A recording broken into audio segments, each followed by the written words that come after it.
但是老母娘天上帝是否存在天？古人认为天是有情感能思想的存在者。孔子说过：或罪于天，无所导也。所作所为得罪了上天，有违天理，那么祈祷再多也是没有用的。予所否者，天厌之，做了违背良心的事情，上天就会唾弃我为乎？为天为大，伟大啊！只有天最高大天。孔子、孟子思想中，天似乎也是能安排一切的主宰。孟子也说过：天将降大任于斯人也，必先苦其心志，劳其筋骨，饿其体肤，空乏其身，行拂乱其所为，所以动心忍性，增益其所不能。道大道无形，生育天地；大道无形，运行日月；大道无名，掌讲万物。吾不知其名，想名曰道。心经经有一位真神，自从造天地以来，神的永能与神性是明明可知的，实际是眼不能见，但借着所造之物，就可以晓得，叫人无可推诿。罗马书第1章第20节，我们要如何向人证明真正有一位上帝的存在？虽然上帝的存在不需要也不可能用人的方法来证明，但是很多人都不由自主地相信宇宙当中必然有一位冥冥中的主宰。在我们生活经验中，当我们尽了所有的努力，常常会带着期望说谋事在人，成事在天，生死有命，富贵在天。当事情不太顺利时，我们也常安慰自己说天无绝人之路，若事情已经绝望了，我们只好叹息天不从人愿。最后事情若起死回生时，我们会高兴地说天理昭昭，老天有眼，有一位真神上帝，看不见的并不表示就不存在。如空中有许多电波承载着美妙的音乐影像，虽然看不见电波，只要能借着适合的方法收音机电视，我们不但能知道电波的存在，而且能与这些电波有正确的接触。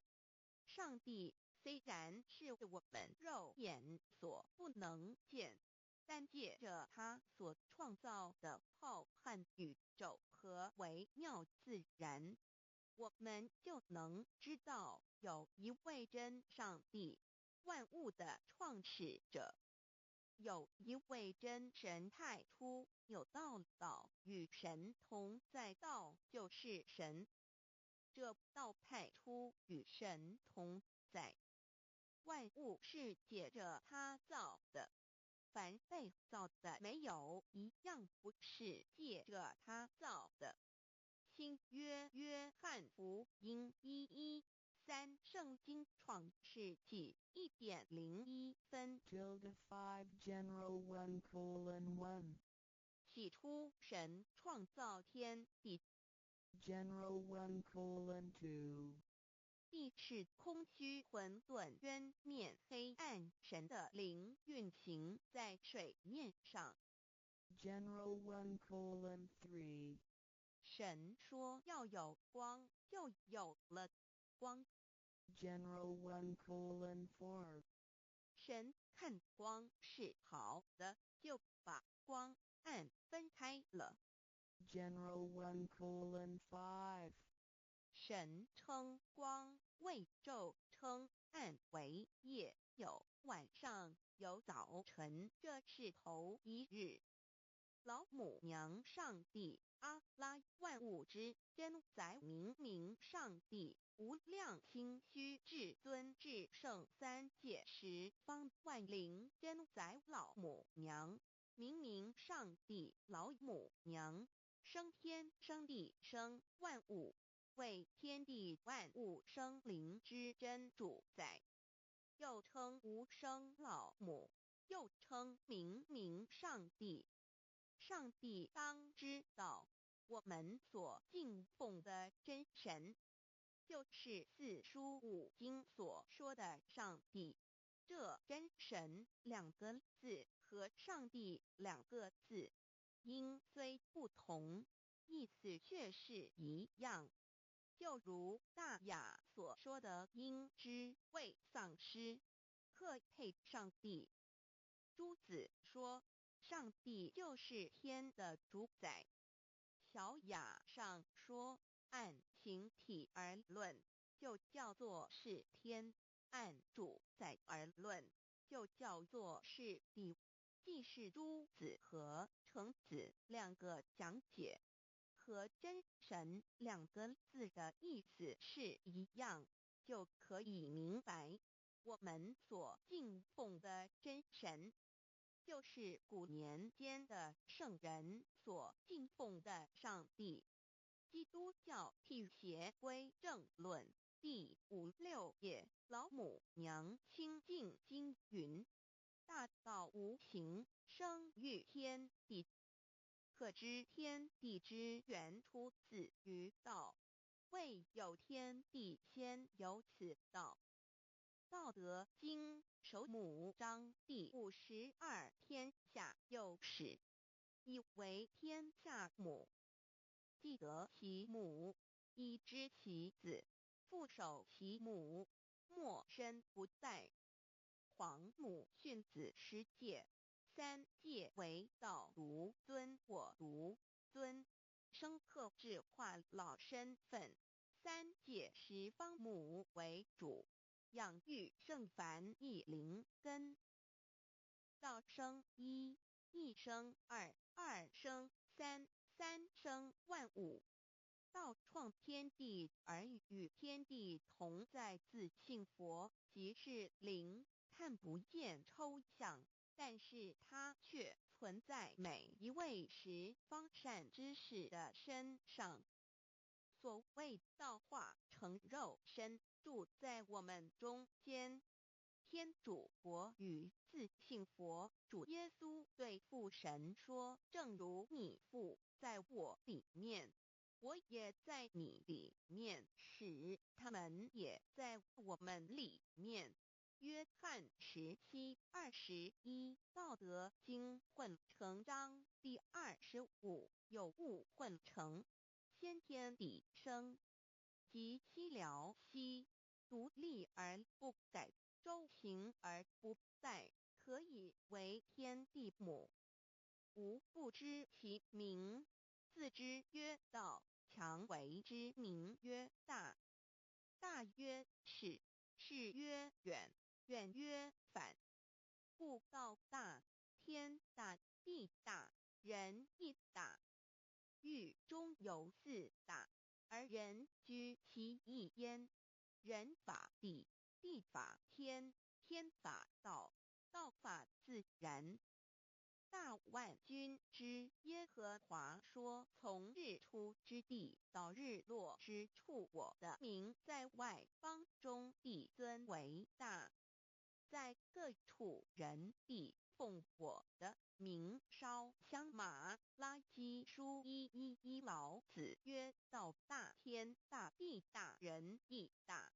道德经混成章第25，黄母老母娘即是无极老母，无极老祖，无生老母。黄母天父，天上的父，耶和华万军之耶和华神，上帝真神，阿拉真神主，真主，造物主，为皇上帝，明上帝造真理。老母娘慈训明灵异变光上帝赐而真宝藏无量慈怀传意旨清虚大化救援皇至尊无上威灵力至圣心法复贤良三界法与慈云布十方共沐朝母娘万灵归根乐欢喜真载无为居天堂老母娘上帝阿拉万物之真载明上帝无量清虚至尊至圣三界十方万灵真载一点明上帝圣号之意以明是代表先天纯阳光明本性。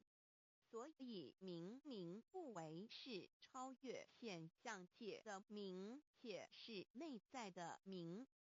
超越现象界的明为天命，内在的明为人具足的本性良知。上帝即宇宙的最高主宰，他是诸天神圣三世诸神之本。也是宇宙唯一至尊的神，他不但是灵性之根源，也是创造宇宙生育天地运行日月长养万物的大主宰。在人而言，亦如无人本具之本性良知，如地尧之大人，虞舜之大小，夏禹之大功，文王之大德，周公之大才，老子之感应，孔子之忠恕，释迦之能静，耶稣之博爱，穆圣之清真，观音之大慈，世子之喜舍，文殊之大智，普贤之大行，弥陀之平直，关圣之刚正，纯阳之虚明，五目之精中等十方众圣，三世诸佛，一切奥义妙理，无量智慧功德，神通妙用，全是由上帝的性体中流露出来的。上帝的性体尽虚空遍法界，我们所看到的一切，所看不到的一切，全是上帝所变现的。所以我们时时刻刻都是与上帝同在的。上帝的灵光大而无极，范围天地，小而无内，细入无间。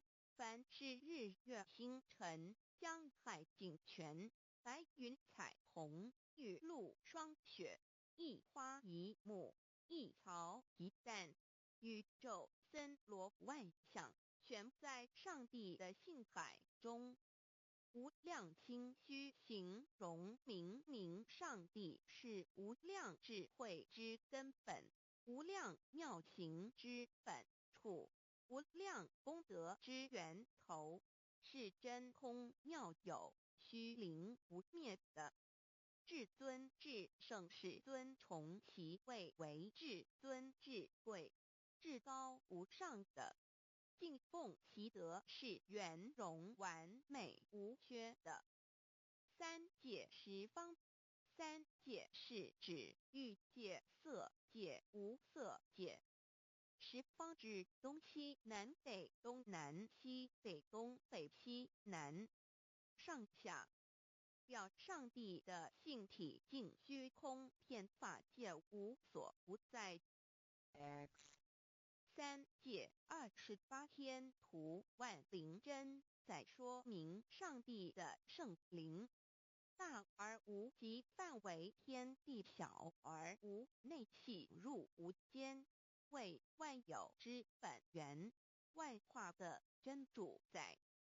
所以明明上帝为一切生灵的大总持，在传统道场亦有尊称为无生老母或以母字为代表，其意义如同明明上帝具有形上义与形象义，为万物苍生生命的大本源头。三界十方万灵真载至尊至圣无量心虚言其本体尊崇其位敬奉其德载主其尊用在万灵遍不恒用在不无言为范其及形容其大说明其相明明上帝母字与母同音同义，字形与古母字相近。母字的情义一点中加中是天下之大本，代表体是阴阳，代表用，体用合一为母。有体无用则至空，有用无体乃直相，即体即用即用即体，体用合一即是佛也。二点点代表无极，点代表真如本心。三点中线拉直透出圈外，表示超乎太极之外，贯乎太极之中。四点母字正转90度，表示先天灵性之母。先天母乃万灵主宰，灵性之母亲无形永久之如来自性。太极字的形义中是天下之大本，代表体。两点是阴阳，代表用，从代表无极。动生阴阳从直心代表真如本心。太极图各教圣人对老母娘的尊称一点如叫天上帝明明上帝为皇上帝等，中庸交涉之理，所以是上帝。天命之谓请，诗经小雅明明上帝昭灵下土，大雅上帝灵汝无二耳心。书经汤告为皇上帝降中于下民，若有恒性。二点佛教大日如来毗卢遮那无生等法华文具会本法身如来名毗卢，此翻以骗一切处。贪经一问挺若悟无生顿法，见西方只在刹那。大日经书亦云，梵音毗卢遮那者，是日之别名，即除安片名之意也。同16曰所谓毗卢那者，日也。如世间之日，能除一切暗明，而生长一切万物，成一切众生是也。今法身如来亦复如是，故以为喻也。三点道教无道无极天尊等。道德经有物混成，先天地生，即七辽息，独立而不改，周行而不殆，可以为天下母。吾不知其名，自之曰道。天下万物生于有，有生于无。四点也叫真神耶和华天主天父上帝等。圣经创世纪上帝照自己的形象创造了人。五点会叫阿拉真主。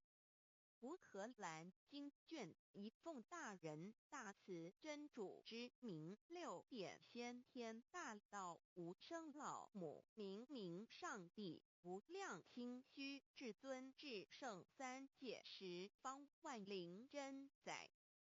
真主古兰经，如果你问他们谁创造了天地，制服了日月，他们必定说真主296亿。如果你问他们谁从云中降下雨水而借雨水使已死的大地复活呢？他们必定说真主2963。真主古兰经，他是真主，是独一的主。112真主是万物所仰赖的。1122他不生，也不被生。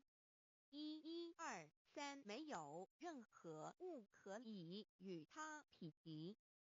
1124真神道上帝生命在他头，这生命就是人的光，内光是真光，照亮一切生在世上的人。这等人不是从血气生的，不是从情欲生的，也不是从人意生的，乃是从上帝生的道成了肉身，住在我们中间，充充满满的有恩典有真理。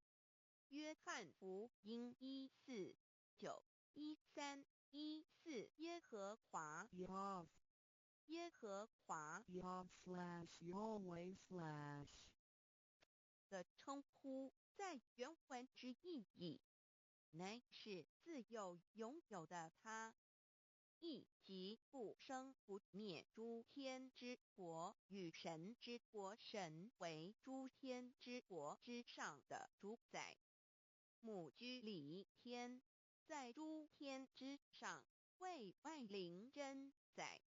诸天之国与神之国，宇宙能量，整个宇宙充斥着舞动的能量。除了此舞动的能量，我们的宇宙一无所有。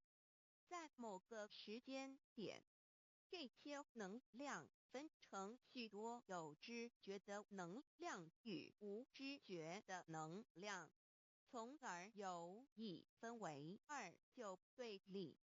斯瓦米维达帕若提 Swami Vedabharati 者着火于家约翰一书第4章第13节，神将他的灵赐给我们，从此就知道我们是住在他里面，他也住在我们里面。约翰一书3:24遵守神命令的，就住在神里面，神也住在他里面。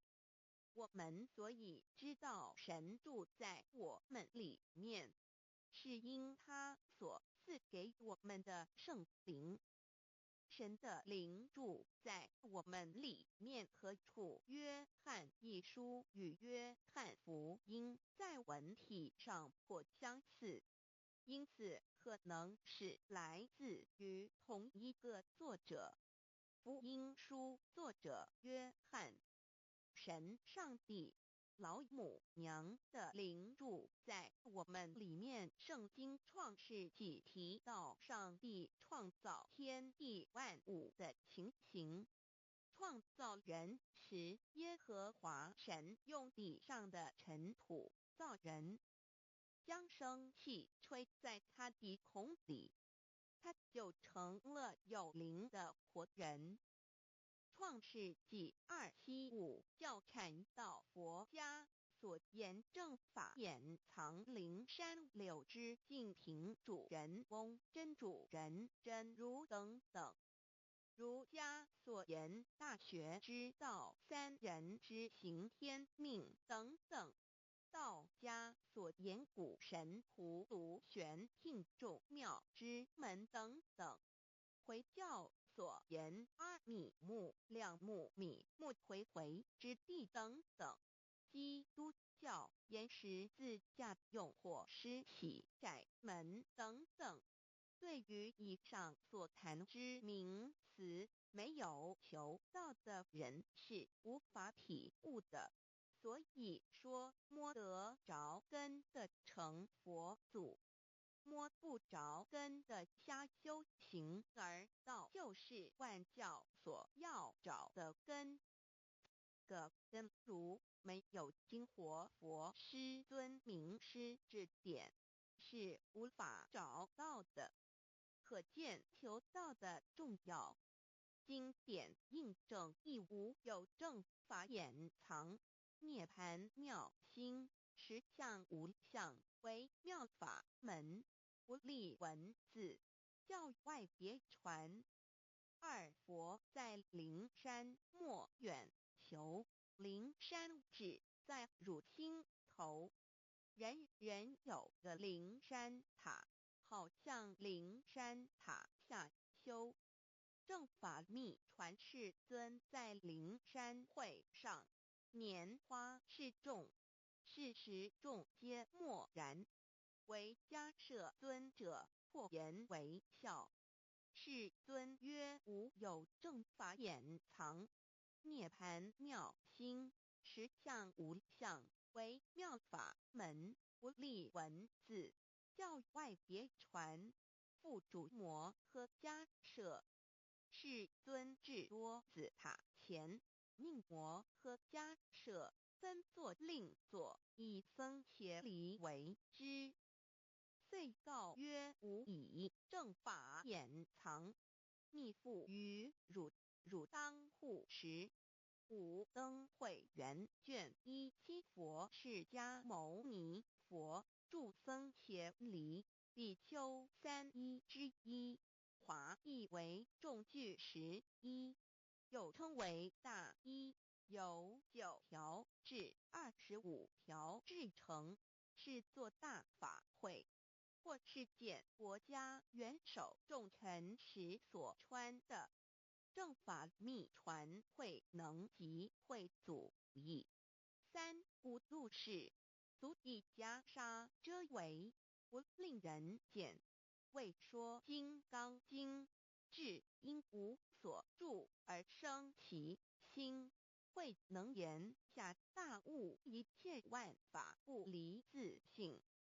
遂起祖言和其自性本自清净，和其自性本不生灭，和其自性本自具足，和其自性本无动摇，和其自性能生万法祖之物本性。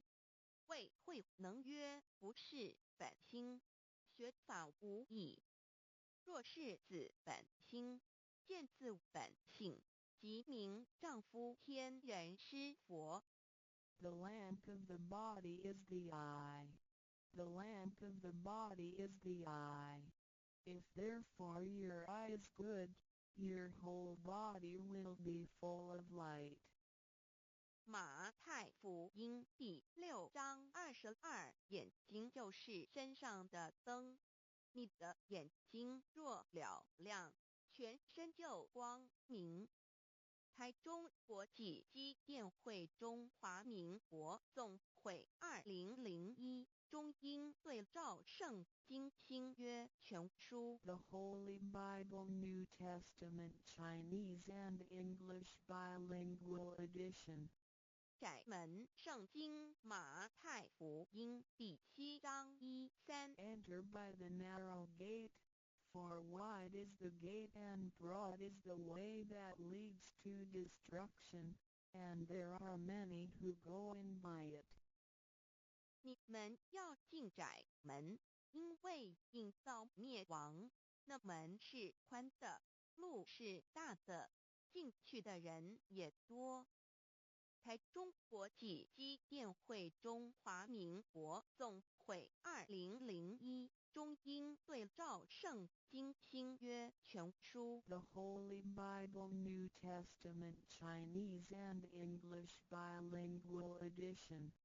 窄门圣经马太福音第7章14。 Because narrow is the gate and difficult is the way which leads to life, and there are few who find it. 因到永生，那门是窄的，路是小的，找到的人也少。台中国际机电会中华民国总会2001中英对照圣经新约全书 The Holy Bible New Testament Chinese and English Bilingual Edition 048L. 佛家言不走正门，进入4生6道，胎生二牛马羊狗之类，卵生眼鸡飞禽之类，湿生口鱼虾水族之类，化生以马以蚊虫之类，迷顽公气天神度其在世投胎为人，认母归根修道，目的在离苦的乐，唯有认母归根，方能超生了死生，登圣域贤官，永脱苦海。母自垂武，教皇母慈是这恩师，一指点杀身难报，重如山恩似海，实际心怀若不受师指点，怎能脱苦？又怎能了生死？不受好哉！上超祖，下应孙，全凭师力，各应当报大恩。尊师安排皇母10诫，第7诫，五教圣人提出了诚恳的呼吁，一点穆罕默德可兰经文难了死。肃拜真师反摇西2点耶稣基督圣经空是玄真义。赞美诗词作高歌3点太上老君道德5前卫严谨。肃拜功常早归根4点释迦牟尼真空非空法非法如然自在是个5点孔老夫子雄神之化之其旨。定静安律见本源古人云白藕绿叶红莲花。三角原来是一家3大圣人发庆礼，得了窍妙回老家务有本末，事有终始，之所先后，则敬道矣。信教不爱修道，但不宜只有信教，耽误修道，本末倒置。实在可惜，点老母娘的奥妙道在使逆东郭子问于庄子曰：所谓道，呜呼！在庄子曰：无所不在。东郭子曰：其而后可。庄子曰：在蝼蚁。曰：何其下也？曰：在蹄。百。曰：何其欲？下且？曰：在瓦辟。曰：何其欲？甚且？曰：在始。逆。东郭子不应。庄子曰：夫子之问也，故不及直。正或之问于间，是履兮也。每下欲况，汝为莫必，无乎陶物。指道若是，大言亦然。周天贤3者，一名同时，其之义也。庄子之北有第22老母娘的心声，13山坡母子礼，乃不得已。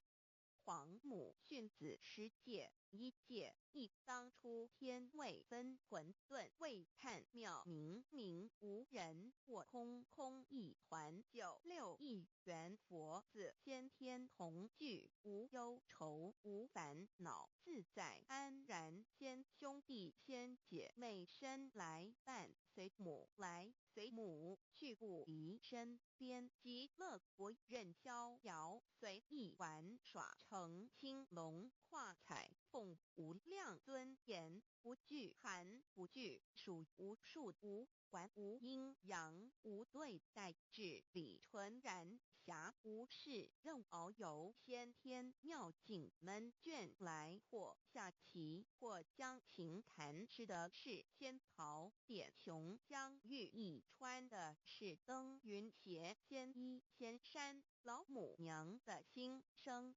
二论无极为圣域至善宝，静静而应通，万法万类根源，自从那骄子会气数以道为母，我命七佛至理坤前，万八在气数定天使成就，又待至丑。会满地是完全清气，升为天盘部，至星斗浊气，降凝为地土海山川，至明会天地交日月和照会阴阳和阴晕万类生全，此即是先天妙开辟之本，无极静态及动黄及坤乾老母娘的心声。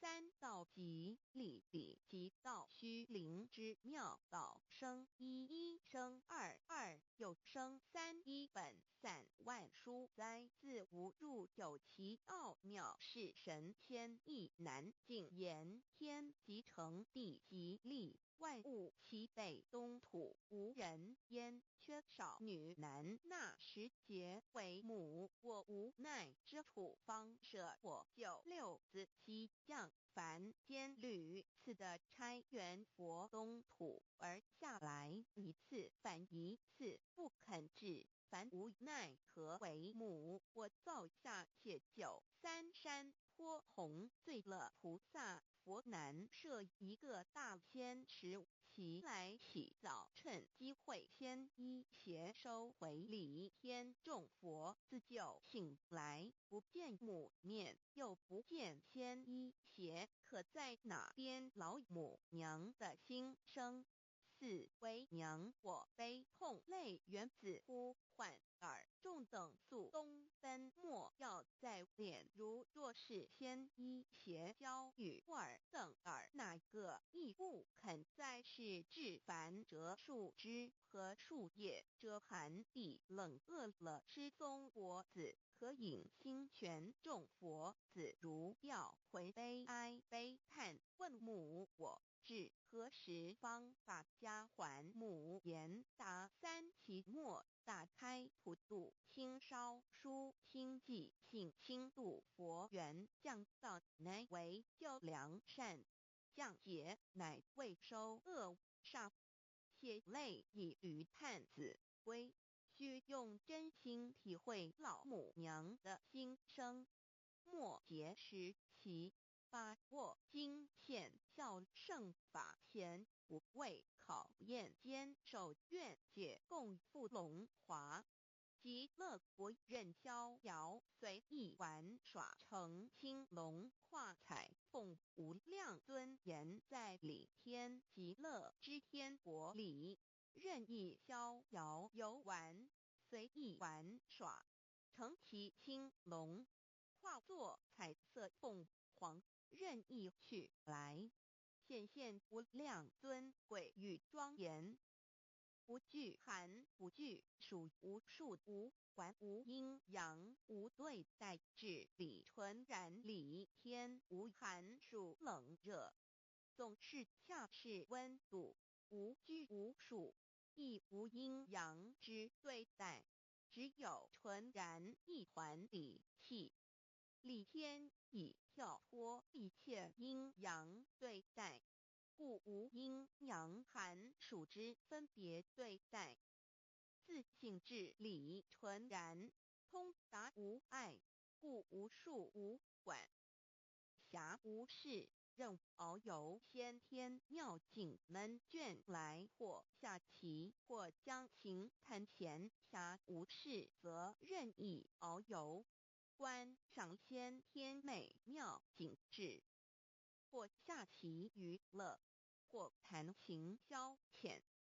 理天之境无闷倦之事，举凡一切活动，皆随心之所至，意之所乐而为之。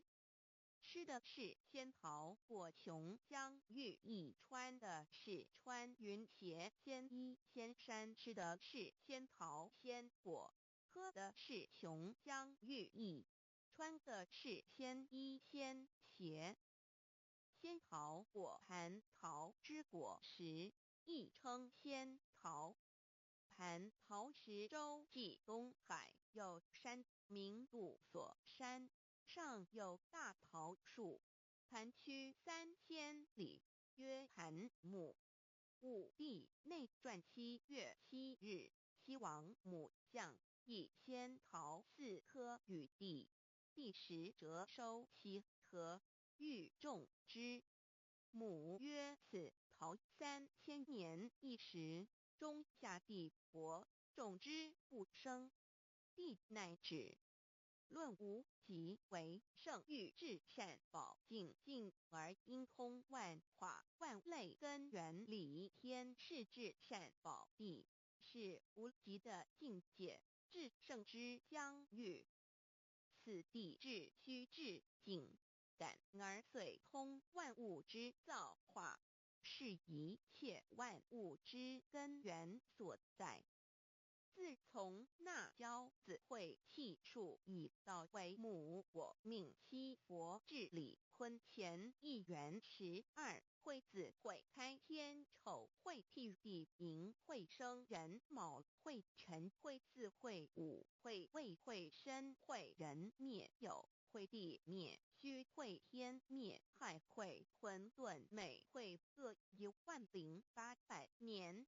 一元共129600年。七佛治世，三佛收元，七佛治世南方是爱佛6000年，北方生玉佛4800年，即10800年。卯会东方甲三春佛3720年，西方有长庚佛7080年，即10800年。辰会西北方空谷佛5284年，东南方龙野佛5516年，即10800年。四会东北方祭天佛5800年，伏羲是代理佛500年，即6300年。五会中三佛收元，燃灯古佛青阳旗，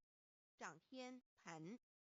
莲慈会释迦文佛红阳旗，掌天盘。灵山会弥勒古佛白阳旗，掌天盘。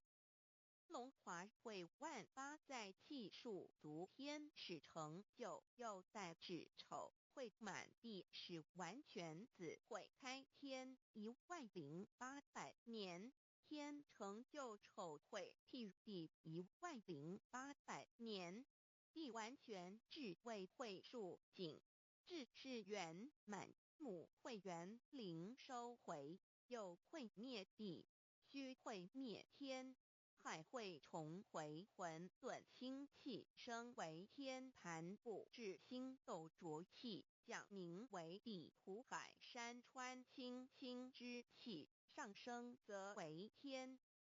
满天不满者，河汉星斗，此为气界所居之处。重浊之气下降，则为地。大地为重浊之气所凝结而成，形成了土海山川，此为象界所居之处。至阴会天地交日月和，照会阴阳和阴晕，万类生全子会开天。丑会替地，以完成阴阳二气之分判。寅会之时，天地阴阳之气相交，日月叠相交替，阴阳阴晕而欲生万物品类。此即是先天妙开辟之本无极静态及动黄及坤乾，此即是先天妙理开天辟地之本源。无极主静，属理天；太极主动，属气天；黄极主化，属象天。道即理，理即道虚灵之妙。道生一，一生二，二又生三。道即是理，理即是道，至虚至灵，万物本源之奥妙运用。道本虚灵，能生一，一能生二，二能生三，三能生万物。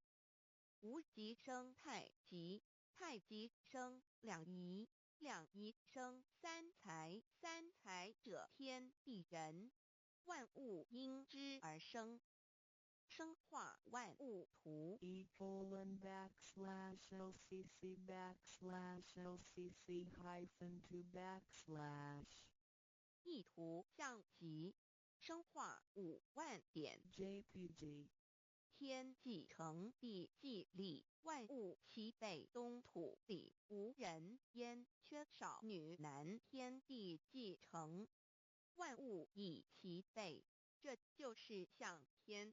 亦称娑婆世界、堪苦世界、苦海、此岸、东土等等名称，不一而足。这世界被创立之后，尚无人烟，缺少男女，整个世界乏人管理统治。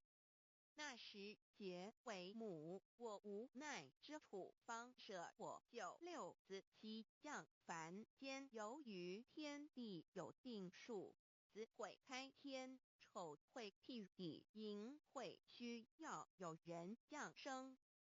时机已至，老母娘亦有无奈之处，才舍下皇母之9六元胎佛子，以其降临凡间，接受种种历练，屡次的差援佛东土，而下来一次反一次不肯至凡。于是老母娘每次差遣援佛子下凡降临东土，每来一次又回去一次，就是不肯留下来治理凡间东土。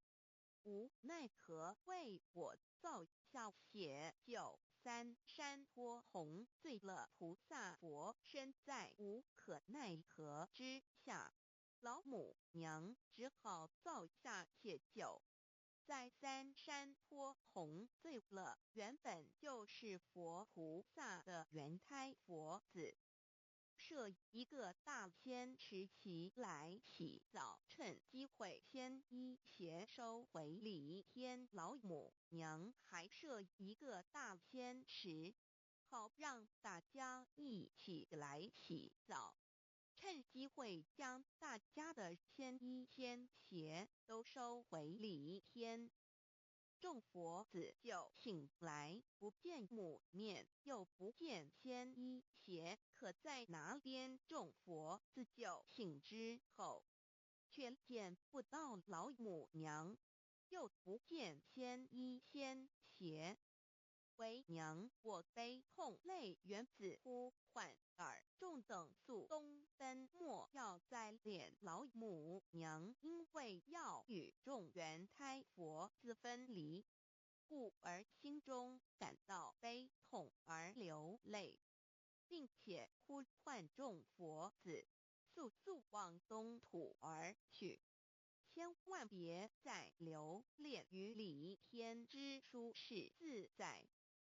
若是仙衣鞋交与尔等尔，哪个亦不肯再是临凡老母娘。若把仙衣仙鞋交给原胎佛子，则又没有一个肯降临凡间留下来治理世界。这树枝和树叶遮寒地冷，饿了吃松果子，可饮清泉到了凡间。若天气寒冷，就折切树枝和树叶来遮盖身体，以御寒地冷。若肚子饿了，就取松子果子吃；口渴了，就取清凉泉水喝。众佛子如吊回悲哀悲叹问母：我至何时方把家还？众佛子听了老母娘如此吩咐，皆如吊失了魂魄一般，悲伤地哀嚎叹息，纷纷问老母娘：我们到什么时候才能回家呢？母言答：3期末大开普度，清烧书清寂信清度佛缘。老母娘回答说：等到3期末节大开普度的时候，老母娘会亲自烧书寄信给大家，并且亲自来度化众缘胎佛子，告一回家之路。将相信书皇母训子师戒以及千佛圣训都是皇母烧书信度化佛子众生。众儿女心有一悲生大放为母，我且合同赋予。黄元听了老母娘的话语，众缘胎佛子心中有存惊疑，悲伤地放声大哭。老母娘见众佛子如此惊疑悲痛，于是写下了合同给众缘佛子，以作为将来回天之凭证。求道时的合同皆是凭证。自此，我缘佛子东土而奔至世界为男女在地人焉。从此，皇母之缘胎佛子便向东土奔驰而去，点治理世界，或为男，或为女，并传递人间烟火。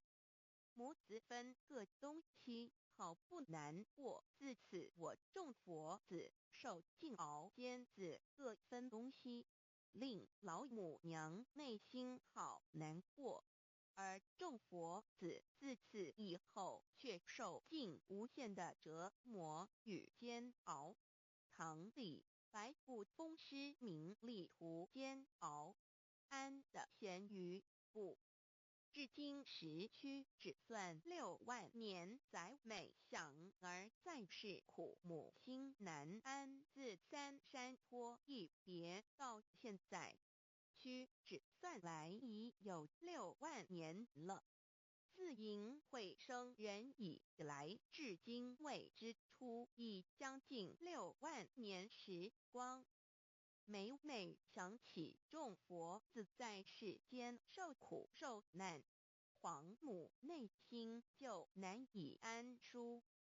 一别千古，一别6万多年。今时夏运也至，为母降道差3佛半末后普度收缘，现在时运已经到了，为唤回在世间受苦的缘佛子，老母娘降下了大道，指引众生回天之路，并差遣3佛办理末后一着的普度收缘。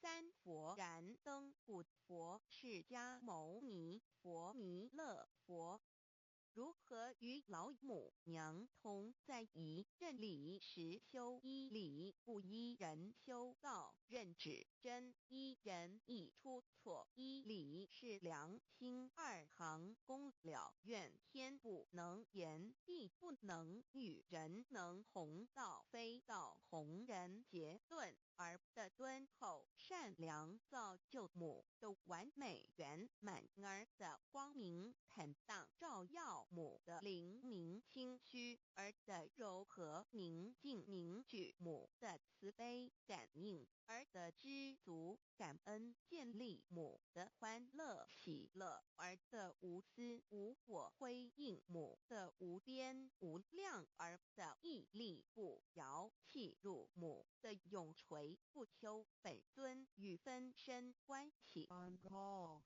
资料来源网址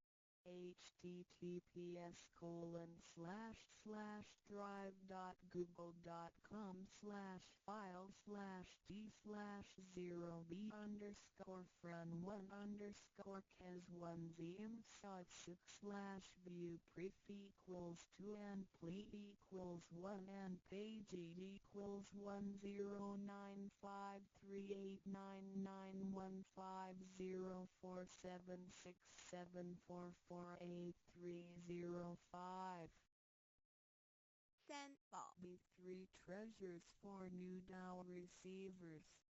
大人的一生中有许多值得庆贺的事情，但却有更多无价且必须要全力以赴来追求的东西。 There are many things in life worth celebrating. However, there are even more priceless things worth pursuing with all our efforts. 2500多年前，当释迦牟尼佛仍是王子时，亲眼目睹了人世间之生老病死。他告诉自己，一定要找到一条永恒之路。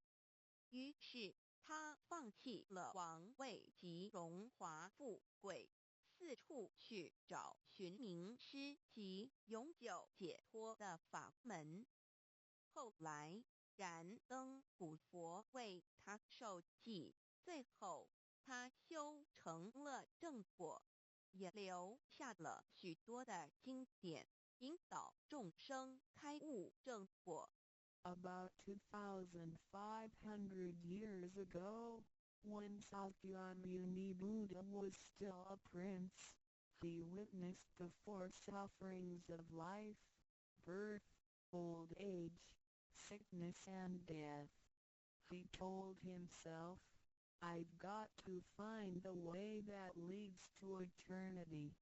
Thus, he gave up his throne and fortune in search for an enlightening master and a way to eternal liberation. Later, he was initiated by Daitamkara Buddha and eventually reached Buddhahood. Sakyamuni Buddha's teachings were collected by his disciples as sutras. The large collection of sutras have continued to guide sentient beings even till this day. 在一般人的思维里，极有价值、罕有又很不容易得到的东西，而且是人类所一直在追求的，我们才会称之为宝。今天您在上天的恩典及诸佛菩萨的祝福下求了道，得了三宝。的道就是当初佛陀及古往今来的修行者、宗教家倾毕生之力所追寻的永恒之路。过去因为天时未至，道是单传独授，得道者稀，修行者常有，踏破铁鞋无觅处之憾。如今上天慈悲大开普渡，得道者众，求道者可说是得来全不费功夫。虽然得道容易，也是自己累世佛缘根基深厚，祖上有德所致。所以当您求完道时，大家都给您道喜。 Generally, we call a precious, valuable, and rare item which is highly sought after as a treasure. Today, because of the grace of heaven and the blessings from all Buddhas and Bodhisattvas, you have received Tao and the three treasures. Tao is the way to eternity that Sakyamuni Buddha, countless cultivators, and religious people had been searching all their lives. Before 1930, Tao was transmitted on a one-to-one basis. An enlightening master could only transmit Tao to a one qualified individual because the timing for universal Tao transmission was not ripe. The number of people receiving Tao were scarce due to the lack of opportunity to meet with an enlightening master and receive Tao. What a pity! Because of the grace of heaven, now is the time for universal Tao transmission, and therefore, many people had the opportunity to receive Tao. Although it may seem relatively easy to receive Tao, receiving Tao is actually based on your affinity with Buddhas, your deep spiritual foundation, and the beneficence of your ancestors. Thus, after you have received Tao, everybody would express their heartfelt joy and congratulate you. 依照三宝来修行的话，可以帮助我们：第一，跳脱生死轮回；第二，净化我们的业力，改变命运；最后返回天上的不家乡。 Practicing these three treasures can truly help us in the following ways. 1. Transcending the cycle of life and death. 2. Cleansing our karma, changing our destiny, and eventually returning to our heavenly home. 一般的人由于业力的牵引，不得不再度来到这个世界上，每来一次就会造些业。漫漫的人生路上，总是有着诸多的不如意、抱怨、忧愁、烦恼、病痛等。面对命运的枷锁与生死的轮回，却不知所措，更无法跳脱出来，实属无奈。Because most people as destiny are led by their karma, they have to go through the cycle of life and death repeatedly without choice. Each cycle of life and death would accumulate some karma, good and bad. Therefore, their long journey of life would be filled with different kinds of complaints, worries, annoyances, sickness, and sufferings. Life's journey is never what we expected. Most people are imprisoned by fate and trapped in the cycle of life and death. They feel helpless because they failed to find a way to become liberated. 我们人的身体只是灵性暂时居住的房子，当生命旅程结束时，灵性会脱离身体，进入另外一个世界。而求道时得到的三宝就是回天的凭证，这也是人生中最重要的一件事。以下是像是需要您放在心上的意，不要忘记三宝，也不可以泄露三宝。二不反倒败德，三多了愿，多行功立德，如此我们才可以回天上的故家乡。Our physical body is a temporary home for our soul. When the journey of our life comes to an end, our soul will leave the body and enter another world. The three treasures you have received are the token for returning to the heavenly home. They are the most important things in our lives. The following are the three main points that you need to keep in mind. 1. Do not forget and disclose the three treasures. 2. Do not do anything illegal, immoral, or harmful to yourself and others. 3. Do as much as you can to fulfill your vows and accumulate merits and virtues. By following these 3 points, you will be able to return to the heavenly home. 现在，让我们来简单地介绍一下三宝。Now, let us briefly introduce the 3 treasures. 第一宝，玄关窍，灵性进出的门户。The first treasure, heavenly portal, the main gate to our true nature/true self. 在庄严神圣的求告仪式中，电传师在我们的玄关窍这么一点，点燃了自信之光明。当下玄关窍立刻现出了如同绿豆大小般之佛光。我们可以看一下各宗教圣人的画像，每位圣人之头部都有一个光圈，此光乃是自信之光。借着后续的修行及行功立德，此佛光会逐渐扩大，最后就像各教圣人的光圈一样地光亮圆满。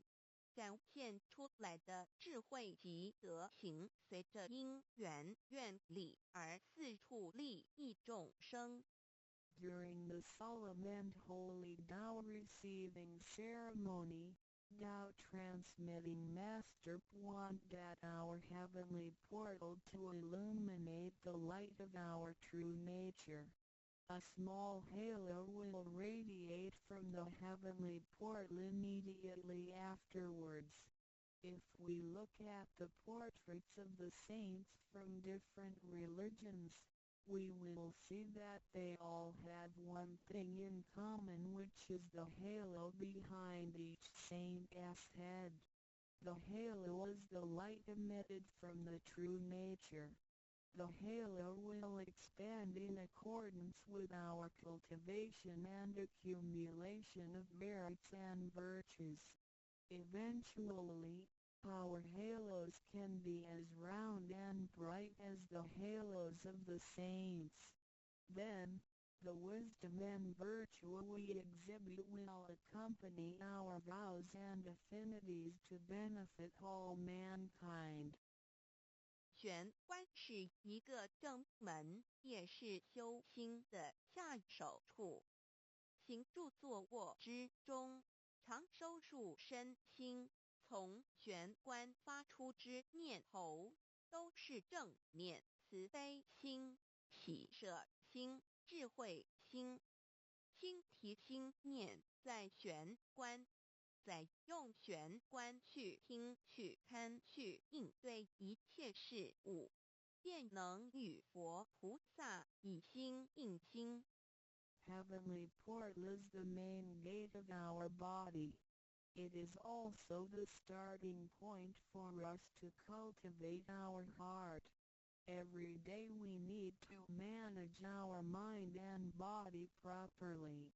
Each and every thought from the main gate is righteous because it is full of mercy, compassion, joy, giving, and wisdom. Focus our mind slightly on the heavenly portal and use this focused attention to listen, look, and deal with everyday matters. Then, we can unify our heart with the heart of Buddha and Bodhisattvas. 我们求道，是了解我们有个真主人，真主人也是住在我们的家里面。每间房子都会有主人的房间，主人有主人该睡的地方，客人有客人该睡的地方，这不能错乱的。Receiving Tao is to help us recognize the true master. Our body is like a house. Now, we know that this true master lives in our house. Every house has a master bedroom. The master bedroom is the room where the master sleeps in. Guests have to sleep in the guest rooms because only the master should sleep in the master bedroom. This arrangement should not be altered in any way. 各教经典也有关于玄关窍之论述。子曰：谁能出不由户和莫由私道也？每个人要走出房子，都要经由门户。的肉体犹如火宅，修行者欲跳脱此火宅之束缚，何不走这一条光明大道呢？ The classics, sutras, and scriptures of different religions all contain descriptions of the heavenly portal. Confucius said, "Who can go out without using the door? So why doesn't anybody follow the way? Now everyone gets out of the house through the door." The physical body is like a burning house. A cultivator needs to take the correct and bright path in order to break free from the confinement of the burning house. 圣经里也提到， Testimonies of the heavenly portal can also be found in the Holy Bible. 眼睛就是身上的灯， The light of the body is the eye. 你的眼睛若了亮，全身就光明；你的眼睛若昏花，全身就黑暗。你里头的光若黑暗了，那黑暗是何等大呢？ The lamp of the body is the eye.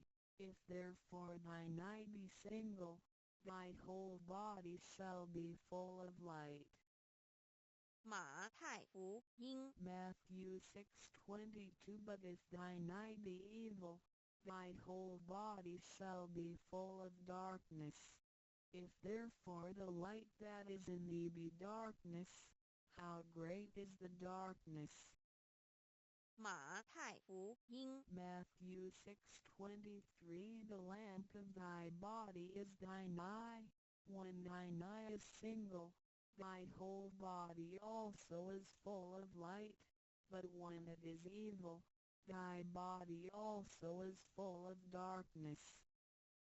路加福音 Luke 11:34你只有一只眼进入永生，强如有两只眼被丢在地狱的火里点。 It is good for thee, you, to enter into life with one eye, rather than having two eyes to be cast into the hell of fire. 马太福音 Matthew 18:9试问，是用左眼还是右眼上天堂进入永生呢？肉眼早晚会毁坏的，如何使人上天堂呢？ After reading the above verses, some questions may arise. For example, should we enter heaven and attain eternal life through the left eye or right eye, since the eyes of this physical body will deteriorate one day? How can they help us return to heaven? 玄关窍已被点开后，好好地修持，久而久之，身体内外真的会光明，连毛细孔都会发出光来。尤其是真修持练得到清闲，只是我们的肉眼看不到而已。Once the heavenly portal is opened, if we cultivate Tao sincerely for some period of time, then both our internal and external body parts including our pores will be luminous. This is true for Tao members who have cultivated sincerely and truthfully. However, the light or halo emitted from the body cannot be seen with the naked eye. 佛经也提及，无有正法掩藏，涅盘妙心不立文字，教外别传点是问。佛陀所言之正法是藏在左眼或右眼呢，或是第三之真理眼求过道的人就很清楚答案了。In the Buddhist Sutra, Sakyamuni Buddha also said, "There is the true Dharma in my eye, there is no form, there is no word for it.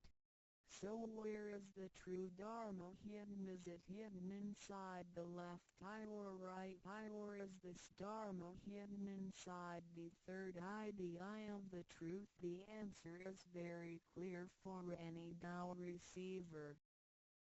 儒家所说的君子圣其儒，也指的也是我们的自性佛性，是独一无二的，来自上天，要善加戒慎保护，莫让它受到污染。慎独的功夫，简单的说，就是存好心，说好话，做好事，以及诸恶莫作，众善奉行，精进永恒地向导前进。In the Confucian classics, a noble person needs to be cautious with the One. The One is referring to our true nature or true self, which is unique and came from heaven. We need to be cautious by protecting it from pollution. In other words, we need to keep a good heart, say good words, and do good things. We need to do all good deeds continuously with all our efforts.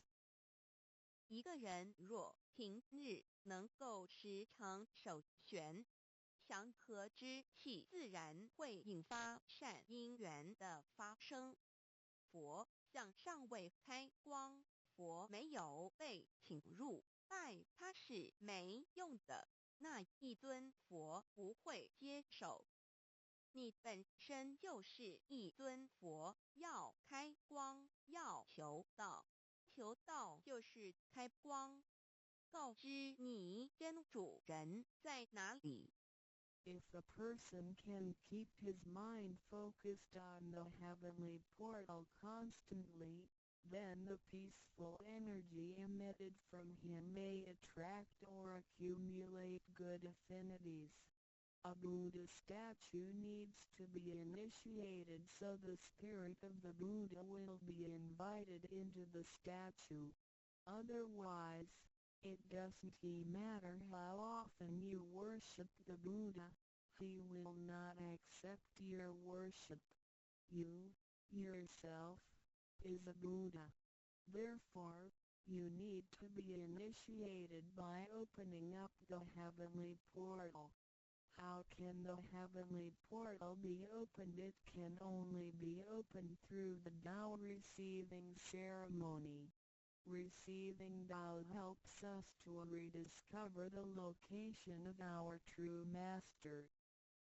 我们平常时候，精神是外放，眼要看，耳要听，吃进去的营养也一直在消耗。授权有助于减少营养与能量的消耗，同时让更多营养转为能量，运行于身体，让脉络畅通，减少病痛，促进身体健康。Every day a lot of our energies and spirits are wasted on the things we see with eyes, we hear with our ears, we think with our mind, etc. Thus, the nutrition for our bodies is constantly being used. When we calm down and focus on the heavenly portal, it helps to lower the energy and nutrition consumption of our bodies.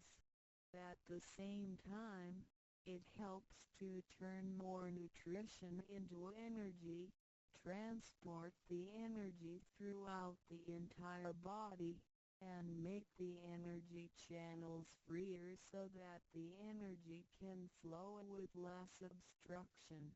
If energy can flow freely, then we would not get sick so easily. As a result, our health would improve.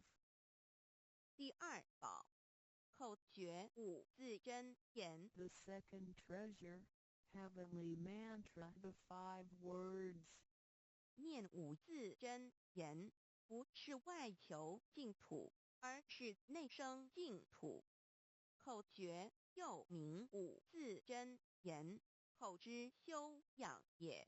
口轻而诱人，骂人则口不轻，实着者口不轻，言实以正，有道也。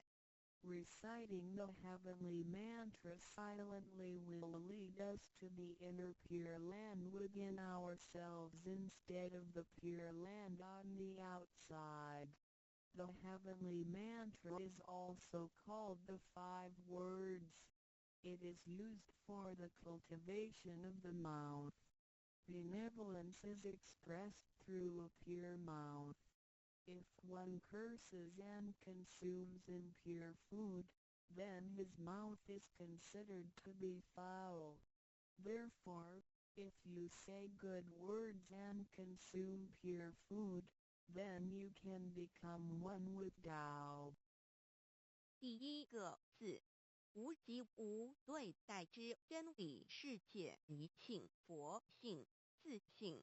真我二儒家中庸之天命之谓性，也就是说，我们都是老母的分灵，都是兄弟姐妹。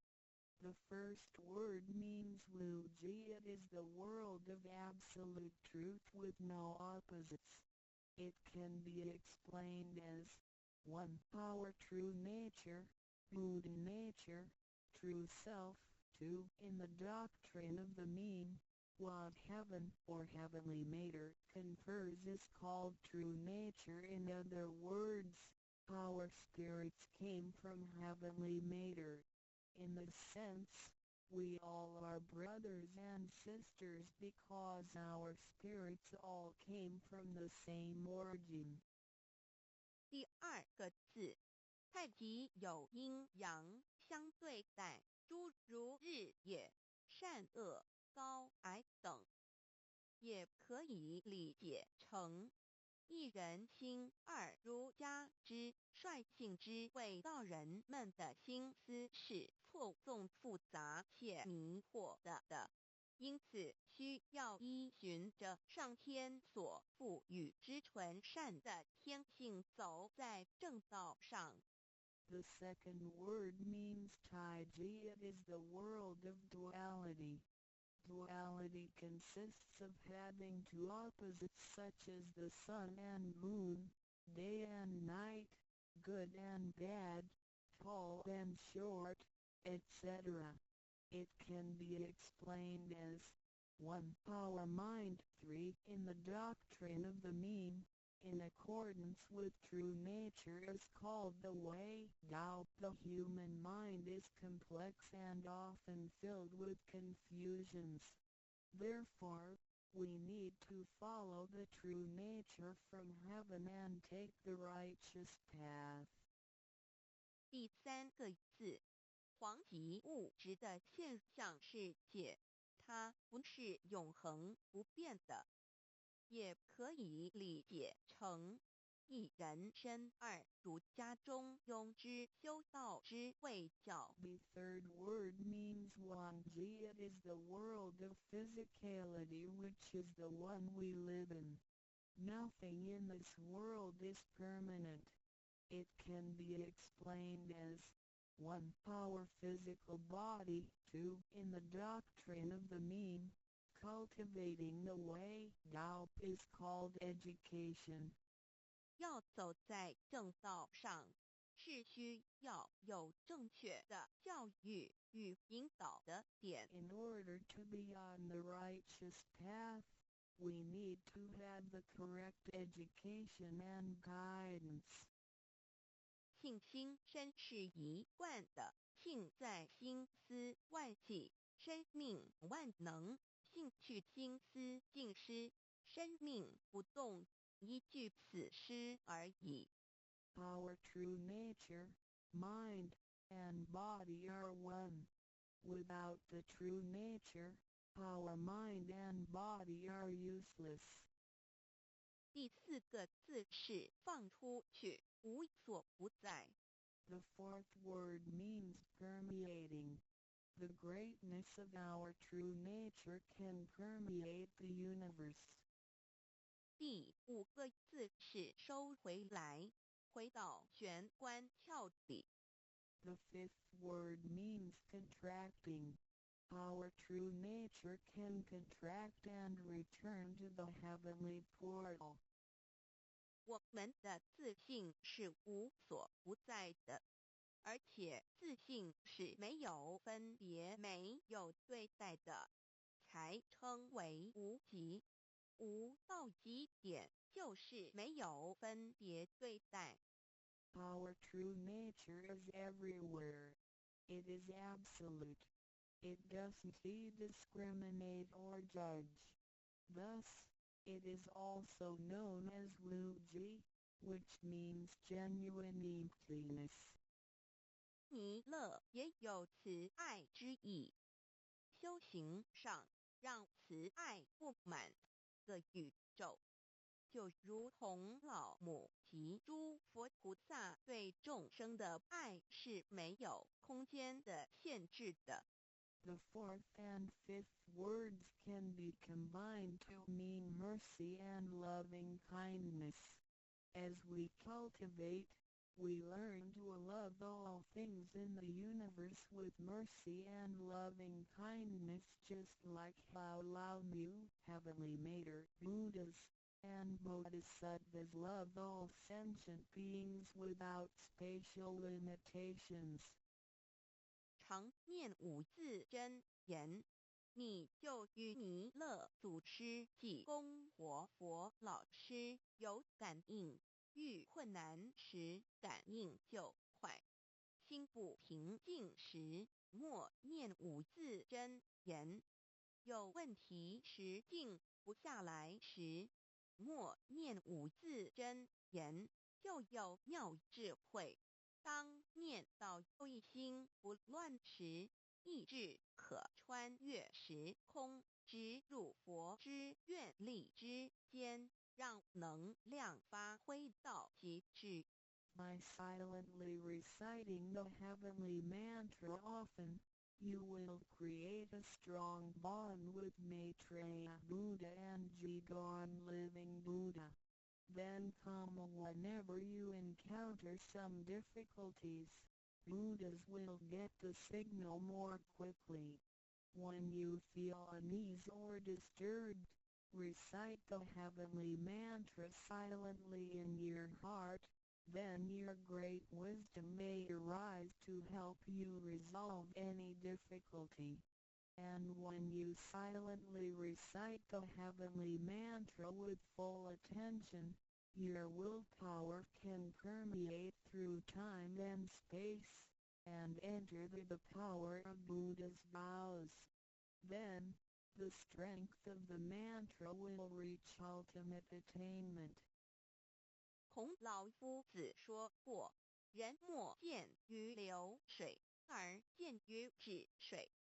诚心专注一念诵五字真言，有助于内心的平静祥和，更清楚地看清自己，遇到事情时能做出更正确的判断与决定，并更有效地完成工作任务。Confucius said, "Men do not look into running water as a mirror, but into still water." Silently reciting the heavenly mantra with sincerity and full attention helps to pacify our mind. As a result, we can see ourselves more clearly, make judgments and decisions more correctly, and complete daily tasks with more efficiency. 第三宝，合同学习宽恕。 The third treasure, heavenly hand sign learning to be forgive. 手抱合同也意味着与仙佛合，与仙佛同，把我们的佛心、自信、愿力和诸佛菩萨的佛心、自信、愿力相合在一起。我们和同修之间要和，才能同人与人之间要和要同，就要学习术道，也就是己所不欲，勿施于人，学习宽恕。就像耶稣在十字架上所说的话，就是一种宽恕。人与人之间多一些体谅宽恕，才能和，才能同。若小同都无法做到，如何世界大同呢？此手印也是回天的一个凭证。Holding the heavenly hand sign means to unify our true nature with Buddhas and Bodhisattvas. It is the unification of our true nature and vows with the true nature and vows of Buddhas and Bodhisattvas. Similarly, we need to unify with all people including other Tao members by getting along with them. We need to learn to be more cooperating, understanding, tolerating, and forgiving, so we can form a perfect union. Confucius said, "Do not do unto others as you would not have others do unto you." The last words of Jesus Christ were also words of forgiveness. In order to form a perfect union with others, we have to be more understanding and forgiving. If we cannot form unity with the people in our society, how can we form unity with the rest of the world and achieve great harmony? The heavenly hand sign is also a token for returning to the heavenly home. 现在来探讨一下三宝的修持。 Now, let us examine further the practice of the three treasures. 三宝真藏蕴含，道统真传，天命真传，心法真传，这三样，每一样都很重要。The three treasures encompass the true transmission based on the lineage of Tao and the mandate of heaven. It is the wordless heart-to-heart transmission. Each of the three treasures is equally important. 求道时，点传师点的右手点完玄关之后，会用左手在玄关前做一个附带的动作。此动作之意义为何呢？简单的说，左手的手掌心就像一面镜子，要我们用此自信之光向内照视自己，也就是一般所称之回光返照、自我省察、自我检视，也是修行的开始。During the Tao receiving ceremony, Tao transmitting Master pointed at our heavenly portal with his right hand and made a gesture of covering it up with his left hand. What does this gesture mean? Simply speaking, the left palm is a metaphor for a mirror. The gesture signifies the constant use of this mirror to examine our inner selves. Self-introspection and self-examination are the beginning steps of Tao cultivation. 每个人自身有各自性真如人在当家，不是由眼、耳、鼻、舌、身、意六根产生之六种情境当家，也就是说，不被眼见之事物、耳听到之声音、鼻子所闻到之气味、舌头尝到之味道、身体所触摸到的东西及自身之习性来掌控我们。Every single person has a true nature or true master who is in charge of the mind and body. We should not let the 6 perceptions produced by the 6 roots of sensation, eyes, ears, nose, tongue, body, and mind, be the master. In other words, we should not let what we see with our eyes, what we hear with our ears, what we smell with our nose, what we taste with our tongue, what we feel with our body, and what we think with our mind, be in control. 现代人生活过于忙碌，需要留点时间收心。济公活佛老师慈悲说过，平时常手悬，祥和之气自然会引发善因缘的发生。为什么我们修道到最后，心性无法再提升？因为我们很少去反省自己，甚至从来不问自己内心深处什么是我们的真正需求，什么是我们的根本。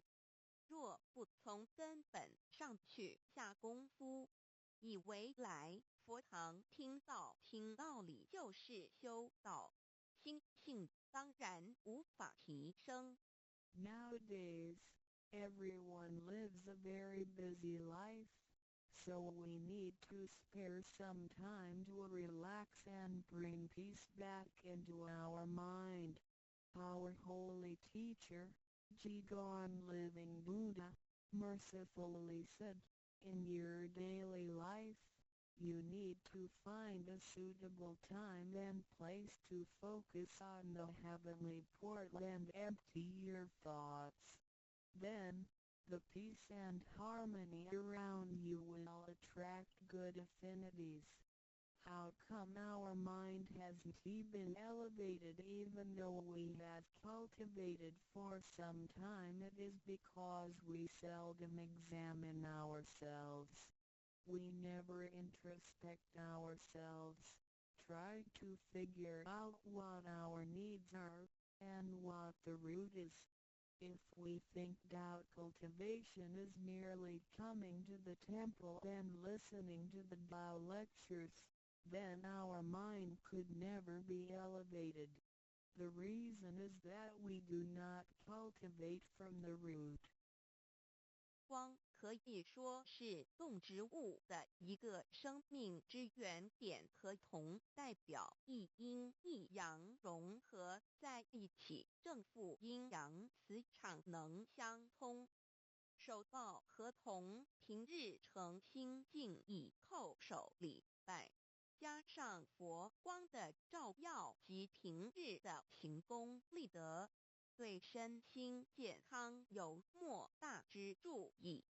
Light can be recognized as the source of life for animals and plants. The heavenly hand sign symbolizes the combination of yin and yang and the connection between the positive and negative magnetic fields. When we hold the heavenly hand sign and pay respect to heaven and Buddhas wholeheartedly, the heavenly light will shine on us. This heavenly blessing and the daily accumulation of merits and virtues will benefit us greatly in every aspect. 修持三宝时，首先要做的就是自我的反省，然后向第一宝自信佛忏悔感恩。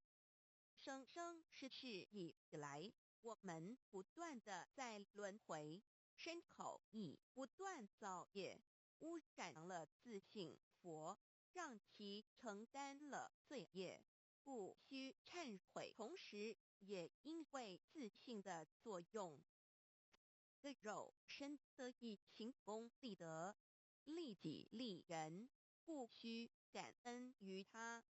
When practicing these three treasures, the first thing we need to do is to truly introspect ourselves.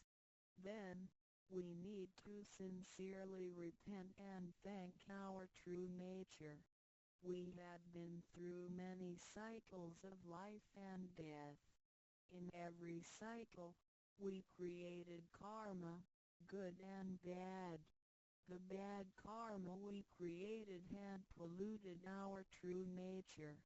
At the end of every cycle, we burdened our true nature with the sins we committed. Therefore, we need to repent for the mistakes and bad karma we created with our bodies. However, it is because of the possession of this physical body that we had the opportunity to accumulate merits and virtues and create good karma to benefit ourselves and others. Thus, we need to thank our true nature for guiding our physical body in doing these good deeds. 第二宝，常默念五字真言，让心中的爱自然流露出来，爱自己，爱众生。第三宝，多包容宽恕别人。260中，无论身在何处，更要时时提醒自己的心，愿力要和天佛菩萨的心，愿力相合。If you silently recite the second treasure, the heavenly mantra, often, then you will naturally love yourself and all sentient beings. If you use the third treasure often, then you will be reminded to be more tolerant and forgiving. Always remind yourself that you need to unify your heart and vows with the heart and vows of Buddhas and Bodhisattvas. 道场处处都是行功了愿的机会，要多行财施、法施、无畏施，度化更多众生返回故家乡。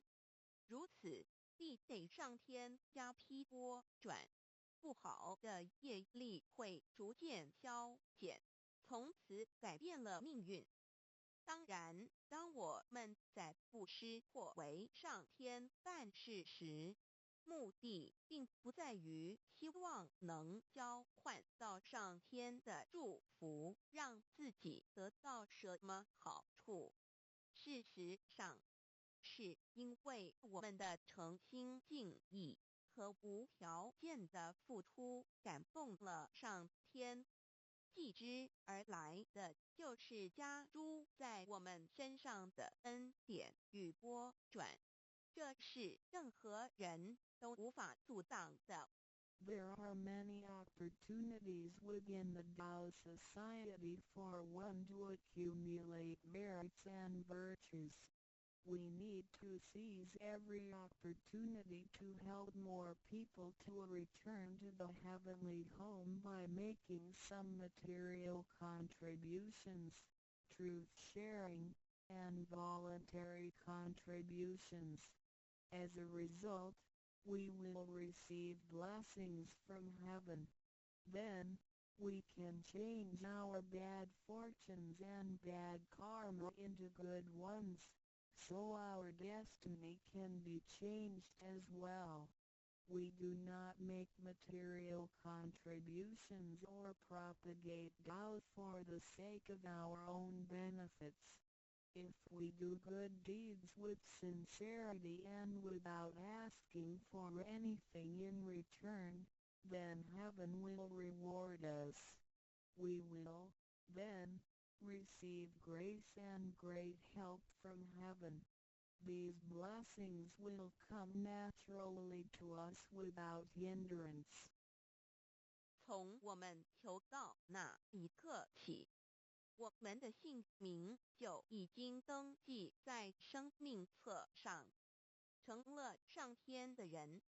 上天无时无刻没有不注意着我们，都在看着我们有没有在用三宝，是不是有什么事情需要济公活佛老师帮忙的。From the moment we received Tao, our names had been registered in heaven. We had become the citizens of heaven. Therefore, heaven will continue to watch over us to see if we practice the three treasures or need help from Holy Teacher, Jigon Living Buddha. 现今人类的物质科技虽较以往进步，但幸福的指数并没有提升，而且灾劫越来越多。部分的原因在于人的负向思考与行为、自私与贪婪，造成价值观的扭曲与变相。有太多的人对未来都有着不乐观、不安定的感觉。面对着下一代的子孙，我们能留给他们什么呢？想要圣凡如意，就先问自己有没有众圣轻凡。圣事就是上天所在办理的普度众生之事。凡事就是和我们个人相关之人间事。有句俗话说，你看重上天的事，上天也必定重视你的事点。Technology and living conditions have improved tremendously in the 21st century, but the index of happiness hasn't risen at all. In addition, there is an increase of natural and man-made disasters. This is partly caused by humans' negative thinking and behaviors, greed, and selfishness. These thinking and behaviors twisted the values of our society. Therefore, there are a lot of people who are pessimistic and uncertain about the future. So what can we give to the next generation if we want our worldly and holy affairs, the work of heaven, to be smooth and successful? Then we need ask ourselves if we have prioritized our holy affairs over worldly affairs. Holy affairs are defined as activities of truth sharing and doubt propagation, and worldly affairs are defined as our day-to-day activities and matters. There is a saying, if you prioritize the work of heaven, heaven will prioritize your affairs as well. 愿大家能在3宝修持上多下功夫，守住自己的愿力，并实际付诸行动，本着真心佛性，借着的肉身来做佛事，共为3曹普渡而尽心尽力，众生将会因你而得救，你也因众生而成就。如此，世界大同不再是个虚幻的名词，真正的和平必会来到的。I hope everyone will make every effort to practice the 3 treasures, guard your vows, and put them into action. Remember to make good use of this physical body by following your true nature/Buddha nature. We can work together to help with the salvation of the 3 worlds.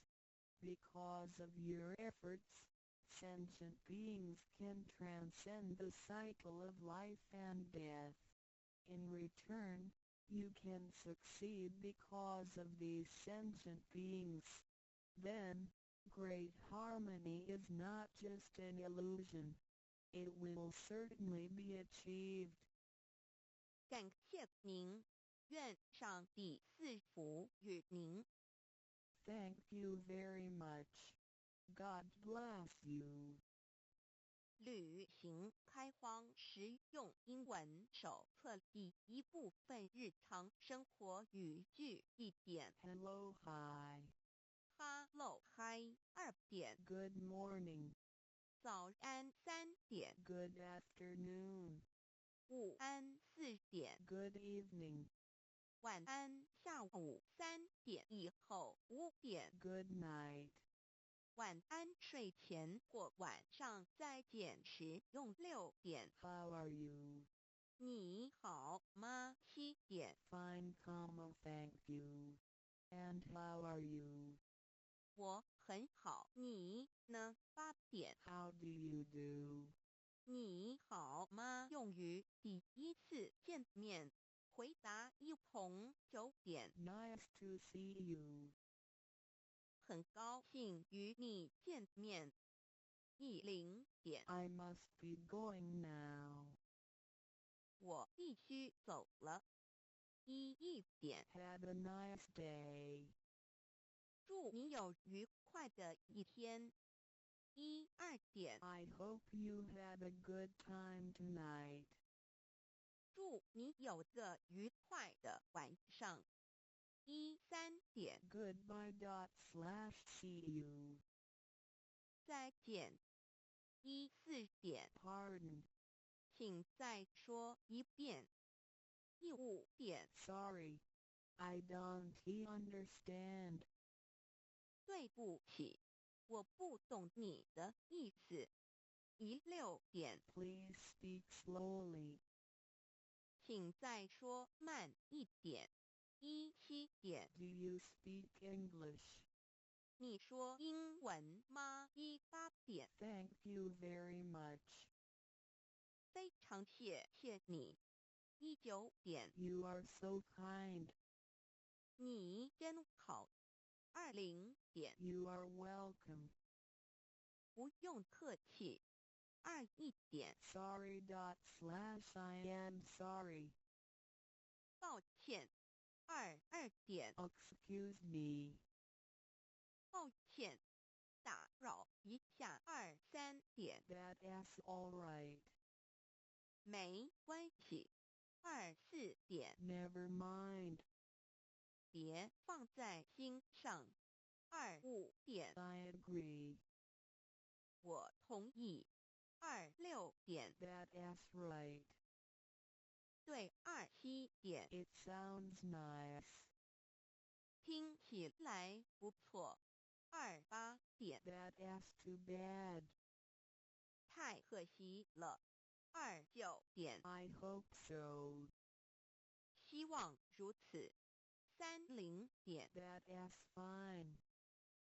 很好3点 Can you do me a favor? 能帮我个忙吗？32点 Please fill in this immigration form for me. 请帮我填入境登记表。33点 What should I fill in here? 这里要填什么？34点 Please fill in the hotel name for me. 请帮我填旅馆名称。35点 Please help me to fill in the declaration form. 请帮我填报税单。36点 For house rent, should I go to a U.S. immigration for registration? 租房子需要到移民局报备吗？37点 What's the matter? 怎么了？发生什么事了？38点 What for? 为什么？39点 Where do you live? 你住哪里？40点 Can you speak English? 你会说英文吗？41点 Are you sure? 你确定吗？42点 May I have your business card or address and telephone number? 请给我你的名片或是地址电话好吗？43点 Excuse me, how can I get to this address? 请问到这地址怎么走？44点 How much? 多少钱？45点 How far? 有多远？46点 How long? 要多久？47点 Do you have the time? 你知道现在几点吗？48点 What time is it? 你知道现在几点吗？49点 Is Mr. White at home? 怀特先生在家吗？50点 May I speak to Mrs. Brown? 我找布朗太太。51点 Could I visit you tomorrow? 我明天能拜访你吗？52点 Are you free? 你有空吗？53点 Please come in. 请进。54点 Please put on these slippers. 请穿拖鞋。55点 Make yourself at home. 请不要拘束。56点 Would you like coffee or tea? 要喝咖啡还是茶？57点 Some more crackers. 要不要再吃些饼干？58点 I hope you like Chinese food. 希望你喜欢中国菜。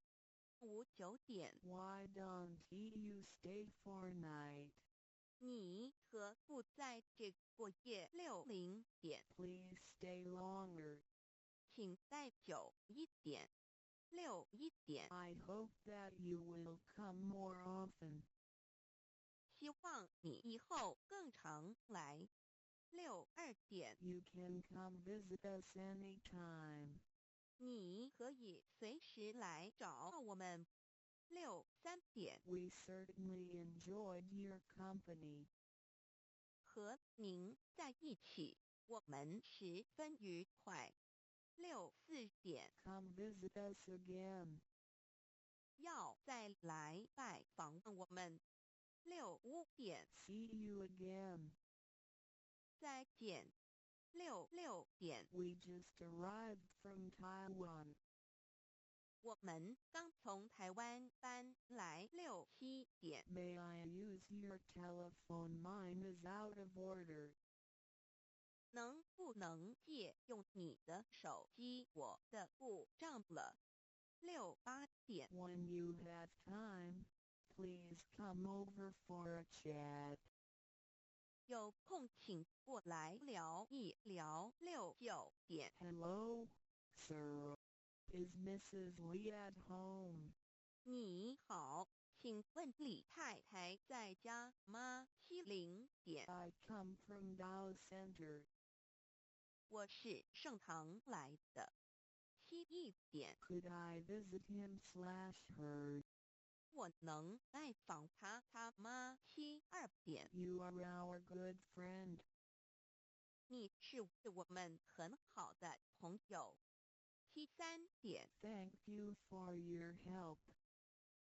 谢谢您的帮忙， I appreciate your kindness and support. 很感激你的照顾。 Please come to Tao Center when you have time. 有空请常来圣堂。74点， Can you come here to study the Buddhist religion? 请来学习礼节。75点， Please come here and study the truth when you have time. 有空请来研究道理。76点， Today our teacher will talk about the good truth. 今天我们讲师要说很好的道理。77点， If you have any questions about Tao, please ask me. 有任何问题可以提出。78点， I greatly appreciate you giving me a chance. 感谢你给我个机会。79点， This is our first time to be here. 我们初来此地， Language is not easy for us. 语言不通顺， Please help us. 请多帮忙。80点， Thank you for your kindness. 感谢慈悲。81点， All thanks to the Lord. 感谢上天。82点， Could you invite more people to come to our center? 请您多找人来佛堂好吗？83点， All of your family are doing charitable things. 你们家都在做善事， Such people and family will be blessed with happiness and health. 上天会保佑这样的人幸福健康。84点， The Lord will help the people who do charitable things, because they have merits. 上天保佑善人，因为他们有功德。ndroducdao.html 先天大道简介中应对照 http://www.library.com/category/category6/c63006.htm Introduction to DAO. 先天大道简介 Introduction to DAO.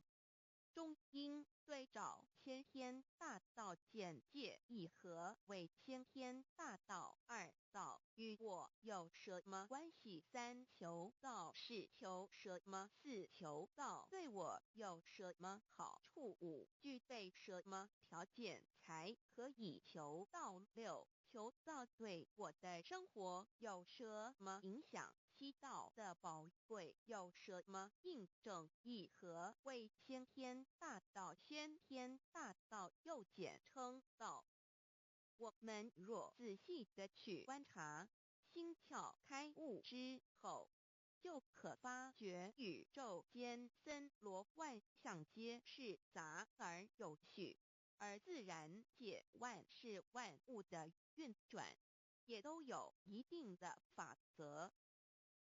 各天地人是万物的真主宰，就是道。道乃在天地生成之前即已存在，故曰先天大道。道者理也，理就是真理。在天地人万物未生以前，道即已存在，而道能生天、生地、生人、生万物万类。在天地人万物毁灭之后，道不会毁灭。道因为无去无来，不生不灭，乃代表着宇宙间亘古不变的真理。道的本体，也就是宇宙自然的本体。在混沌未判之初，宇宙间只是一团灵妙理，无天无地无人，也没有语言和文字，所以我们实无法以任何语言文字或思虑来形容它。故大道无名强名曰道，我们也是勉强用到这个名词来代表它。在天地万物生成之后，早就能贯穿于宇宙万事万物之中，使一切的自然现象均能呈现和谐有条不紊的运转。这就是道的妙用。道大理为，我们虽然无时无刻离不开道的本体和妙用，却又很不容易去认识它。因此在2、3千年前，各教圣人应运出世，各化一方，针对当时天时地利及众生的根器，留下千经万典，传下诸多去恶从善的修持法门，同时也让芸芸众生认识了冥冥中宇宙万事万物均有一个真正的主宰，或称为上帝，或称为造化，或称为天主。我们称其为道或无生老，均是一名而同义。我们对道有了深一层的认识和体悟之后，就会了解天地间实无一物不是道之本体与妙用的合一。因此，道虽然涵盖各大教门的经义，为千门万教的总源头，确实不局限于宗教的领域里。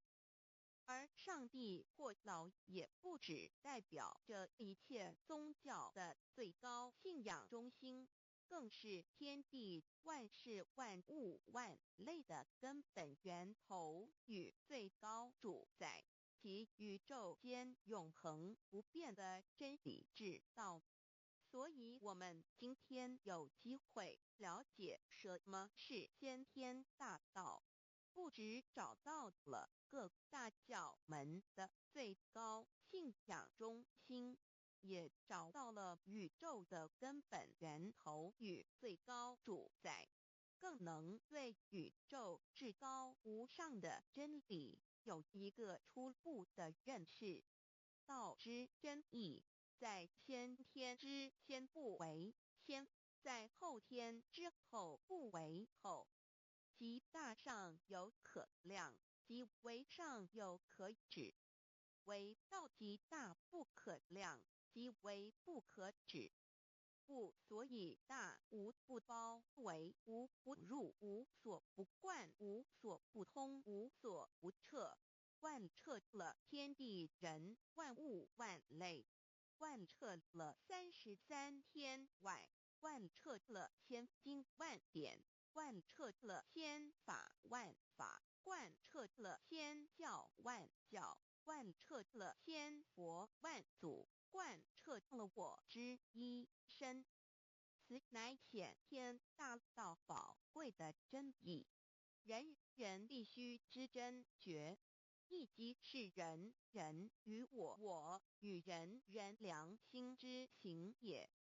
此乃万众一心，万国一家世界大同，此先天大道之宝贵也。二，道与我有什么关系？道的宝贵在于它大而无所不包，细而无所不入。天地生成之后，道贯穿于天地万物万类，使得日月星辰之运转各有其时，四时之交替，万物之消长各有其序。而最宝贵的是，各天地万物的主宰，同时也是我们人一生之主宰，曰性理，使得我们不学而能看、能听、能吃、能动。因此，我们不只要探求天地间的治理，更要回头认识我们身上固有的真理。故先天大道即是性理真传。道的宝贵，并不在于它有什么神秘、稀有或特殊之处，而是在于它平时，但我们却时时刻刻离不开它的本体与妙用。我们反观一下自身，就会发觉我们身体的结构是非常精密和奥妙的。我们轻轻地握一下手，就算是这么简单的一个动作，其中所牵涉到的所有关节物理作用、能量、化学反应、神经系统资料讯息之传输及脑部分析、判断和命令之下达，以目前全世界的科技知识和文明水准，也无法一一表达出来。但是我们做出个动作的能力，却完全不因个人知道上了程度的差异而有任何影响。无论是学识多丰富的学者，或是目不识丁贩夫走卒，无论是成人，或是刚出生不久的婴儿，都可以轻而易举地做出的动作。人人与生俱来，不学而知，不学而能，无增无减的良知良能，就是主宰我们一生的道。我们有学习而得到的知识和才能，有忘记的时候，有疏远的时候，而道的本体和妙用，不用学习，不用思考，大而能主宰宇宙的运作消长，小而能主宰我们一生之视听言动。我们有而不知其有，用而不知其用，却又无时无刻不能缺少它的不增不减，但自具足一切。我们身上固有的道，因为就在我们身上，又称作自性老。我们了解了个主宰天地万物的道，在我们身上就有，它的作用不应受到我们赞美或否认而有任何增减。无论种族、肤色、国籍、宗教、信仰或贫贱富贵，均无分无别。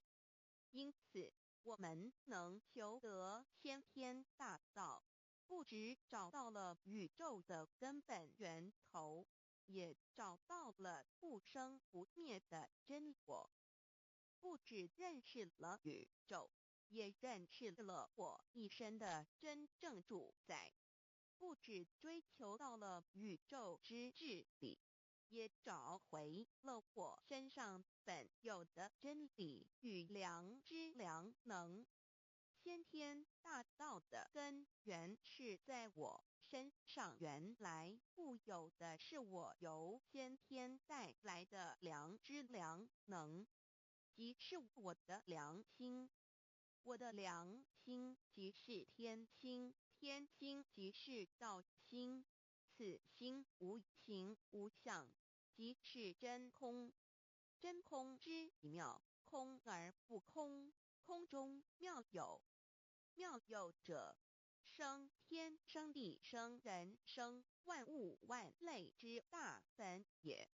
妙用者，万灵真在也，主宰天地人万物万类之真主宰，亦即是主宰我之一身。故曰道在无身，一切万能。道离无身，此身在无一能。先天大道如此宝贵，乃人必须追求之道也。三求道是求什么？静心观察我们所存在的这个宇宙，我们往往会赞造物主的神奇。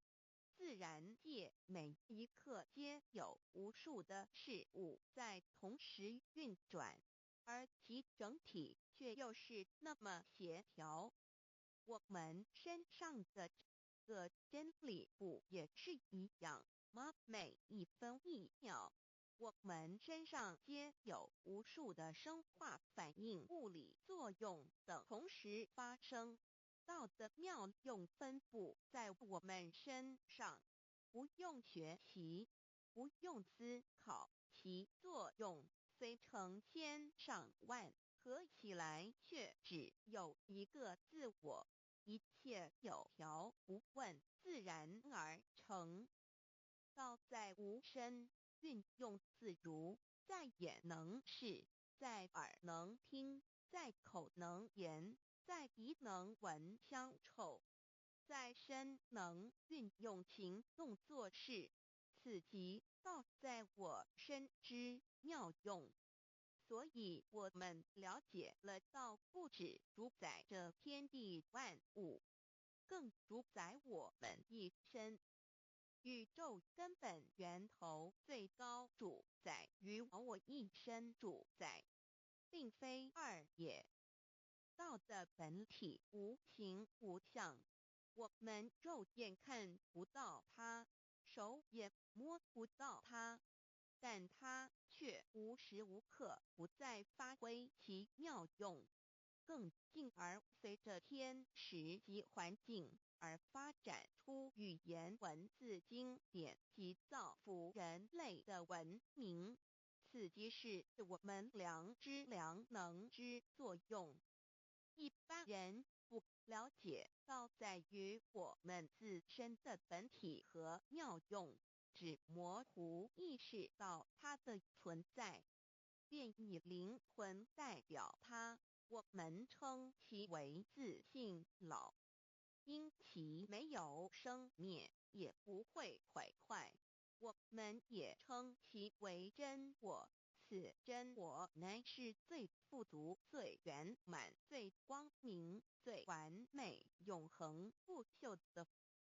现在我们来生一看，看得见摸得着有形有相的肉体，能不能代表我把一个人生命中不同阶段的照片拿来比较，我们就可发觉，面貌是无时无刻不在变化的。我们一般均习惯以相貌认人，但相貌却不是永恒的。我们的肢体也不是真我，某些人不幸失去了一只手或一只脚，仍是好好的活着。我们的内脏呢？现在科学昌明，其自己能把动物的心脏成功地植入人体。我们不能因此说，这人不是他自己了。就算头的脑细胞，从我们一出生就开始不断的在坏死、减少和变化之，因此有形有相的肉体只是真我的一个工具而已。肉体虽然看似真实，却无时无刻不在改变之中，不需数十年又变成一堆黄土。因它不是永恒的，我们称之为假我。对于真我和假我有所了解之后，我们也就可以了解我们为什么要求到了。如今我们非常幸运能有机会求得先天大道，求得的就是三宝。三宝简单明了，但也博大精深，其内容在求道时会详细解说。现在只简单的提出2点。首先，求道就是直接点出了真正永恒不朽的真我，也就是良心本性的发。在物质文明远较精神文明昌盛的今日，假若迷失真我，我们的人生将有如行尸走肉。若是认假为真，更是我们为了盲目满足假我而做出害己害人的事情，造成自己在世时与死后的灾祸。因此，求道启发了我们内在本的真我良心，真我假我协调融合，使我们的人生不论存没，都是平安喜乐自在充实而有意义。其次，求道也就是开启了我们身上的正门，又称良心之门、智慧之门、慈悲之门。个门非常的重要。当我们要离开一间房子时，自然由大门离去。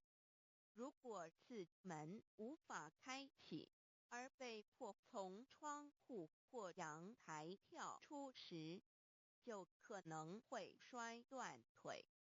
我们的肉体就像一间房子，真我灵性就像是房子的主人。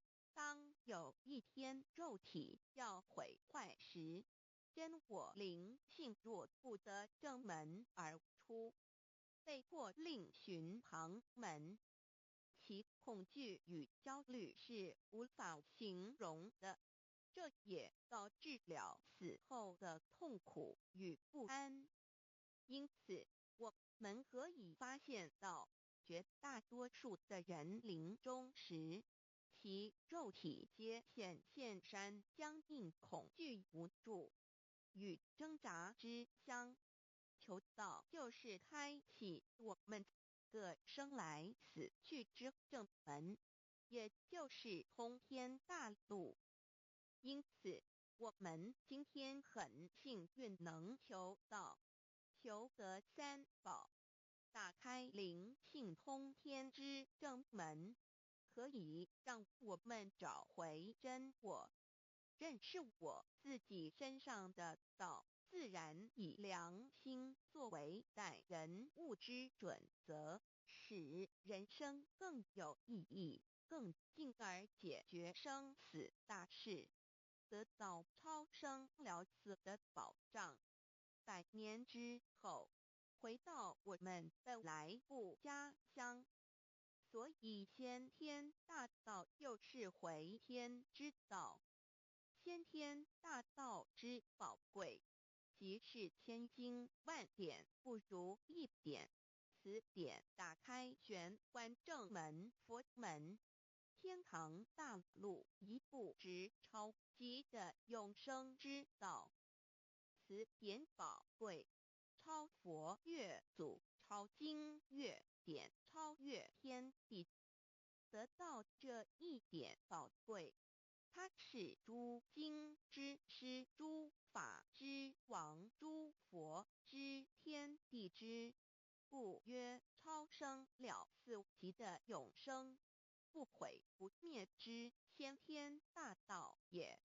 此乃即是人人原来固有的，必须返回天之道也。自求道对我有什么好处？我们今天很高兴能有这个机缘求道，能够开启良心之门、智慧之门、通天之正门，这是第一步。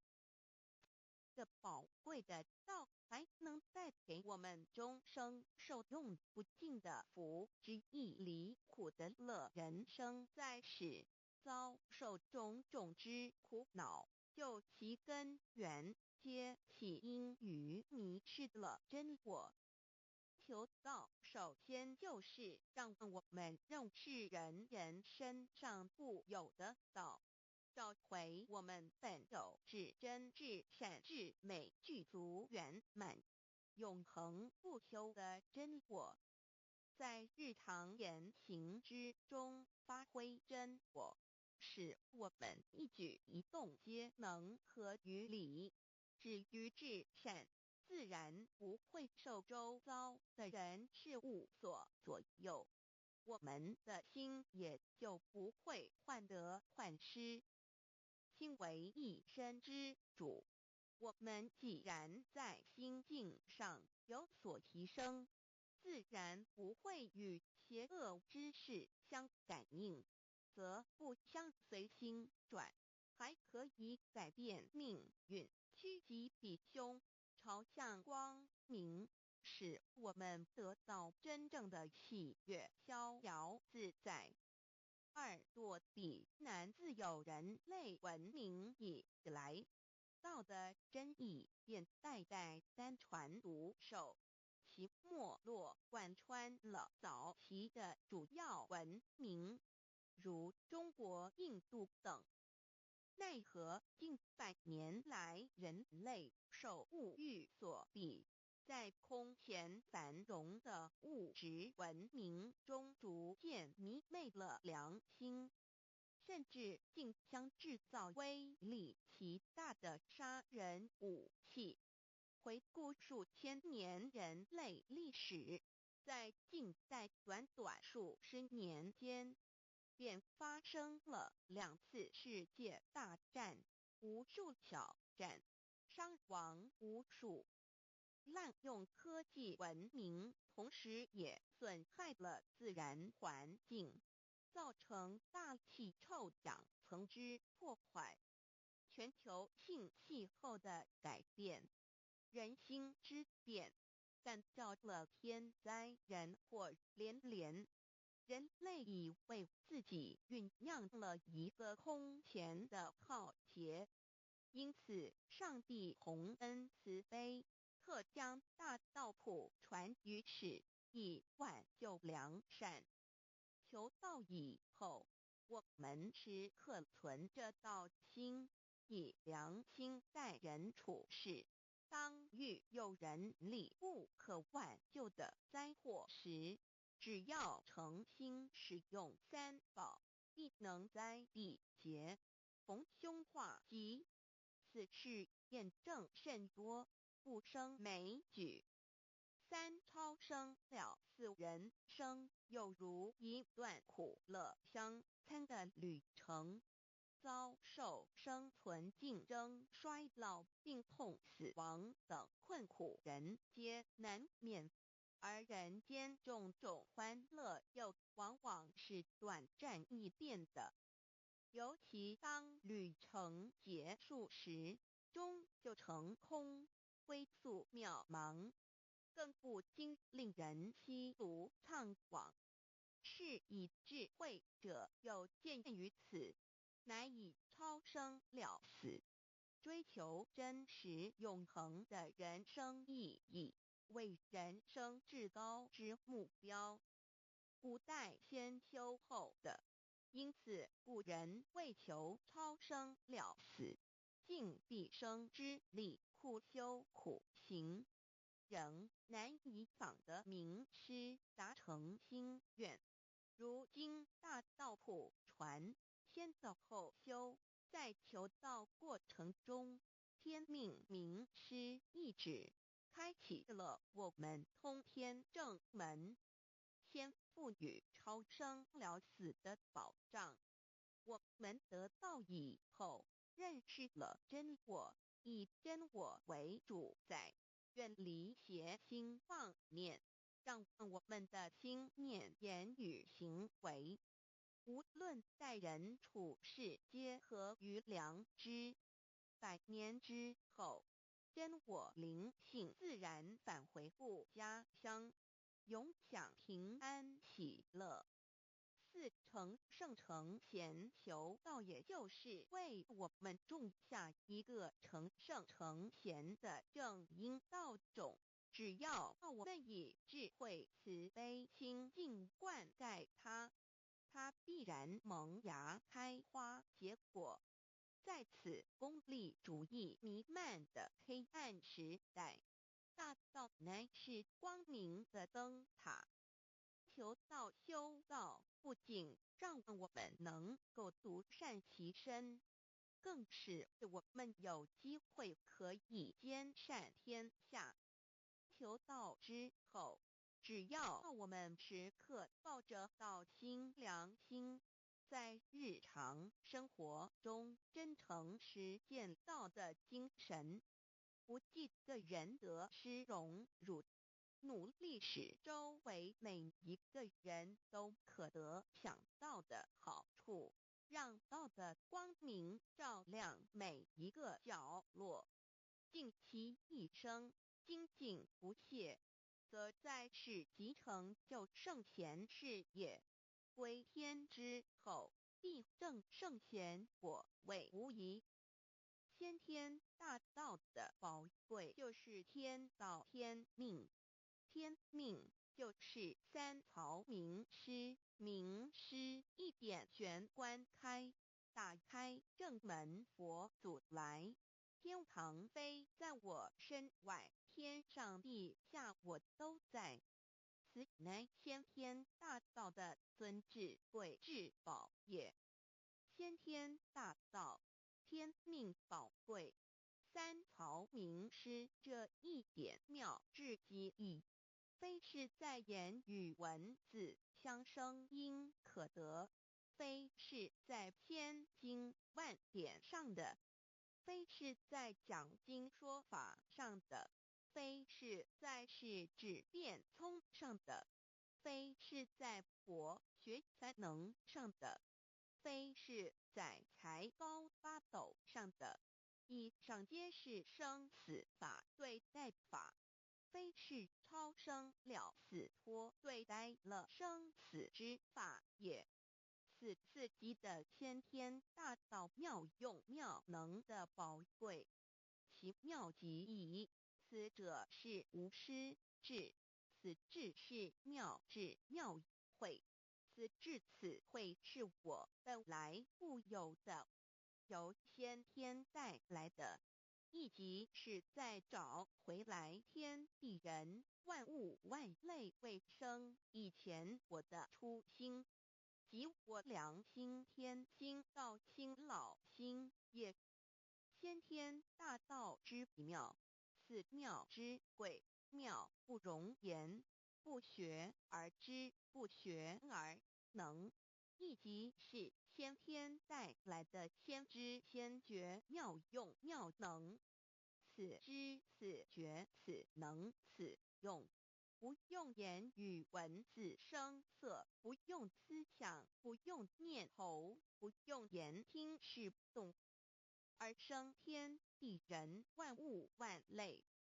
生天地人万物万类之后，这天地人万物万类，实可分妙，也离不开其妙用妙能，故曰万灵真主宰也。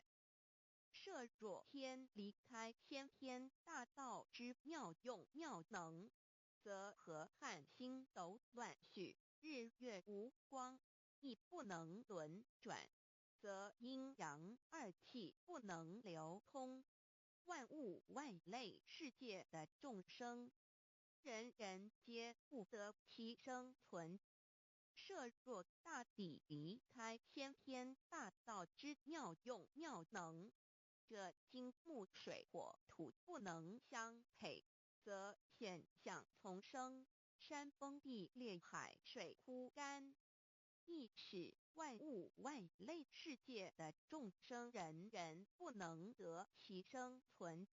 设若人离开先天大道之妙用妙能，则寸步难行，眼不能看，耳不能听，口不能言，总之全身不能动作。100日之后，成了一堆臭骨臭泥土。此乃先天大道妙用妙能的宝贵妙至极矣。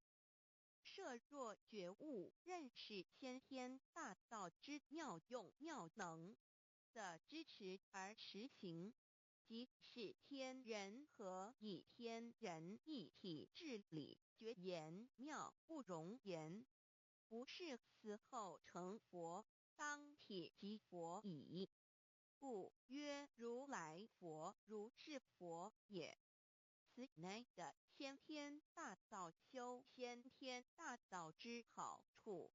勿具备什么条件才可以求道？求道既然能够带给我们终生受用不尽的好处，我们今日能有机会求道，会不会显得太容易了？事实上，我们能得闻先天大道，首先要感谢上帝的恩慈，将自古不倾泻的大道普传于世，使我们有机会得此天之道。另一方面，我们本身也必须具备足够的条件，祖上有德，根基深厚，佛缘成熟，才能够顺利求道。此外，我们必须向宇宙至高无上的造物主上帝发一个良心愿。此愿可归纳为3个要点：一得道以后，愿以明记并实践道的精神，也就是日常生活所思所言所行，皆愿以良心作为依归。2得道以后，愿以能力所及，助周围需要我们帮助的人，愿意多了解道的意义，并让更多的人蒙受天道的福祉。3得道以后，绝不将求得的3宝告知任何人。3宝必须在庄严的求道过程中，天命名师传授给我们，才有真实意义。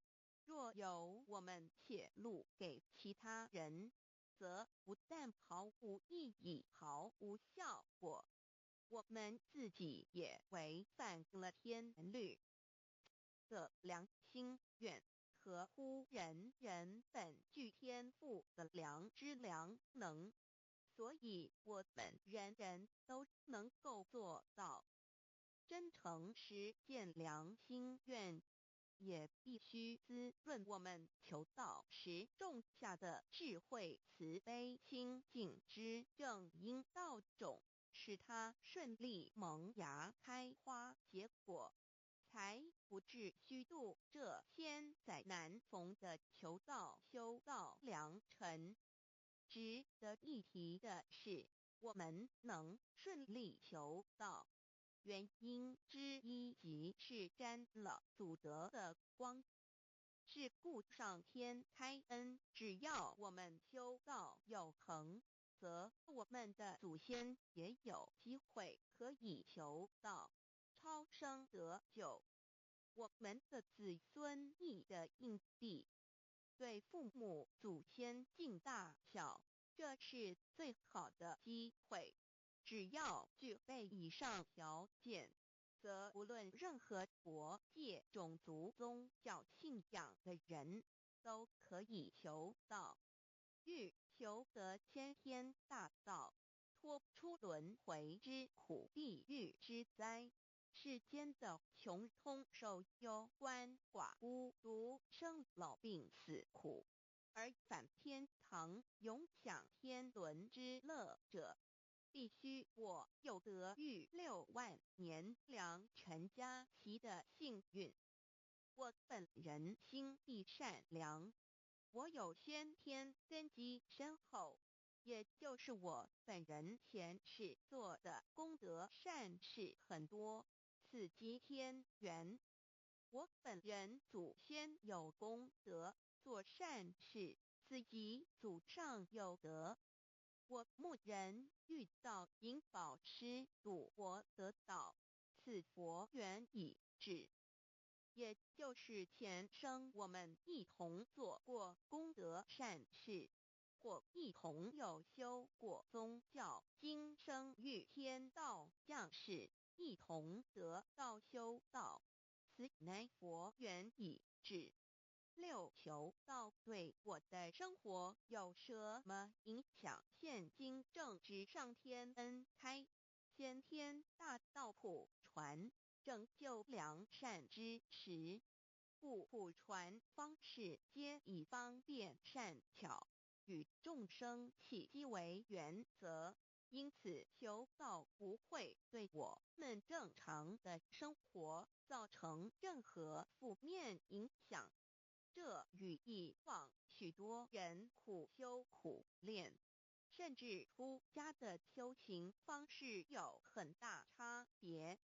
也正因为如此，先天大道能在日新月异的现代，适应社会的各个阶层，传布到世界的各个角落，使人人皆有共沾天恩的闻大道的机会。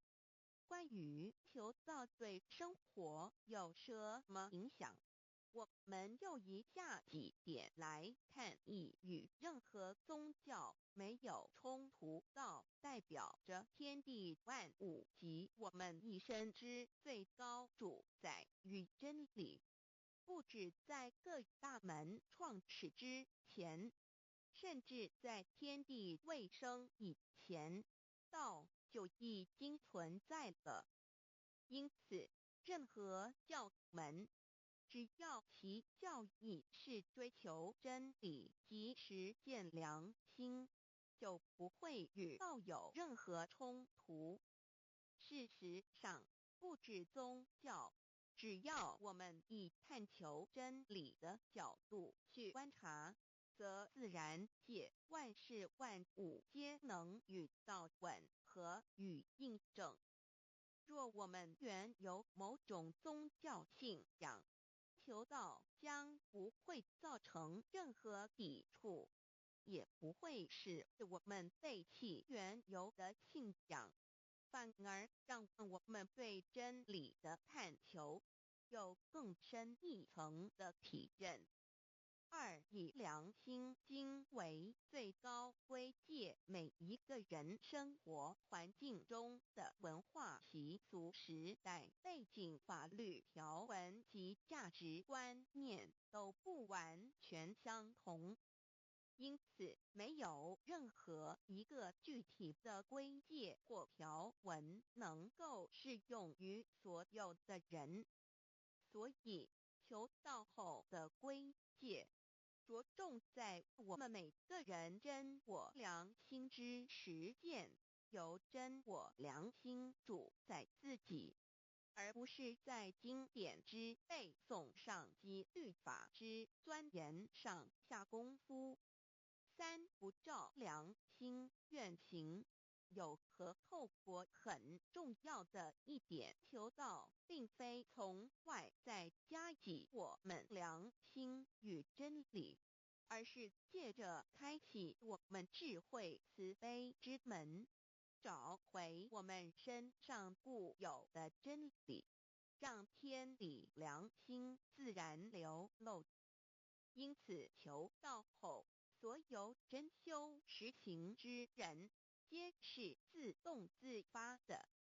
是不，求道后，若我们不照良心愿而行，并非将出现任何外力来强制我们遵行此愿，而是将受到自己良心的谴责，由真我良心督促自己，而自然改过向善。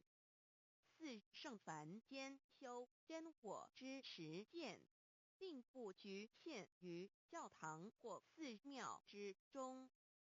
因此，现今大道普传，并不要我们加舍业到深山古寺之中修炼，而是在不影响家庭、工作、学业之正常情况下圣凡间修。在日常生活中，时时刻刻一言一行，皆能以天理良心为依归，就是真我之实践。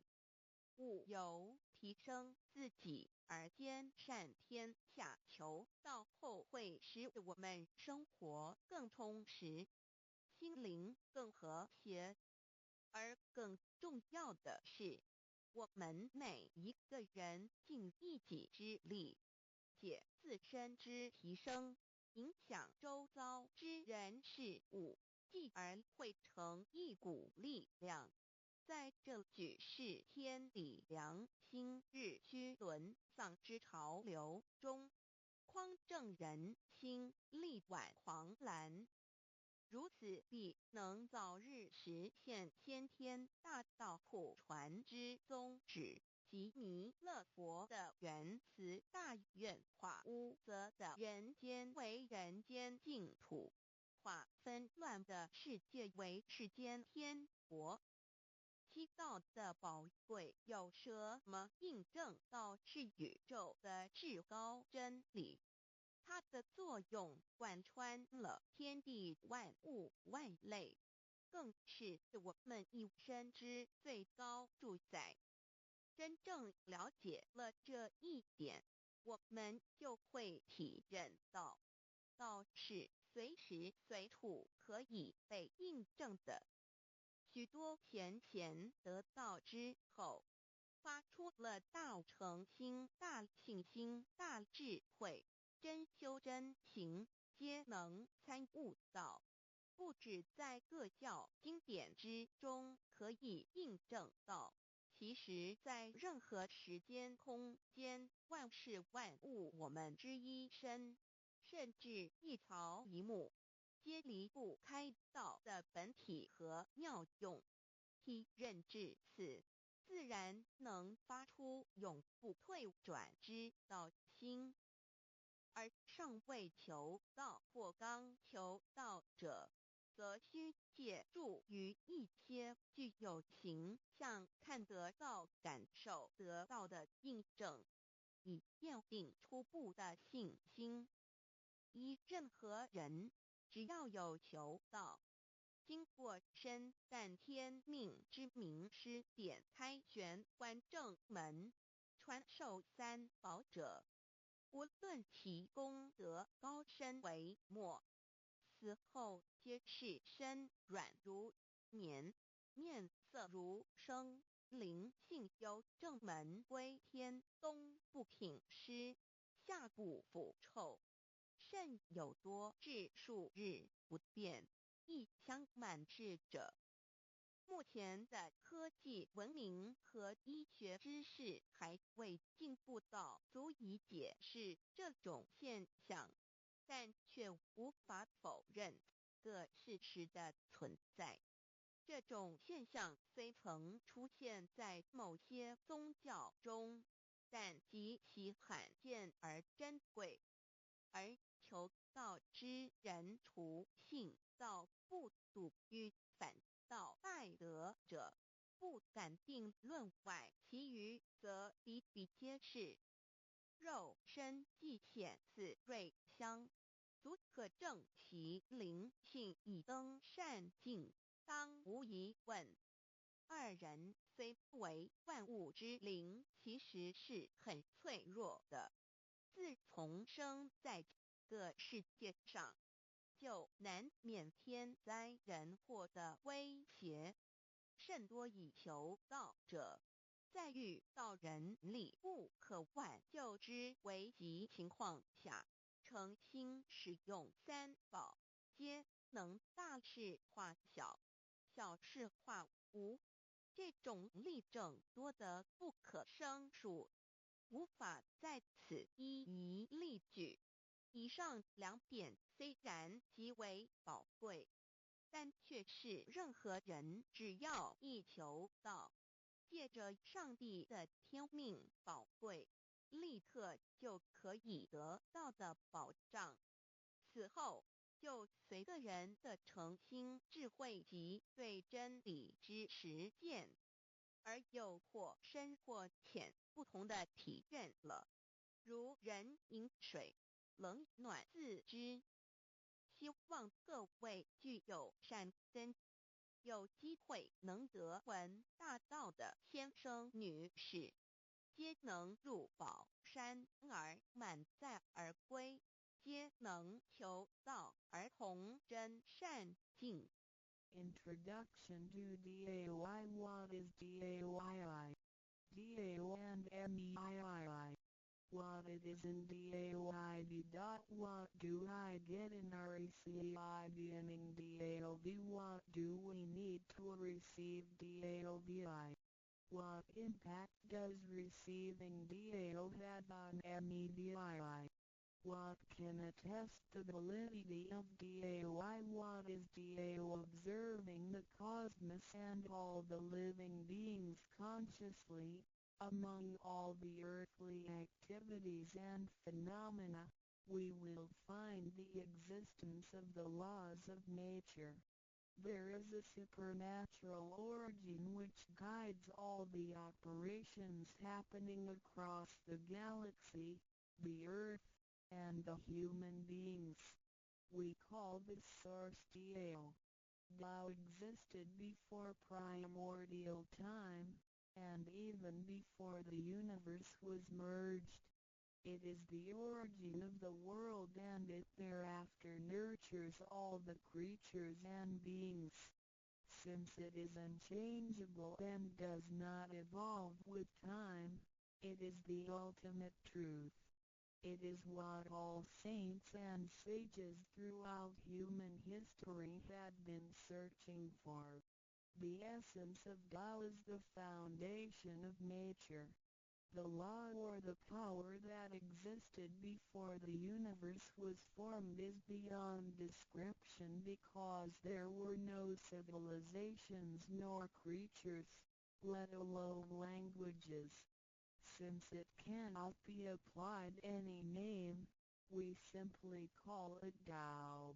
After the world was merged, along with the mutations of the universe, we see the harmonious actions as exhibited in seasonal changes, rhythms of time and tide, and the balance of the ecosystem. We also find some conformity of human nature across various cultures. These prove the laws of nature. This is the extension of that original Tao when it is substantiated and materialized. It merged into everything that is within us. Now that we know Tao is present universally and yet difficult to be recognized, there have been prophets and preachers trying to make us know and understand the origin and the truth of life through various teachings and literature since the beginning of civilization. They were scattered around the world throughout history. As a result, great commandments were taught to disciples and goodness and badness were differentiated. These teachings varied, based on differences in culture, background, timing and the level of each individual's comprehension. However, they all tried to express and transmit to their descendants this creator and chief of the universe. It is God, or what we call Tao. As we get to know it more and more, we will realize that the essence of Tao and its effect covers every existence without any exceptions. Tao is actually the headwaters of all religions. It embraces the essence of all the preaching and teachings. And yet, it is superior to the system of belief. It is the nature, the universe itself. Tao or God represents the highest authority and power of nature. It is also the headstream and superior to all. It is the unchangeable principle. Understanding Tao allows us not only to discover the center of all religious belief, but also to communicate with the origin and the highest power of nature. We will then be able to relate ourselves to the truth of the universe. To probe further, Tao existed before the formation of all, yet it was not anterior, which means that the creation was embedded in it. Tao emerges into the creation, yet is not posterior, which means that it is not thereafter limited. Among those created, however large, they can be measured, however small, they can be detected. It is only Tao that cannot be measured of its immensity nor detected of its existence. Therefore, it is larger than the largest and leaves nothing excluded, and yet it can be smaller than the smallest and leaves nothing not penetrated. It is ubiquitous. It merges into and governs all. It is in charge of the space, the earth, human beings, all the creatures, and all existences.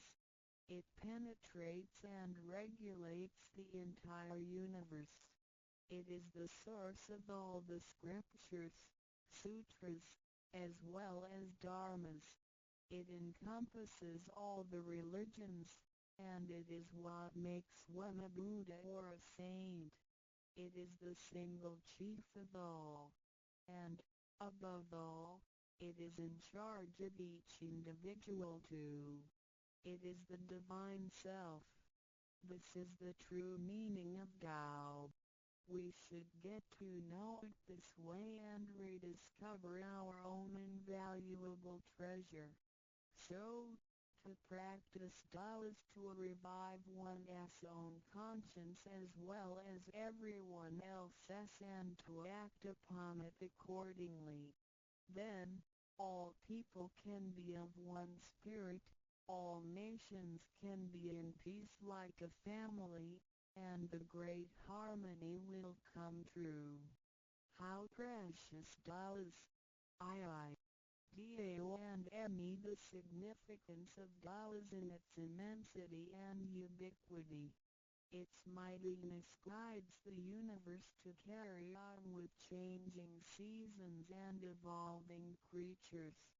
The countless aspects of the natural phenomena seem so capricious and yet really in order and in cycles. This almighty being also resides in each of us. It is the divine self, the natural quality of a person. It enables us to see, to feel, to taste, to hear, and to move without learning. While we research the ultimate truth in the universe, we should turn in upon and see into ourselves to discover that divine self. We will find the rules that govern the universe also comply with the way we are. Tao is not something too far to reach, nor too mysterious to comprehend. It is nothing particular, but has to do with our daily lives. We cannot do without it. Every movement we make, in order to see, to touch, to feel and to think, is associated with Tao. Consider how many wonders are hidden in our body, how delicately our physical functions are carried out. For example, when we shake hands, the components involved would include the coordination of joints and muscles, the chemical reactions of energy, the transmission of information through nerve systems, and the actions occurring in our brain such as issuing orders, making judgments and analyzing situations. Even with the most advanced technology and the highest level of knowledge we have developed today, we cannot completely reconstruct such a function. Yet the ability to perform such a simple movement is there for all individuals, regardless of the level of a person's knowledge and his/her being a grown-up or a baby, a scholar or an illiterate. These are the kind of abilities we come equipped with naturally, without learning and being taught. It sits within us and is in charge of all. It is Tao, never diminishes nor inflates. Worldly knowledge acquired through learning can be forgotten. A gymnast can abandon his/her techniques and a musician can lose his/her skills without practicing. The essence of Tao and its extension are always in charge of the macro-universe, the nature, and the micro-universe, the human being as self. We are associated with it unconsciously since the first day. Because it encompasses the whole nature within us, we also call it native self. Tao is within and surrounding us. It needs not be worshipped nor debated over, because its existence is unconditional, regardless of race, color, nationality, religion or status. It is impartial and stays constant. In receiving Tao, we not only find the origin of the universe, but also the divine self. We get to know the highest power in the universe as well as the genuine nature in charge of self.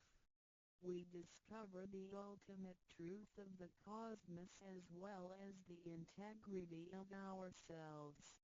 Recognizing that the laws which govern the universe also govern us makes us be able to return to our true nature.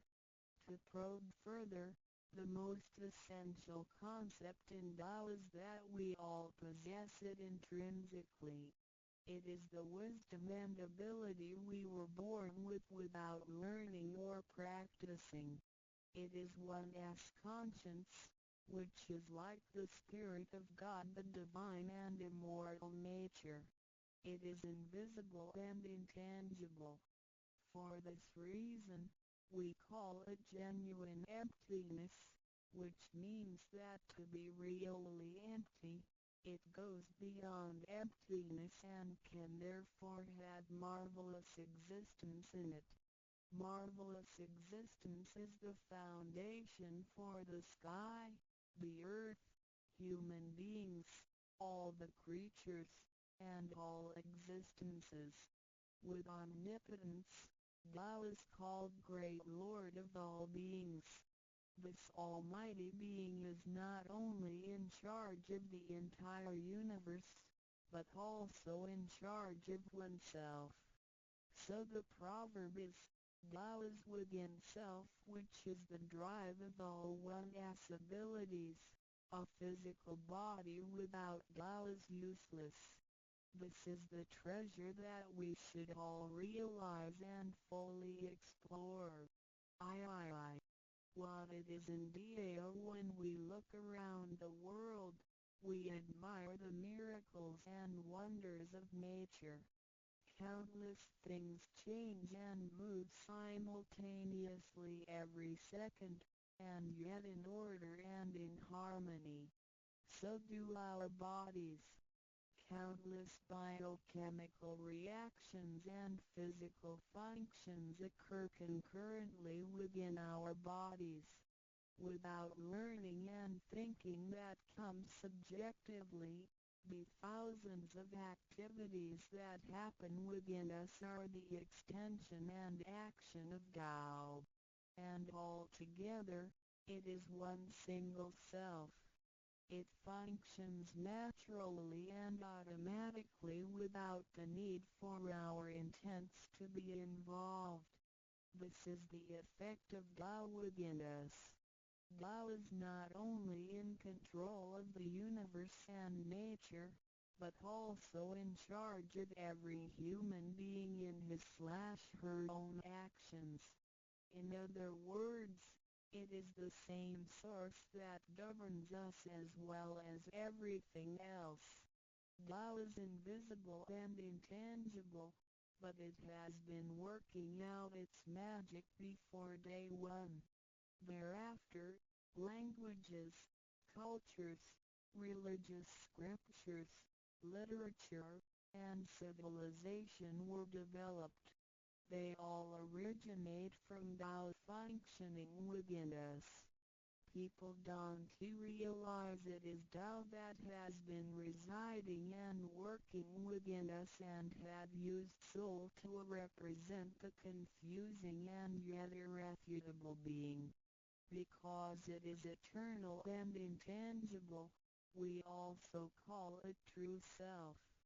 This true self is the most abundant, brilliant, and imperishable being.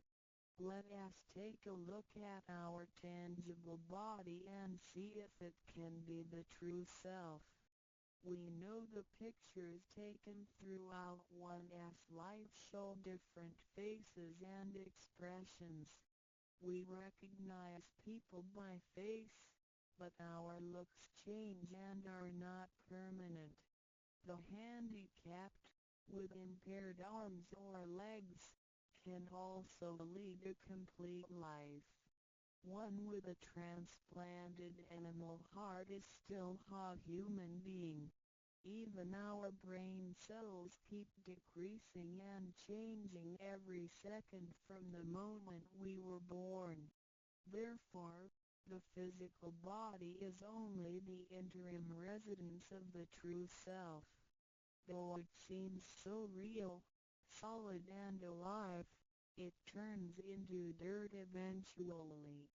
We call it false self because of its tentative and transient nature. By recognizing the difference between the true self and the false self, we understand the reason and importance for us to receive Tao. Luckily, we are given the opportunity of receiving Tao and learning the three treasures. The three treasures are straightforward yet profound. The meaning and details of them will be illustrated through the rite of receiving Tao. Here, we only discuss two issues. First, by receiving Tao, the true self gets plucked out. It leads to our conscience. Upon the time when material pursuance surpasses spiritual seeking, giving up the true self only makes us a walking corpse. In order to fulfill and satisfy the sensational desires of the false self, we may commit wrongdoings and harm others, eventually creating troubles for ourselves. Our inner conscience is identified and enlightened by receiving Tao. Thus, the body gets to work with the spirit in a mutually beneficial and harmonious way.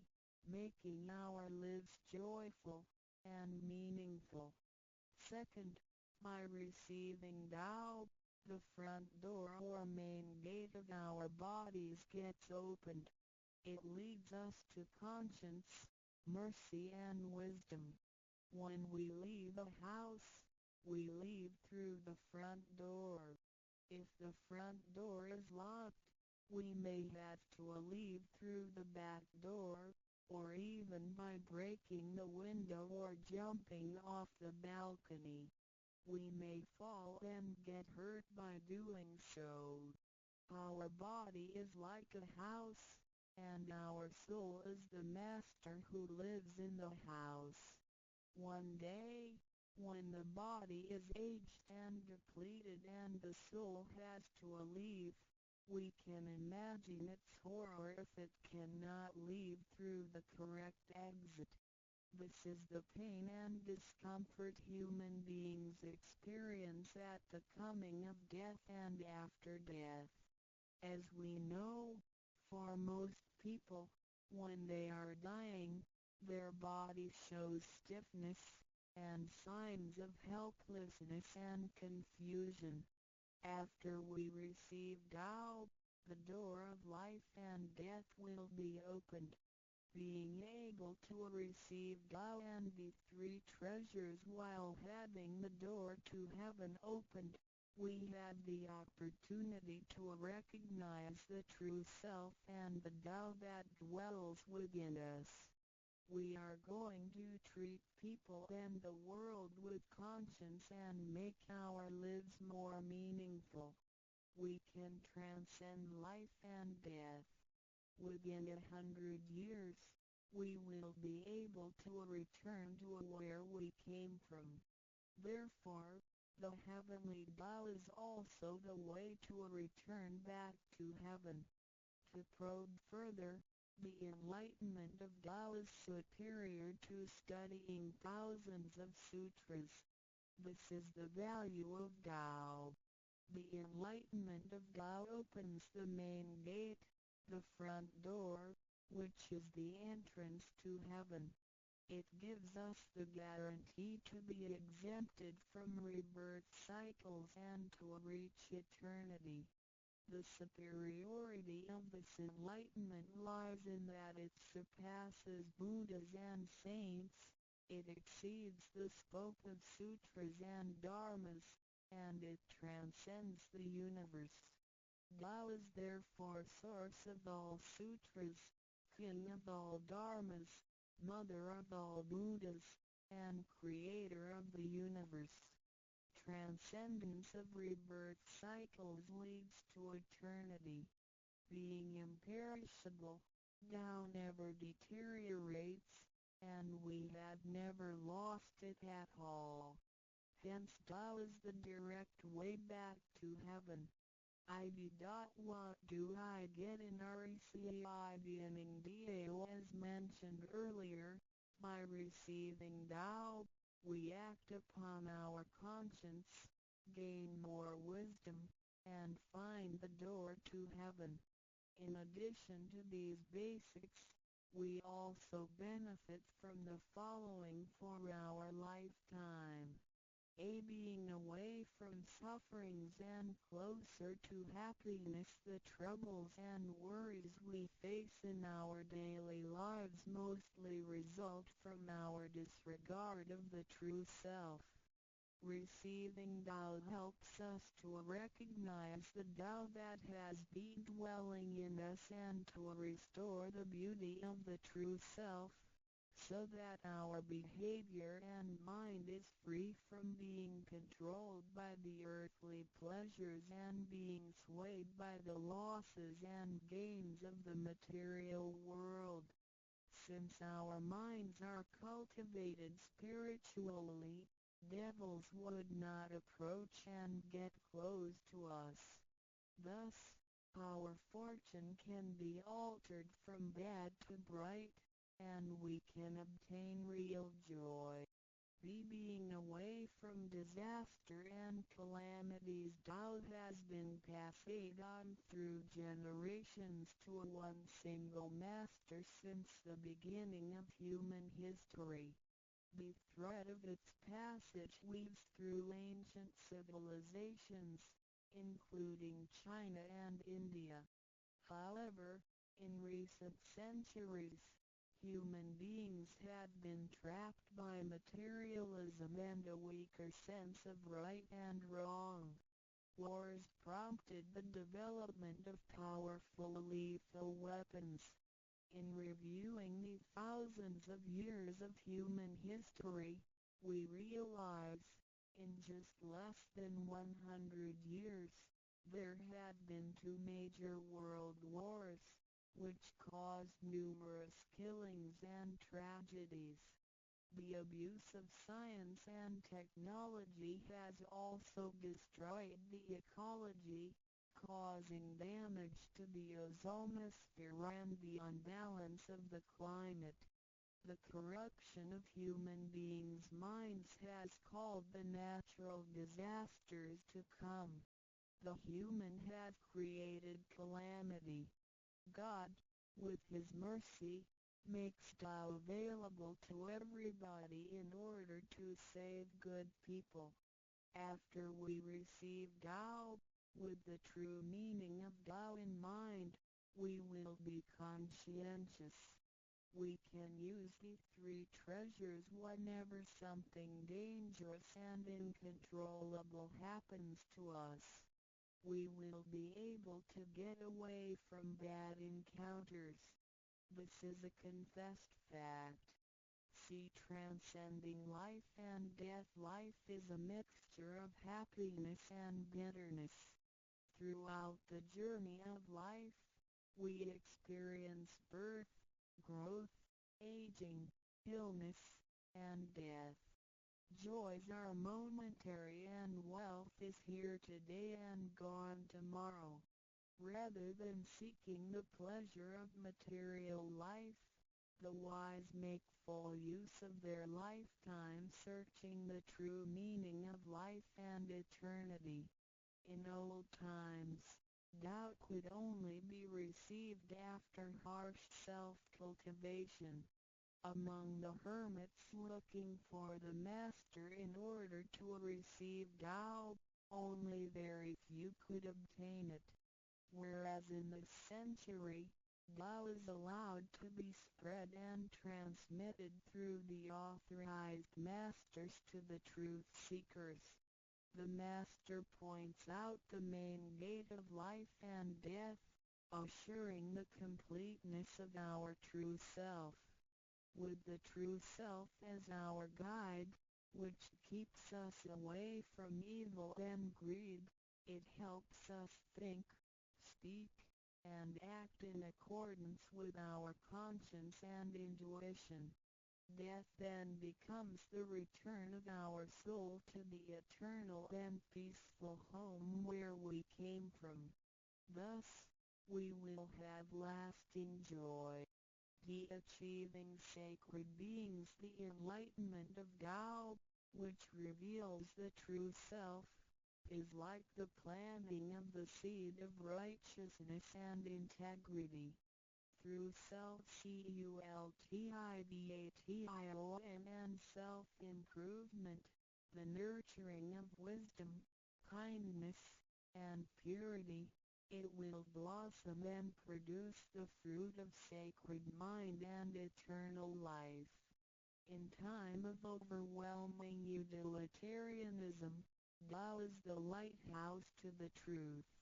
Receiving Tao, and then cultivating ourselves, not only improves our own lives, but also gives us the opportunity to better the world.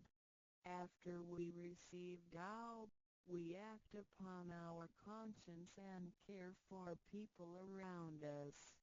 We cherish Tao and disregard personal disadvantages. Then we make an effort to spread the message of Tao to the world, in order for everyone to benefit from it. We are devoting ourselves to the work of God, and certainly will achieve spiritual perfection in both this world and the world after life. To probe further, the supremacy of Tao is based on the heavenly decree of God, by which Grand Masters can perform the passage of Tao. The enlightenment of Tao from Grand Masters directly opens the main gate of our bodies, which revives our divine nature. It reveals that heaven is not beyond oneself. Instead, one's true self merges into the entire universe. This is the supremacy of Tao. 1. With the heavenly decree, the enlightenment of Tao is extremely profound and marvelous. It cannot be completely expressed by any words of languages. It is not recorded on any scriptures or sutras. It cannot be described by preaching, nor can it be acquired by human intelligence, nor derived from knowledge and experience, nor achieved from gifted talents. Because the above-mentioned all have to be created and can be eliminated, which means that they cannot last forever themselves. They all bear partiality and cannot be applied universally. Hence, they cannot surpass life cycles, nor can they reach eternity. 2. The wonder of the effects and omnipotence of Tao is beyond words. It is the wisdom that does not come from learning. It is what we acquire from God and possess intrinsically. It is the same divine heart before the creation of the universe. It is conscience, the holy heart. It is the divine and immortal nature, the Spirit of God. 3. Tao is too marvelous to be described. It makes us know without learning and function without practicing. It is a prior wisdom, perception, potency, and ability. It is not constrained by words or languages. It functions without thinking, intents, or even actions. However, it can create the sky, the world, the human, all beings, and all existences. All these, after being created, still cannot carry on without Tao even for one moment.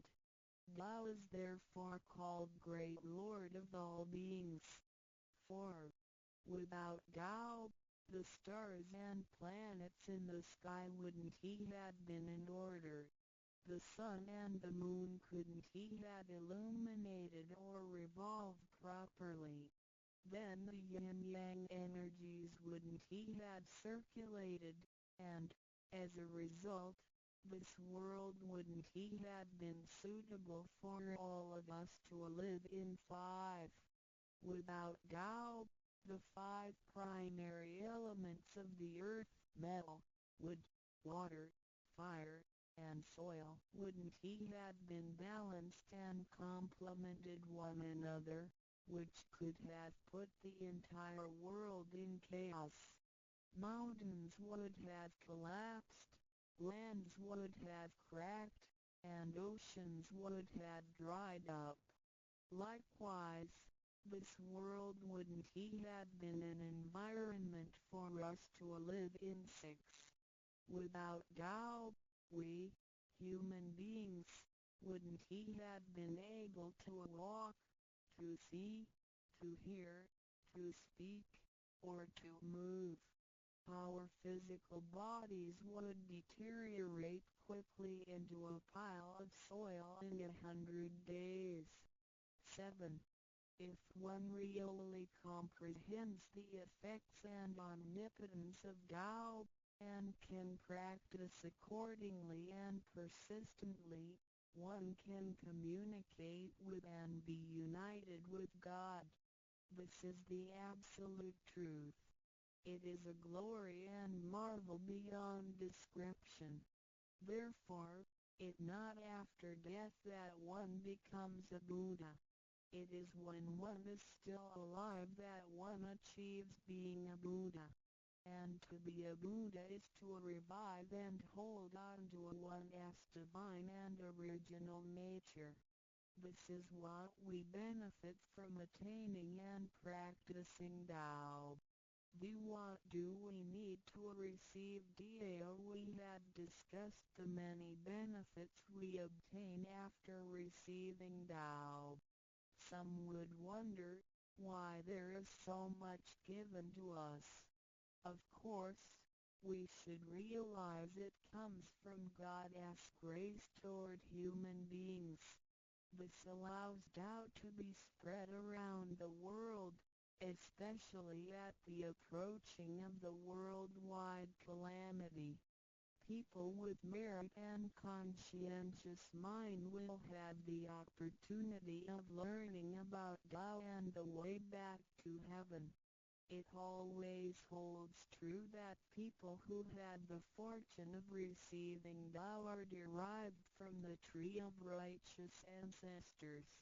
In addition, during the passage of Tao, it is required that we make promises to God that, after we receive Tao, we will keep in mind the true meaning of Tao and put it into action in our daily life. What we speak and what we do will all be based on our conscience. After we receive Tao, we offer help to those in need of it, and do our best to indicate Tao to more people so that they can all benefit from the grace of God. After we attain these three treasures, we promise not to tell them to any other person. These three treasures can only be transmitted through authorized masters in front of God. If we reveal them to any person, they become invalid to the person, and we also defy the heavenly decree. All the promises required are reasonable and achievable. It goes with our nature. If we practice and keep the promises, we will be able to become a wiser and a better person. We will become merciful, and nurture the good seed of Tao planted in our mind. One last thing to mention is that one of the reasons we are able to receive Tao is due to the good deeds of our ancestors. Therefore, as we persistently practice Tao, our ancestors will also benefit from it, and so will our descendants. As long as you are prepared for the above mentioned, you are qualified to receive Tao, no matter what nationality, race, or religion you belong to. Notes: in order to be exempted from the rebirth cycles, to avoid the ordeal of hell, to alleviate the suffering and misfortunes in our lives, and to be able to return back to heaven after death and enjoy permanent happiness, we have to receive Tao. And the general qualifications are: 1. To be with a compassionate heart, and to be fortunate enough to be born in a time when Tao is available to the public. 2. To have sown the seeds of virtue by helping many people and offering lots of charitable services in the previous lives. This is the divine affinity with God. 3. To have ancestors with beneficences and welfare work as well. 4. to meet the introducer and guarantor who indicate the way to attain Tao to me. It is very likely that, in the previous lives, we did charitable services together, or we cultivated together in the same religion. So, in this life, when Tao is available, we can help each other out and practice Tao together again. So time is right for Tao due to our divine affinity. VI. What impact does receiving Tao have on me? As we mentioned before, and like the old days when hermits had to leave their families to receive Tao through meditation and self-cultivation, Tao, at the present time, can be received in a way that is applicable and conforming to our practical needs. We don't have to give up our lifestyle in order to attain Tao. By the grace of God, Tao is intended to be delivered to the public at all levels of occupations and around the world, rather than being limited to a privileged group of people. The impacts that receiving Tao can have on our daily life are summarized as the following. A receiving Tao creates no conflicts with any religions. Tao governs the universe including all human beings. It existed before the formation of any religions. It is concordant with all religions, in the sense that religions preach the awareness of conscience and the pursuit of the truth. We don't need to give up our religion in order to receive Tao. On the contrary, by receiving Tao, we will have further understanding of the truth. The conscience becomes our ultimate guidance due to the variations of cultures, customs, backgrounds, legislation, and value systems. It is difficult to find a universal guideline for all of us to follow in our daily life. In receiving Tao, the main commandment is to act by our conscience, the true self, rather than by literature. We should be sensitive to the conscience, rather than be familiar with the laws. C. We will voluntarily keep the promise made while receiving Tao. Through receiving Tao, we are not offered conscience or true self, but merely the opening of the door to a wisdom and mercy. Therefore, we restore the heavenly principles inherent in us, and strengthen the power originating from our conscience. There is no external force that makes us keep the promises and commitments that we made when we received Tao. The only force comes from the guilty feelings that result from our misbehaviors, which reduces the mistakes we make. The practicing Tao can accommodate our worldly affairs. The fulfillment of practicing Tao and conscientious awareness does not have to be accomplished in a temple or church. It is not required to abandon worldly belongings or relationships in order to attain the ultimate truth.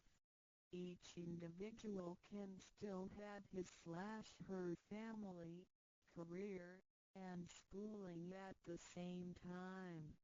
As long as we keep in mind the basic guideline, we should have our practicing Tao and getting closer to our divine self. We will make a better world by improving ourselves first after we receive Tao, by realizing the true self and what we are, the feeling of joy comes to us. The improvements on the quality of our spiritual life will affect people surrounding us. By interacting and working together in Tao, we will make the world better with lower crime rate and less pollution. The wish of Maitreya will finally come true to turn the world into God's kingdom and make people all live in harmony. VII. What can attest the validity of Dao Dao, due to its completeness and generality, regulates the totality of all beings. Many people, after receiving Tao, with their wisdom, faith, and devotion, realize that Tao is the fundamental principle that governs all things. They comprehend the truth of the universe not only through literature, but also through daily living and nature. Their faith in Tao becomes strengthened and they move forward in their spiritual life. However, for people who haven't or just received Tao, Tao can be confirmed through revelations. Anyone who has received Tao with the front door open shall die peacefully. One proof of this is that for those who have received Tao and died, their bodies remain soft and their faces vivid. Since the soul leaves the body through the correct exit, the corpse can actually remain uncorroded for a few days. With the most advanced modern science and technology, it is still difficult to explain this phenomenon. However, it is a fact that cannot be denied. This has happened before in some religions, but very rarely. For people who have received Tao, this kind of testimony is ubiquitous, unless they have committed serious sins and corrupted their own mind. This can prove the soul has reached an ultimate harmony. Being the superintendent of the things on earth, human beings are nonetheless weak. Since birth, we are subject to unpredictable accidents and natural disasters. There have been many people who encountered danger, used the three treasures with faith, and got away from the danger or reduced the damage to the minimum. Testimonies of this kind are numerous. The above two mentioned are rarely heard of and difficult to believe, but they are the immediate security given by God once a person has received Tao. Thereafter, with each individual's faith, wisdom, and the accumulation of good deeds, one will come to know the truth more and more. It is up to you to experience the value of this treasure. I hope you will have the opportunity to receive Tao, experience it in your life, achieve ultimate perfection, and realize eternity.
士比亚的名言佳句。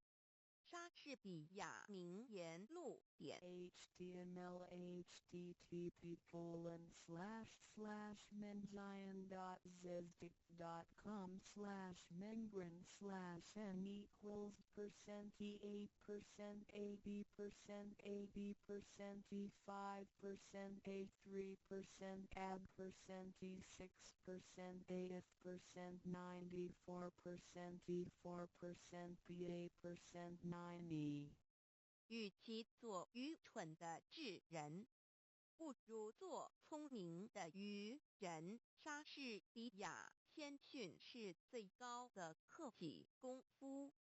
莎士比亚口头的推测不过是一些悬空的希望，实际的行动才能够产生决定的结果。莎士比亚爱情，它会随着全身的血液，像思想一般迅速通过了五官四肢，使每一个器官发挥双倍的效能。它使眼睛增加一重明亮。恋人眼中的光芒可以使猛鹰炫目。恋人的耳朵听得出最为细的声音，任何鬼祟的奸谋都逃不过他的知觉。恋人的感觉比带壳瓜牛的触角还要微妙灵敏。恋人的舌头是善于辨味的。巴丘斯希腊酒神显得迟钝。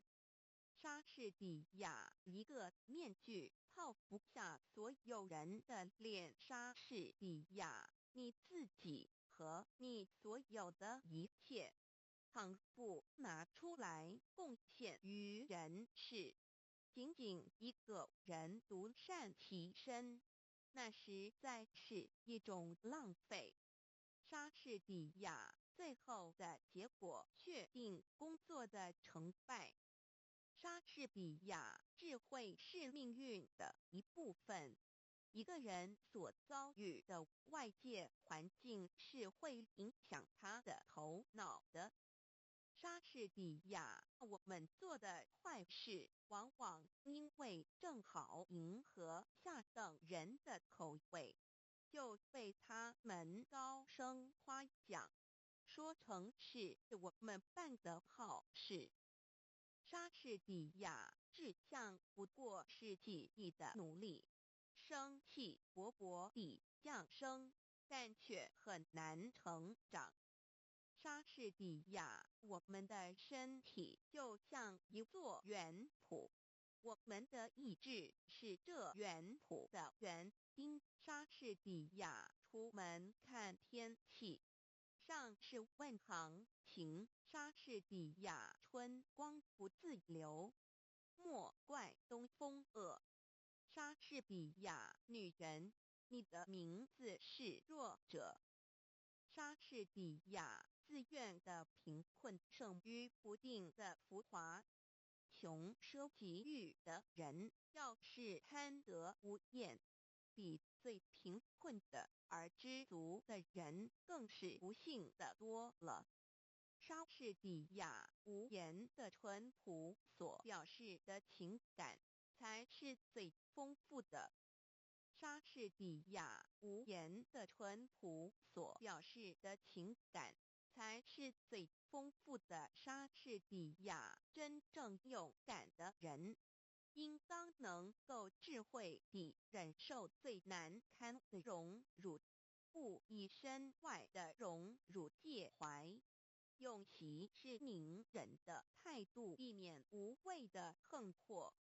莎士比亚多听少说，接受每一个人的责难，但是保留你的最后裁决。莎士比亚点燃了的火炬不是为了火炬本身，就像我们的美德应该超过自己照亮别人，否则等于没用。莎士比亚友谊在别的事情上都是可靠的，在恋爱的事情上却不能信托，所以恋人们都是用他自己的唇舌，谁生着，让他自己去传达情愫吧，总不要请别人代劳。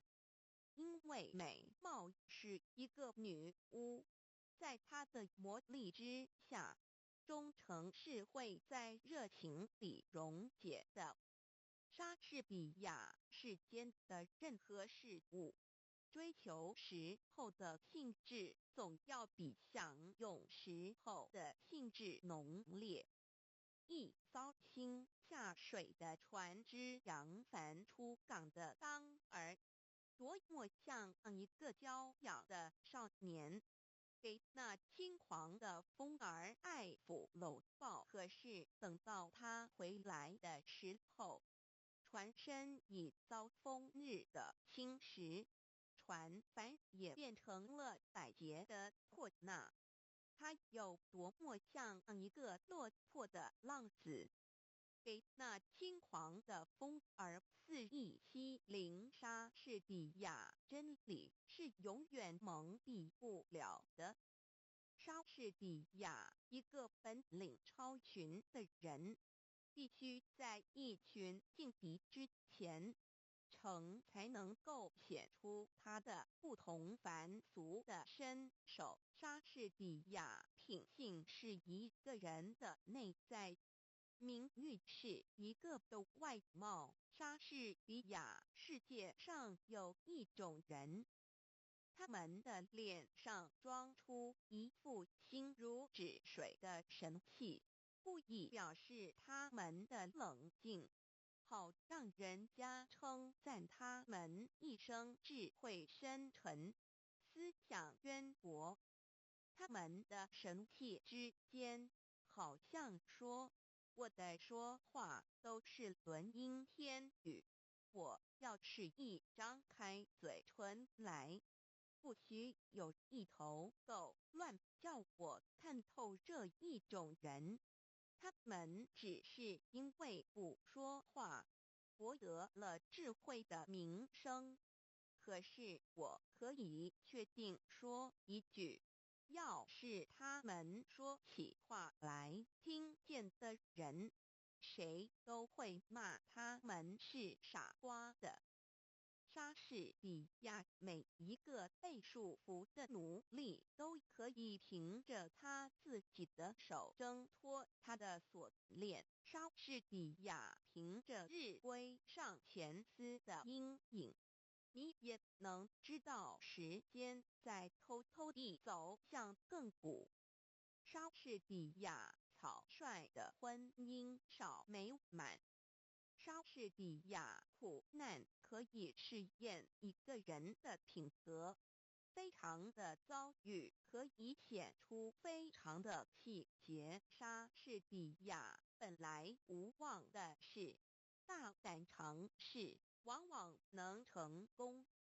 莎士比亚思想是生命的奴隶，生命是时间的弄人。莎士比亚庄严的大海产生蛟龙和鲸泥，清浅的小河里只有一些公平足美味的鱼虾。莎士比亚品性是一个人的内在，名誉是一个人的外貌。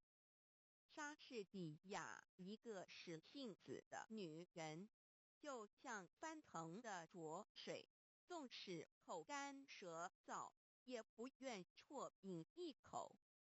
莎士比亚真实爱情的途径并不平坦。莎士比亚无论男人女人，名誉是他们灵魂里面最切身的珍宝。谁偷窃我的钱囊？不过偷窃到有一些废物，一些虚无的幻值，他从我的手里转到他的手里，他也会做过千万人的奴隶。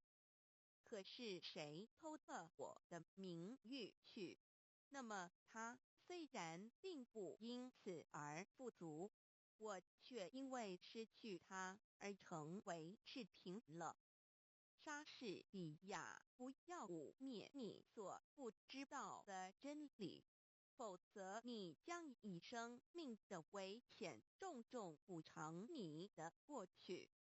莎士比亚仅仅一个人独善其身，那实在是一种浪费。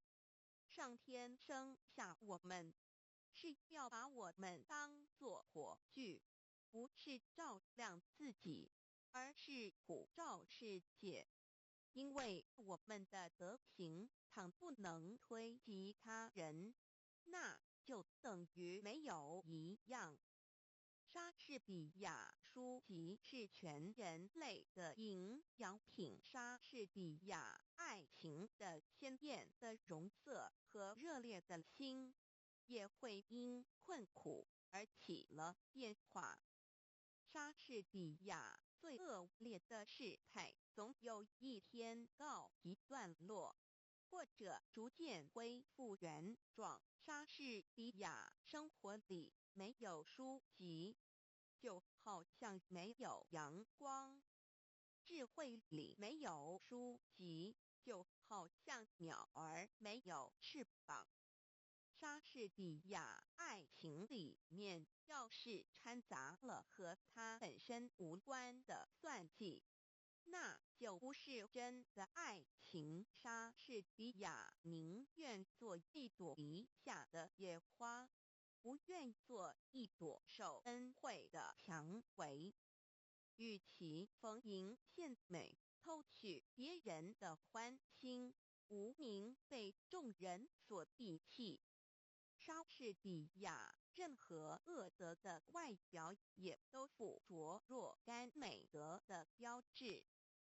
莎士比亚爱的力量是和平，从不顾理性成规和荣辱。它能使一切恐惧、震惊和痛苦在深受时化作甜蜜。莎士比亚不如意的婚姻，好比是座地狱，一辈子鸡争鹅斗，不得安生。相反的，选到一个称心如意的配偶，就能百年协和，幸福无穷。莎士比亚对人要和气，可是不要过分狭隘。莎士比亚如果一年到头如假日，岂不像连日工作那样疲乏？莎士比亚若是一个人的思想不能比飞鸟上升得更高，那就是一种卑微不足道的思想。莎士比亚无论一个人的天赋如何优异，外表或内心如何美好，也必须在他的德性的光辉照耀到他人身上发生了热力。再有感受他的热力的人，把那热力反射到自己身上的时候，才能体会到它本身的价值。莎士比亚富贵固然和友谊的好坏无关，但是贫穷却最能考验朋友憎爱分明的真假。莎士比亚不速之客是在告辞以后才最受欢迎。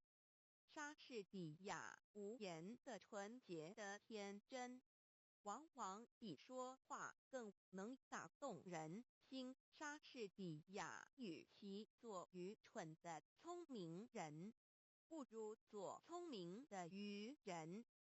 莎士比亚闪光的东西，并不都是金子，动听的语言，并不都是豪华。莎士比亚华夏在富丽堂皇，也只是坟上楼阁。莎士比亚明智的人绝不坐下来为失败而哀嚎。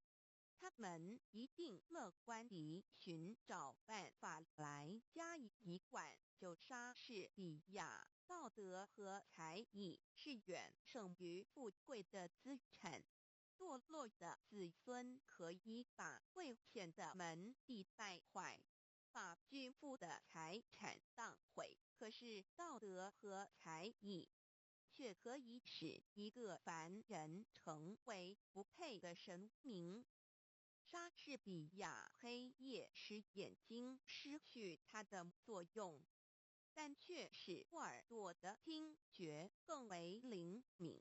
它虽然妨碍了视觉的活动，却给予了听觉加倍的补偿。莎士比亚自有戏剧以来，他的目的始终是反莎士比亚充实思想，不在于言语的复利。莎士比亚在时间的大钟上只有2个字：现在。莎士比亚简洁是智慧的灵魂，冗长是肤浅的早逝。莎士比亚千万人的失败，都有是失败在做事不彻底，往往做到离成功上差一步就终止不做了。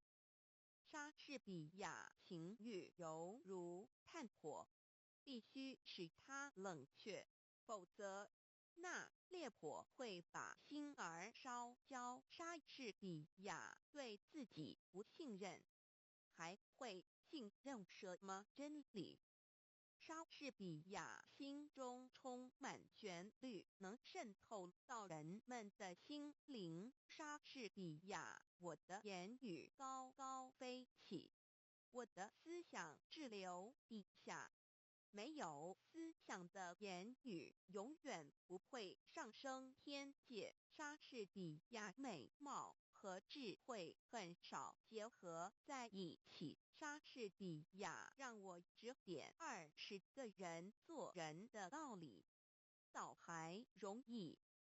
可是要我做这20个人中间的一个，奉行自己的教训，就没那么简单啦。莎士比亚不要想到什么就说什么，凡事必须三思而行。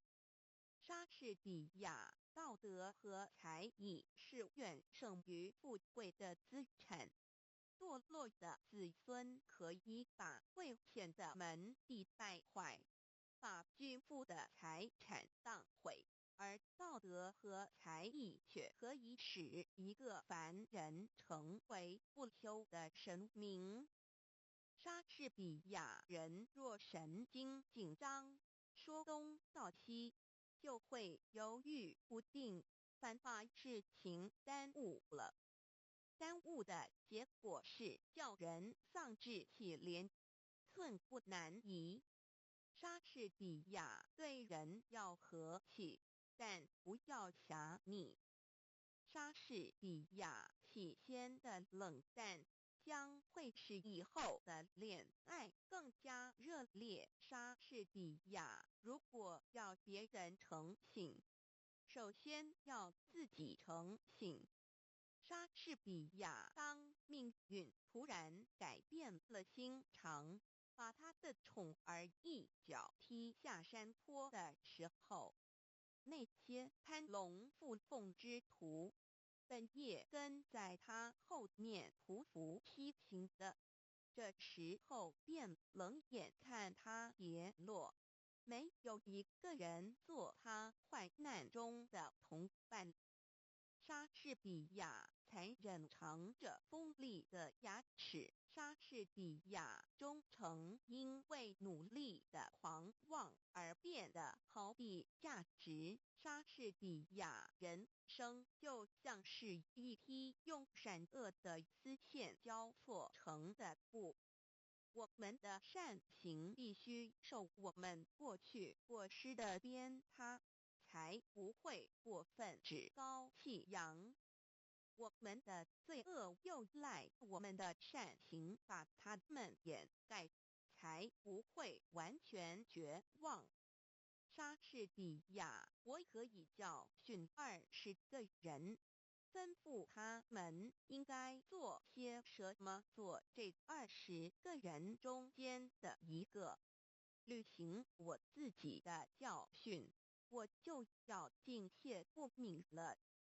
莎士比亚书籍是全世界的营养品，生活里没有书籍，就好像没有阳光；智慧里没有书籍，就好像鸟儿没有翅膀。莎士比亚装傻的好也是要靠才行的。他必须窥视被他所取笑的人们的心情，了解他们的身份，还得看准了时机，然后像窥视田眼前每一只鸟雀的夜莺一样，每个机会都不放松。这是一种和聪明人的艺术一样艰难的工作。莎士比亚一切朋友都要得到他们忠贞的报酬，一切仇敌都要尝到他们罪恶的苦杯。莎士比亚没有德性的美貌，是转瞬即逝的。可是因为在你的美貌之中，有一颗美好的灵魂，所以你的美貌是永存的。莎士比亚万事总居首，权力派不能但问良心。莎士比亚爱和炭相同，烧起来的没法叫它冷却。莎士比亚一套衣服、一顶帽子的式样时髦不时髦，对于一个人本来是没有什么相干的。莎士比亚只需一阵烈风就能把乌云吹散，并不是每块乌云都能引起一场风暴。莎士比亚失去了诚信，就等同于敌人毁灭了自己。莎士比亚，我荒废了时间，时间便把我荒废了。莎士比亚，爱情是叹息吹起的一阵烟，恋人的眼中有他净化了的火星，恋人的眼泪是他激起的波涛。他又是最智慧的疯狂，梗头的苦味，吃不到嘴的蜜糖。莎士比亚，青春是块原料，迟早要制作成型。莎士比亚，青春的特征乃是动不动就要背叛自己，即使身旁没有诱惑的力量。莎士比亚，若有旱烟，其实岂知莎士比亚一个骄傲的人，结果总是在骄傲里毁灭了自己。莎士比亚人的一生是短的，但如果卑劣地过这短短的一生，就太长了。莎士比亚，您的花言巧语对于了解您的人来说，是足以泄露您的空虚和弱点。莎士比亚人在不走运的时候，总是带出一副老。莎士比亚，爱情不过是一种风。莎士比亚，报复不是勇敢，忍受才是勇敢。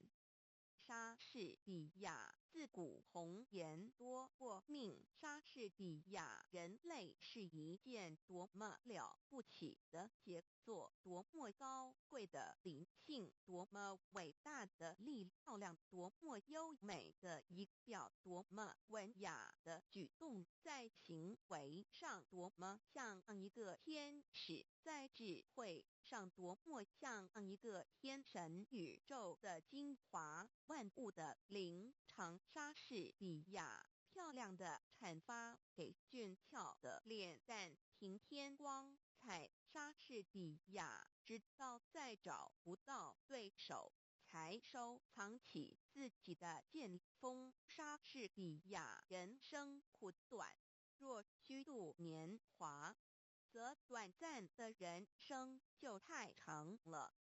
莎士比亚90上得来的朋友，等到酒尽樽空，转眼成为路人。莎士比亚时间老人自己是个秃顶，所以直到世界末日也会有大群秃顶的徒子徒孙。莎士比亚爱情不是花映下的甜言，不是桃花源中的蜜语，不是青年的眼泪，更不是死硬的强迫。爱情是建立在共同语言的基础上的。莎士比亚天色越是晴朗空明，越显得浮云的浑浊。莎士比亚名字有什么关系把玫瑰花叫做别的名称？它还是照样芳香。莎士比亚书籍是人类知识的总结。莎士比亚音乐有一种魅力，可以感化人心向善，也可以诱人走上堕落之路。莎士比亚谁想要马高山夷为平地？当一座山推倒以后，另一座山又已经堆了起来。莎士比亚毒药有时也能治病。莎士比亚从各方面对习俗的质疑，是每一个莎士比亚爱是一种甜蜜的痛苦。真诚的爱情永不是走一条平坦的道路的。莎士比亚没有力量的意志，就如同假装士兵的莎士比亚生命的短促，只有美德能将它流传到遥远的后世。莎士比亚时间正像一个趋炎附势的主人，对于一个邻去的客人不过和他略为握握手，对于一个新来的客人却伸开了两臂，飞也似的过去抱住他。欢迎是永远含笑的，告别总是带着叹息。莎士比亚不应当急于求成，应当去熟悉自己的研究对象，锲而不舍。时间会成全一切，凡事开始最难，然而更难的是何以善终。莎士比亚大海有崖岸，热烈的爱却没有边界。莎士比亚，我们宁愿重用一个活跃的侏儒，不要一个贪睡的巨人。莎士比亚书籍是人类知识的总统。莎士比亚爱和炭相同，烧起来的没法叫它冷却。莎士比亚，假如我必须死，我会把黑暗当作新娘，把它拥抱在我的怀里。莎士比亚没有比正直更富的遗产。莎士比亚血液中的火焰已燃烧起来，最坚强的誓言也就等于草杆。莎士比亚书籍是全世界的营养品，生活里没有书籍就好像没有阳光，智慧里没有书籍就好像鸟儿没有翅膀。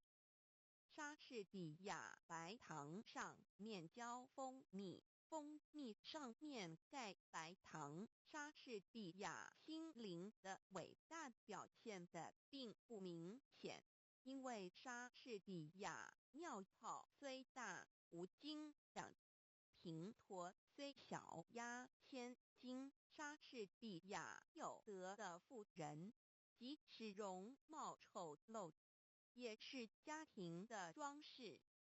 莎士比亚书籍是全世界的营养品，生活里没有书籍，就好像没有阳光；智慧里没有书籍，就好像鸟儿没有翅膀。莎士比亚演戏的好像总是那3个人丈夫。莎士比亚竟由爱早，还是爱逐境迁？莎士比亚勇气是在磨练中生长的。莎士比亚爱和碳相同，烧起来得设法叫它冷却，让它任意着，那他就要把一颗心烧焦。莎士比亚理智可以制定法律来约束感情，可是热情激动起来，就会把冷酷的法令灭弃不顾。年轻人是一头不受拘束的野兔，会跳过老年人所设立的理智的樊篱。莎士比亚，你要看见朋友之间用的这不自然的礼貌的时候，就可以知道他们的感情已经衰落。莎士比亚生命短促，只有美德能将它流传到辽远的后世。莎士比亚不要指着月亮起誓，它是变化无常的，每个月都盈亏圆缺。你要是指着它起誓，也许你的爱情也像它一样的无常。莎士比亚最深刻的真理是最简单和最朴素。莎士比亚朋友间必须患难相济，那才能说得上是真正的友谊。莎士比亚人世间的贺光荣，往往产生在罪恶之中，为了身外的福名，牺牲自己的良心。莎士比亚真正的爱情是不能用言语表达的，行为才是中心的最好说明。莎士比亚正像太阳会从乌云中探出头来一样，不依粗俗，可以格外显出一个人的正直。莎士比亚谁告诉我真话，即使他的话里藏着死亡，我也会像听人家恭维我一样听着他。莎士比亚一切礼仪都是为了维持那些虚应故事的行为，言不由衷的欢迎，出尔反尔的殷勤而设立的。如果有真实的友谊，这些虚伪的形式就该一律摒弃。莎士比亚，我承认天底下再没有比爱情的责罚更痛苦的，也没有比服侍他更快乐的事了。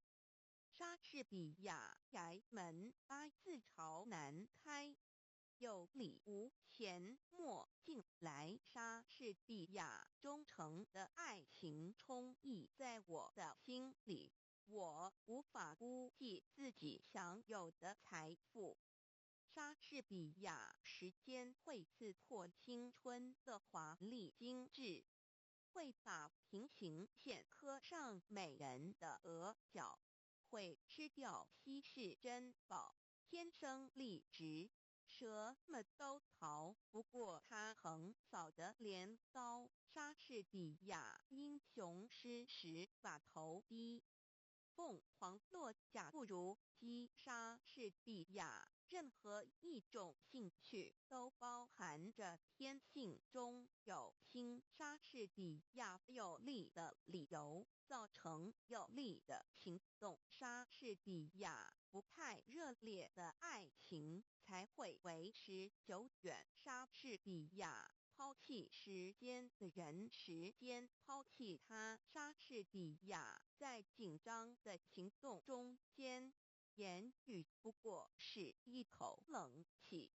莎士比亚良心无非是懦夫们所用的一个名词，他们害怕强有力者借它来做搪塞。莎士比亚洪水可以从涓滴的细流中发生。莎士比亚爱情里要是掺杂了和他本身无关的算计，那就不是真的爱情。莎士比亚淳朴和忠诚所呈现的领悟，总是可取的。莎士比亚有德必有勇，正直的人绝不胆怯。莎士比亚行为无价宝，甚为护身术。莎士比亚有德必有勇，正直的人绝不胆怯。莎士比亚为剑往往是非野心的阶梯，凭借着他一步步踏上了高处。当他一旦登上了最高的一级之后，他便不再回顾那梯子，他的眼光采夺目，仰望云霄，瞧不起他从前所视为凭借的低下的阶梯。莎士比亚最理想的境地既不可达，人往往不知退而求其次。莎士比亚和狐狸打交道，你必须比他更有心。莎士比亚生平富足的盛世突然养成一批懦夫，困苦永远是坚强之母。莎士比亚强有力的理由产生强有力的行动。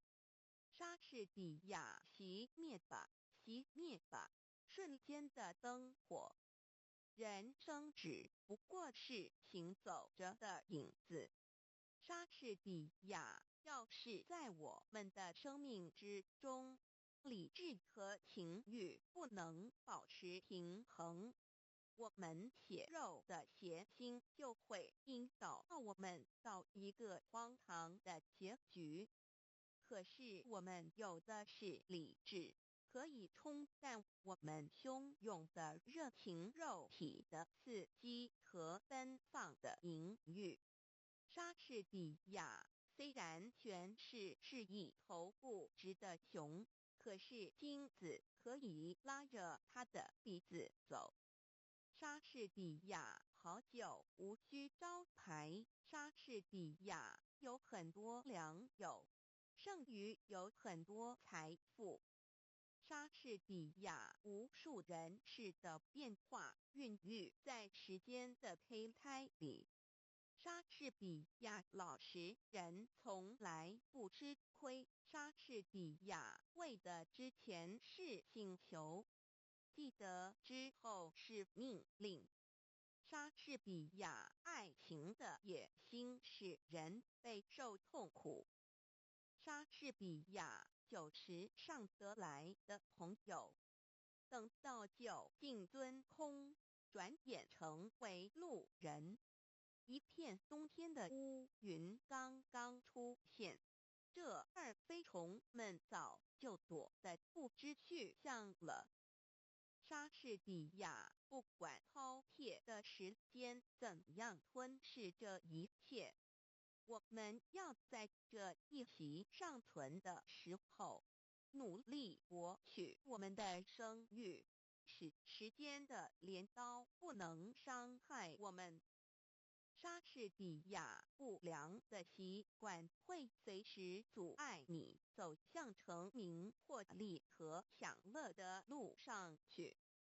莎士比亚傻瓜的迟钝是才子的磨刀石。莎士比亚我们一个指头痛疼的时候，全身都会觉得难受。莎士比亚善恶的区别在于行为的本身，不在于地位的有无。莎士比亚金钱是个好兵士，有了它就可以使人勇气百倍。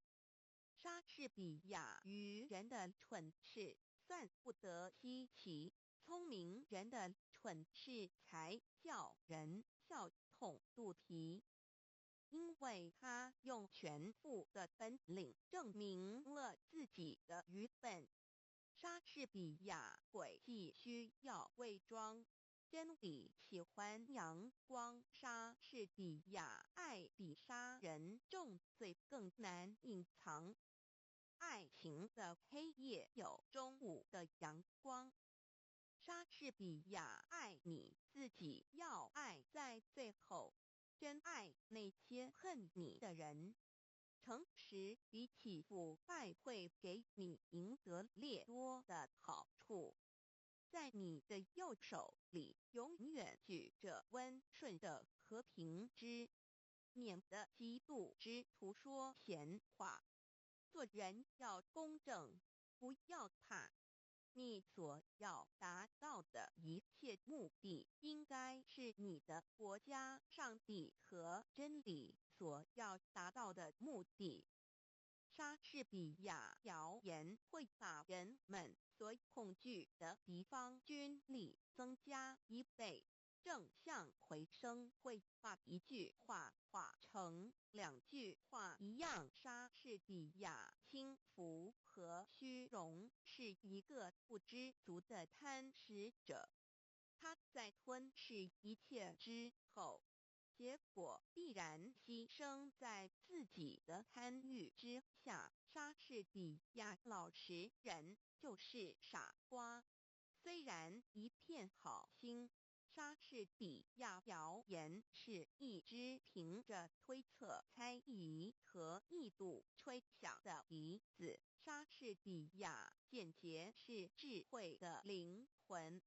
冗长是肤浅的早是莎士比亚为失策找理由，反而是该失策更明显。莎士比亚提起那个怪物，虽然是魔鬼，会吞掉一切的羞耻心，也会做天使，把日积月累的美德善行熏陶成自然而令人安之若素的家常便饭。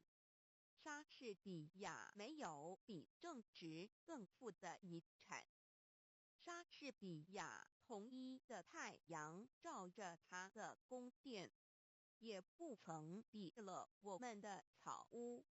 日光是一视同仁的。莎士比亚诚实比起腐败会给你赢得更多的好处。莎士比亚爱情不过是一种风。莎士比亚一个骄傲的人，结果总是在骄傲中毁灭了自己。莎士比亚爱是一种甜蜜的痛苦。莎士比亚任何大人物的张氏，无论是国王的冠冕摄政的宝剑大将的琼标，或是法官的礼服，都比不上仁慈那样更能衬托出他们的庄严高贵。莎士比亚什么地位，什么面子，多少愚人为了你这虚伪的外表而领。然而，身为莎士比亚，老实说，已就有许多大人物，尽管口头上拼命讨好平民，心里却一点也不喜欢他们。莎士比亚一个人无论有着什么奇才异能，当然不把那种才能传达别人的身上，他就等于一无所有。也只有在把才能发展出去以后所博得的赞美声中，才可以认识它本身的价值。莎士比亚爱的力量是和平，从不顾理性成规和荣辱，它能使一切恐惧、震惊和痛苦在深受时化作甜蜜。莎士比亚没有什么事是好的或坏的，但思想却是其中有所不同。莎士比亚人生就像一段重复叙述的故事一般，可见莎士比亚有些人对你恭维不已口，可全都不是患难朋友。莎士比亚被认为是诚实的人都会感到心里有莎士比亚。你的舌头就像一匹快马，它奔得太快，会把力气都奔完了。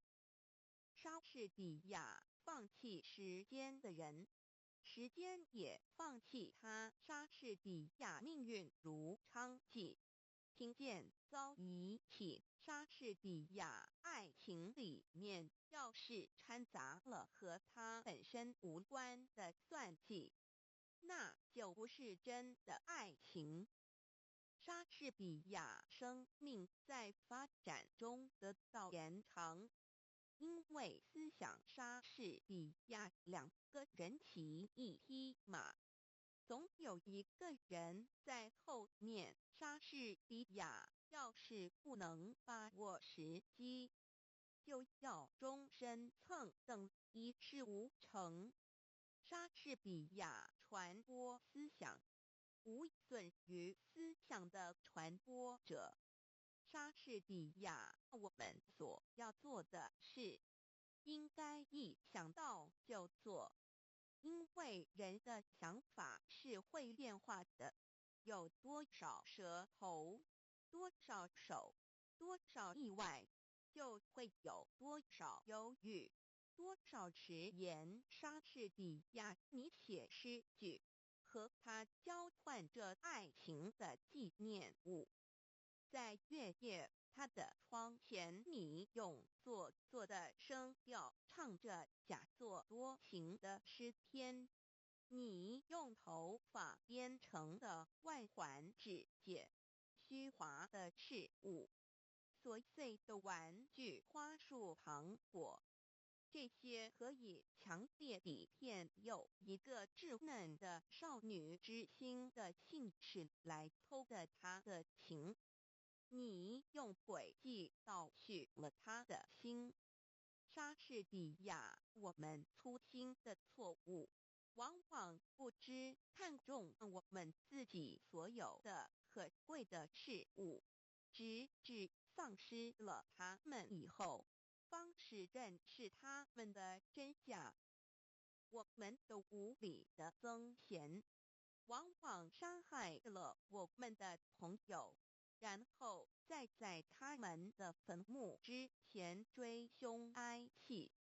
莎士比亚浪子挥霍的是他的祖业，财迷葬送莎士比亚。虽然权力是一头不直的熊，可是金子可以拉着他的鼻子走。莎士比亚仅仅一个人独善其身，那实在是一种浪费。上天生上我们，是要把我们当作火炬，不是照亮自己，而是普照世界。因为我们的德行上不能推及他人，那就等于没有一样。莎士比亚无瑕的名誉是世间最纯粹的珍珠。莎士比亚真正的爱情是不能用言语表达的，行为才是中心的最好说明。莎士比亚无数人的失败，都是失败于做事情不彻底，往往做到底成功只差一步就停下来。莎士比亚女人是用耳朵恋爱的，而男人如果会产生爱情的话，却是用眼睛来恋爱。莎士比亚时间是审查一切罪犯的最老练的法官。莎士比亚俏皮话就像练剑用的钝刀猴子，怎样使也伤不了人。莎士比亚朋友间必须是患难相济，那才能说得上是真正的友谊。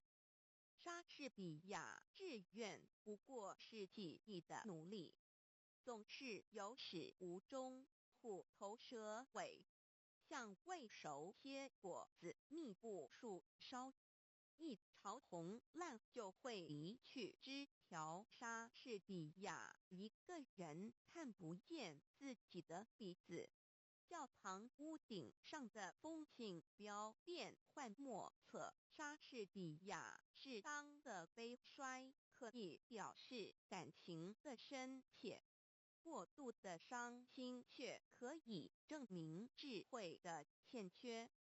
莎士比亚恶人的友谊一下子就会变成恐惧，恐惧会引起彼此憎恨，憎恨的结果，总有一方或双方得到就有应得的死亡或祸根。莎士比亚谦虚是最高的克己功夫。莎士比亚欺人的希望是一个宁人。一个时刻，当死神将要温柔地替人解除生命的羁绊的时候，虚伪的希望却拉住他的手，使人在困苦之中苟延残喘。莎士比亚游戏是小孩子的工作。莎士比亚社会建筑在实力上头，所以实力变。莎士比亚有些人对你恭维不离口，可全都不是患难朋友。莎士比亚一个人思虑太多，就会失去做人的乐趣。莎士比亚爱比杀人重罪更难隐藏。爱情的黑夜有中午的阳光。莎士比亚必有忍，春乃有季，有容则乃大。莎士比亚一个人无论有着什么奇才异能，倘然不把那种才能传达到别人的身上，他就等于一无所有。莎士比亚皇上就跟我一样，也是一个人罢了。一朵紫罗兰花，而他闻起来，跟我闻起来还不是一样。他头上和我头上和顶着一方天，他也不过用眼睛来看，耳朵来听啊。把一切容钱丢开，还他一个赤裸裸的本乡，那么他只是一个人罢了。虽说他的心思寄托活在比我们高出一层的事物上。可是好比一只在云霄里飞翔的老鹰，它有时也不免降落下来，栖息在枝头或地面上。莎士比亚，如果我们生命的天平上，一边没有理智的平衡，另一边情欲的平盘，那么我们身上下流的欲念就会把我们引导到荒唐透顶的结局。莎士比亚不太热烈的爱情才会维持久远。莎士比亚时间会刺破青春表面的彩饰，会在美人的额上掘深沟浅槽，会失掉稀世之珍天生丽质，什么都逃不过他那横扫的镰刀。莎士比亚衣服新的好，朋友旧的好。莎士比亚一个人思虑太多，就会失去做人的乐趣。莎士比亚人们在被命运眷宠的时候，勇却强，弱至于贤不孝，都看不出什么分别来。可是，一旦为幸运所抛弃，开始设立惊涛骇浪的石头，就好像有一把有力的大扇子，把它们扇开了，柔弱无用的都被扇去，有毅力有操守的却会着力不动。莎士比亚点燃了的火炬不是为了火炬本身，就像我们的美德应该超过自己照亮别人。莎士比亚良心这玩意儿使人变胆怯，想做小偷，害怕谴责；想谩骂重伤，又怕斥责。良心是在人内心造反的最怕寂寞的家伙。莎士比亚恋爱是盲目的，恋人们瞧不见他们自己所干的傻事。莎士比亚正直的人必须和正直的人为伍，因为谁是那样刚强，能够不受诱惑呢？莎士比亚先言蹉跎，来日无多，20隶书，请来问我。衰草枯杨，青春易过。莎士比亚思想自由的精灵。莎士比亚上一页123456名言佳句作者名彦一名英国培根。莎士比亚谚语歌德欧洲巴尔扎克高尔基毛泽东鲁迅雨果法国马克思富兰克林罗曼罗兰爱因斯坦泰戈尔维吾尔族爱默生苏霍姆林斯基托夫勒列宁西塞罗卢梭美国德国艾现生蒙田苏联日本阿拉伯契诃夫俄罗斯蒙古族恩格斯亚里士多德列夫托尔斯泰。更多名言佳句分类人生、生活、爱情、智慧、真理、时间、科学、思想、人类生命、工作、劳动、幸福、友谊、知识、成功、力量、社会价值、创造、理想、道德、自然。更多http://menzion.zizdik.com/mengrand/e8%, A%, B%,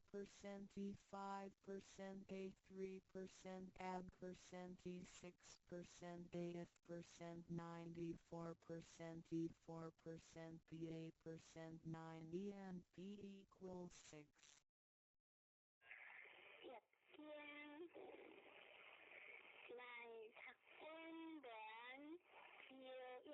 上经，田原兴离经，初九占良不用，九二欠良在田，离间在田。九三君子将日天田，色铁六无无救。九四血液在因无救，九五飞良在天，离间在人。上九抗良有悔，上九见群良不守节。传话再在天元，万物自是乃通天。天行有时，天无地行。在灵上士，若为时行。时行若良，以如天。天道变化，国境性命。保合太和，乃离经。小出事物，万国含灵。相话天行变，君子以自强。不识善良不用，用在下也。欠良在田，即是土也。将之轻钱，欢合得也。血液在焉，人不救也。飞良在天，在人可也。抗良有悔，行不可救也。用救，天别不可为守也。文言话，管家先一种也，先家三一回也，理家二一合也，先家四一干也。君子批人，足以中人；家会足以合理；礼物足以合宜；经过足以善事。君子行处处别正，国话田原兴离经。初九善良不用，何为也？是话良德离恩者也。不有何事，不行何名？问事不问，不见事理不问，莫借行事，有则为之。可其不可发，善良也。九二话欠良在田，离间在人，何为也？是话良德离经中者也。用言之信，用行之信。hand下准之行，先世离不发，结托离化。一话欠良在田，离间在人，君别也。九三话君子将日轻田，色铁略无不救。何为也？是话君子尽的事业，良心所以尽的下。修书立之行，所以故业也。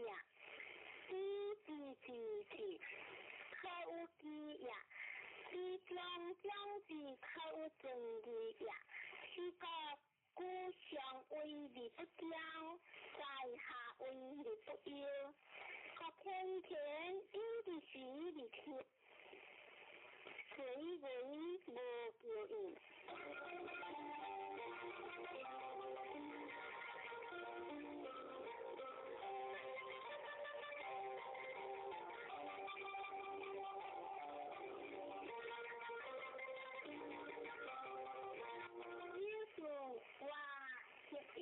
在边无情，不为也。是话上下不相，非为邪也。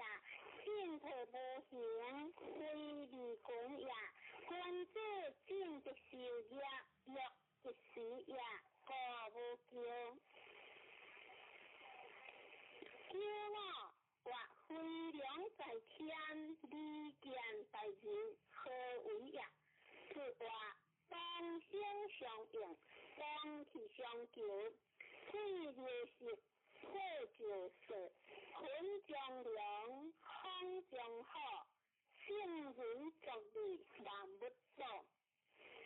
任何天下倾向，任何地下倾下，皆各种其利也。上九话抗良优惠，何为也？就话贵利无为，多利无名，贤人在下为利不富，是以当利优惠也。善良的用下也，善良在点是下也。相的天权相属也，是约在焉是去也，亏良在天相比也。抗良优惠强一在也，天管永久天下事也。善良的用是善长，善良在点天下文明。善的天权无时改行，是约在焉天德难结。亏良在天，难为何天结？抗良优惠无时改结，天管永久难见天结。天管家是理兴家呀，理经家性情呀。天是良义，利利天下，不然在理，在义在。在在天下，光见良正，天垂清雅，良雅发挥，当通静雅。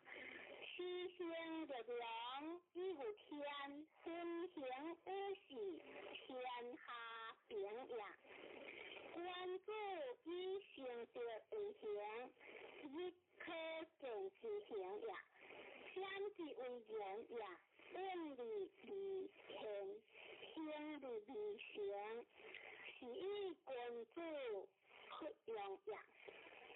关注合以自治，廉以编制，宽以固制，仁以行制，亦话善良在点，利见在人，官德也。贴三良光理不彰，相不在天，他不在点，各天田，因地时理天。谁为无救应？救赎阳光理不彰，相不在天，他不在点，相不在人。各协之下，理之下，各无救。苦在人下，无天地合之德，无日光合之明，无事时合之事。无归行合之不相，先天理天为，后天理后天时，天天为，理后有人好，后有归行好，后之为言也，以进理不必退，以准理不必动，以必理不必送，以性人好。进退尊王，理不是基境下，基于性情好。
上话6字之中第一行也，不是我不离讲也。63含章可见实将昂数，无形有将。上话含章可见以时法也，实将昂数是讲大也。64不当无叫无有，上话不当无叫心不害也。65方向关节，上话方向关节文在中也。上六两线有也，机械现行。上话两线有也，机械讲也。用量理应性上话，用力应性以在中也。论人话，宽自由理动也中，自经理直行。何必自理优雄，含万不离化工，坤德之顺和，先天理事行，一生之家必有无情，一生之家必有无用，行其之君，助其之父，非一雕一石之果。其所由来者相异，有变之不可变也。亦话理当根定之，盖言顺也。一机正也，空机义也。君子敬以一类，义以行为，敬义不离则不高。是空在不歇无不离，则不离之所行也。因随有理行事，以将昂数复感行也。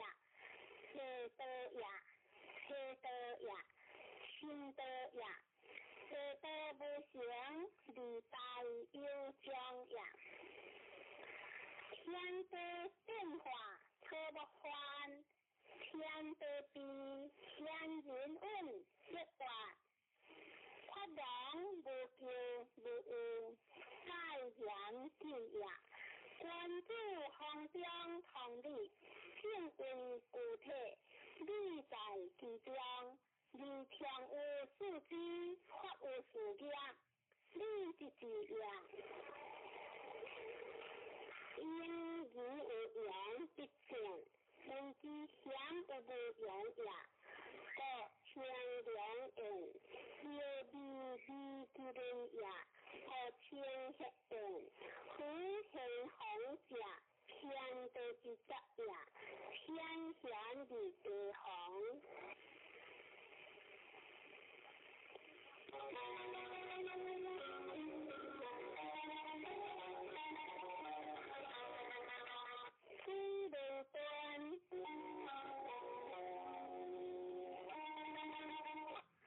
虽不端，观天理将，不用有昂，理见和，传话。观光有西方的人性，然后相将在先将，理物之中观营，天可科满，理见和理不灵。相话。권理本，君子以敬人，何久宽还，理固正，理见和。相话随团还，其行行也。以贵下善，在节礼也。六字真如真如，行马般如，分可分果。如此经不如，10年乃如。相话6字自然成功也，10年乃如欢雄也。63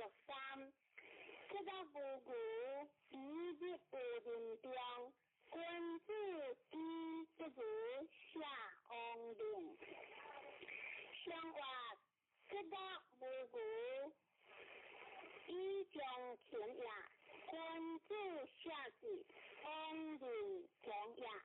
若是相马凡如，有分道，安结无不利。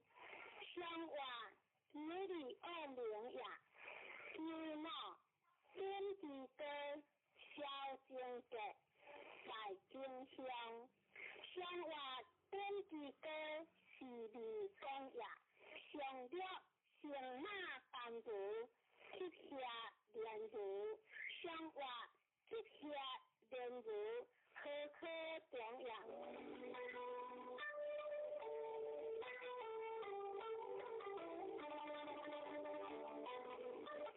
三分王，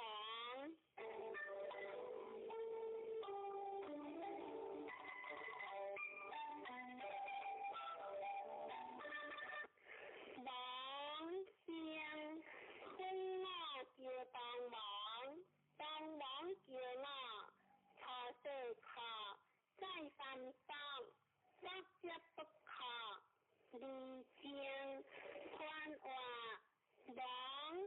山下有险，险离子，王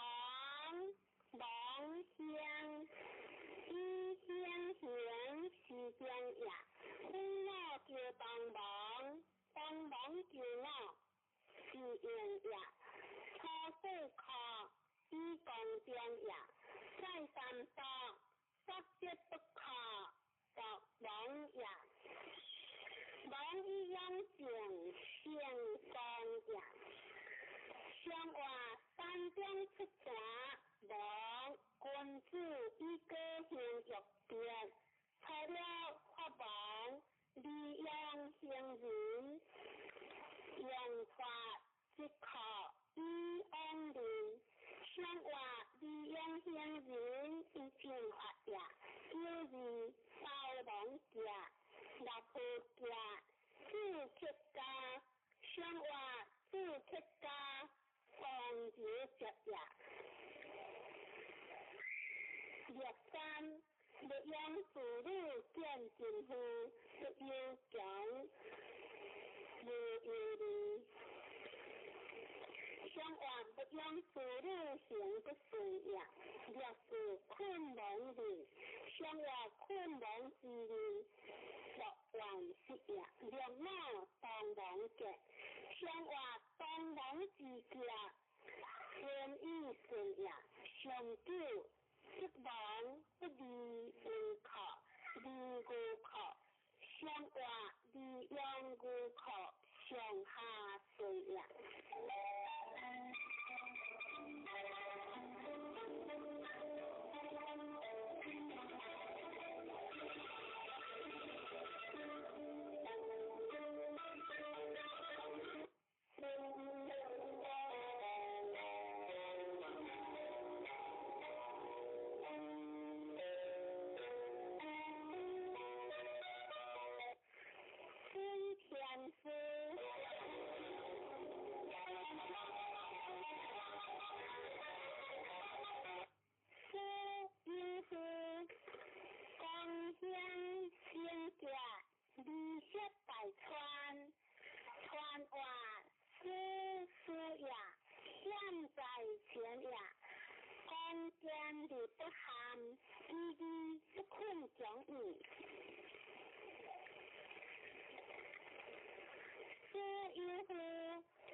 不大样。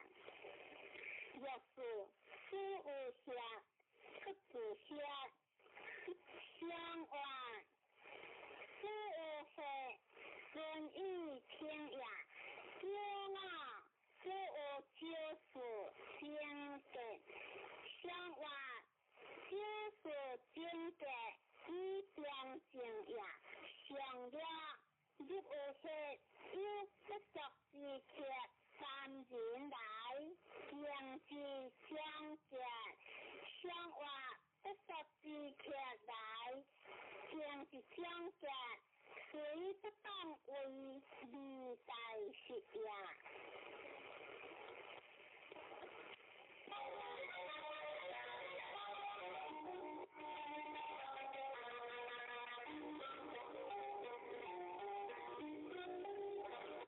天吹响。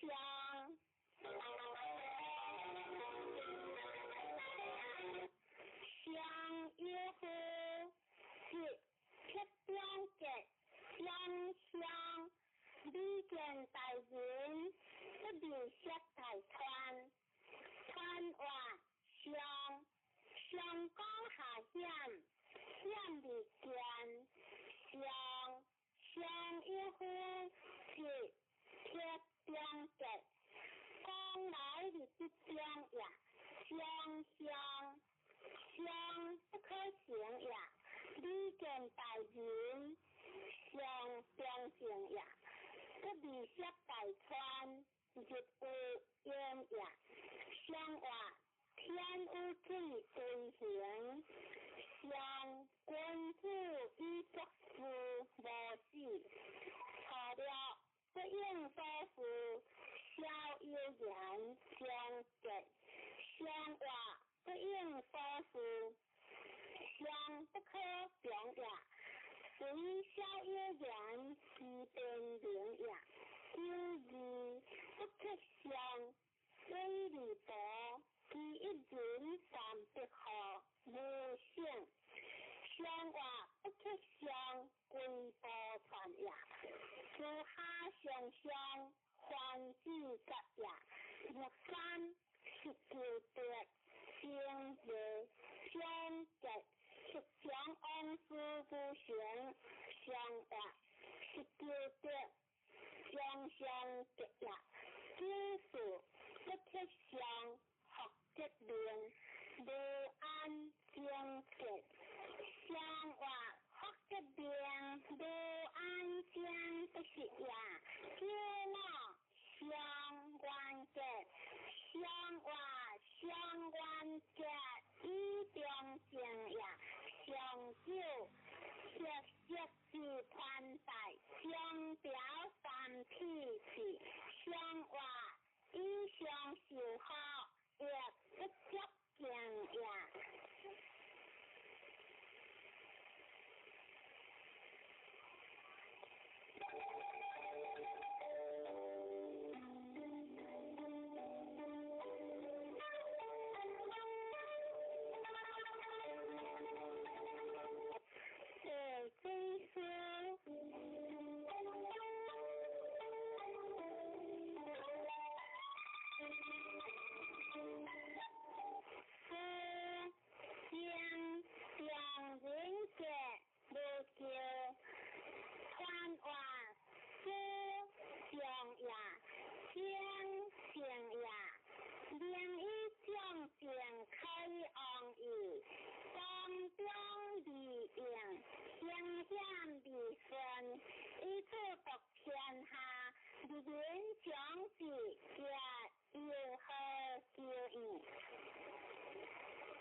思乡。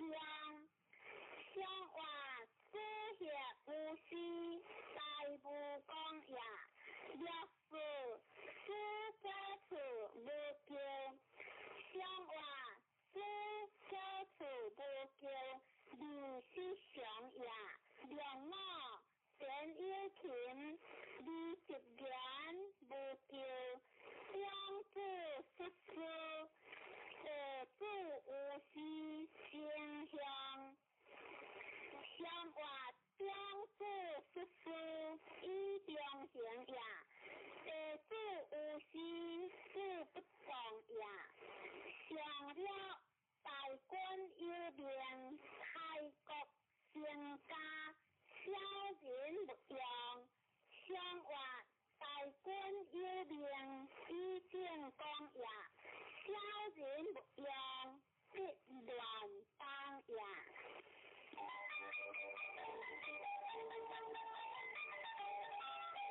水地地，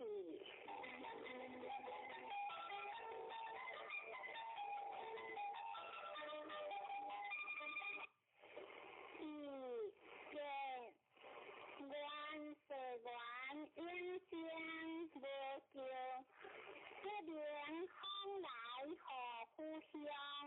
传话是吉也，是福也，他顺祥也。愿是愿因先无救，以公中也。这年风来上下应也，何故乡记得祥也？乡话地上有水，是先王以前万国先诸侯，错了有夫，是之无救，有夫应好，将来有他结。乡话是之错了有他结也，若之是之自类先结。乡话必之自类不自实也，若山必之非人，乡话必之非人不亦相好，若是为必之先结，乡话为必有贤，以将相也，有我天子王用三区，失前情，一人不改也。乡话天地之格，为正中也。夏日初春，失前情也，一人不改，相思中也。上了彼之无秀香，乡话彼之无秀，无法中也。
天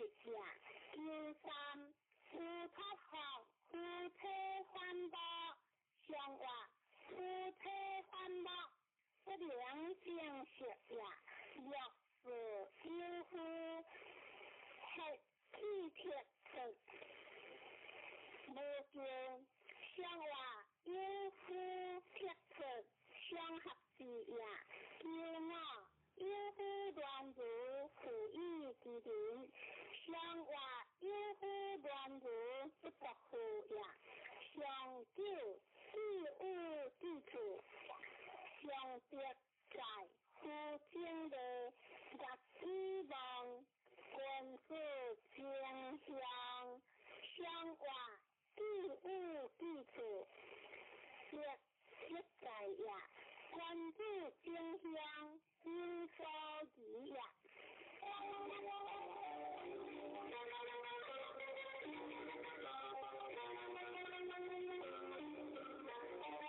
天定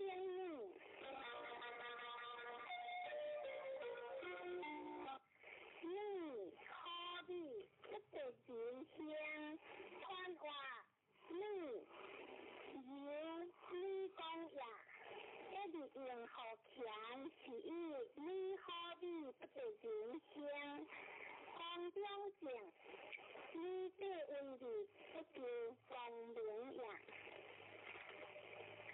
相话上天下变你君主已经上下成理智可救所女望不救相话所女之昂所相关也就是你的谈谈有人清洁相话有人清洁两不自然也六三了灵是特灵女你好比自己相女人为有大身相话了灵是不叫一有灵也特灵女不叫一无形也一人之相为不同也女人为有大身是讲也就是你好比谢谢相结相话谢谢相结是行也叫我乖女听的相话乖女听的为正动也相救是你可想第三关节相话关节在相在有情也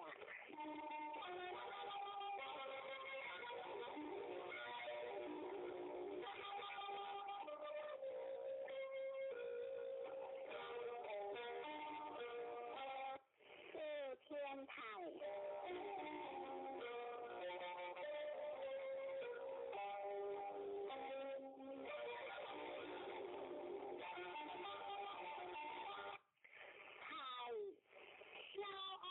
带来热香翻话太消昂带来热香这是天地高的版的通呀上下高的机制懂呀内阳的个阴内江的个顺内君主的个小人君主得中小人的小呀相话天的高台可以再现天的之德分享天的之理一个有良可救我妈如一直的清洁相话我妈清洁是在过呀至于高空用冰河不下为形容一项有光景相话高空一项有光景以共大呀有三无情不偷无昂不好感情无救不知几乎无事就好相话天地事也。若是偏偏不负伊之灵，不改依乎？相话偏偏不负该事实也，不改依乎？良心观也。良我对于归门，依据观者，相话依据观者，相依行观者，相了。先学有行，不良事一设定经定，相话先学有行，制定观者。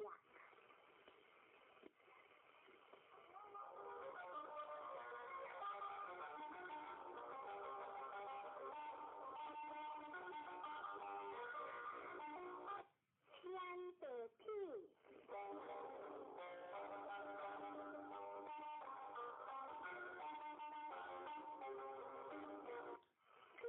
非人不如君子间才往消来，看话屁的非人不如君子间才往消来，一是天地不高，你万物不通也；上下不高，你天下不邦也。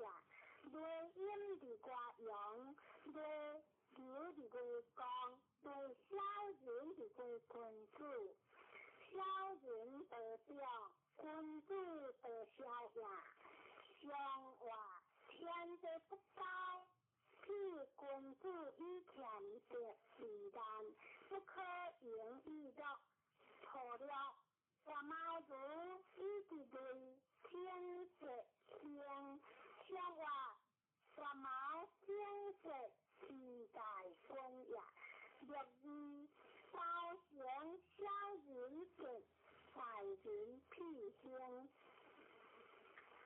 相话大人辟兴，不乱公也。若三包修，相话包修为不当也。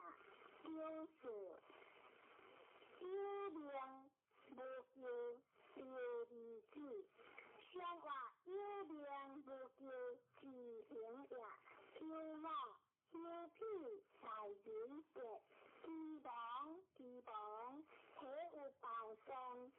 相话大人之格为正常也。上九天地天地可喜。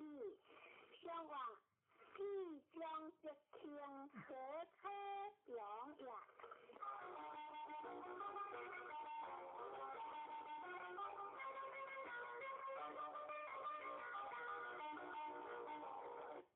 天会风云，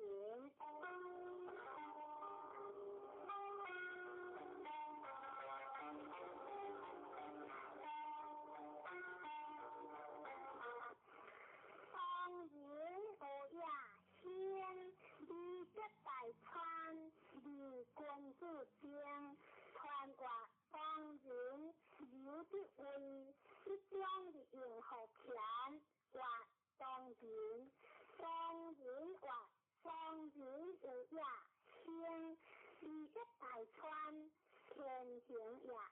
人民已经用尽的言，君子敬也，以君子为连通天下之志。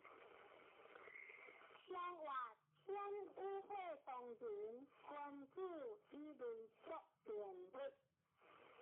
可救当人无人无救，相话不闻当人有谁救也。若是当人无当人，相话当人无当人得也。有三学良无忘，心的过良，三者不相。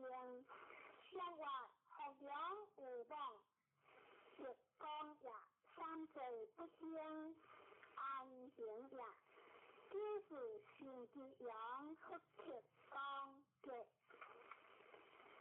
相话心之阳，而不切也。而且一困的方式也。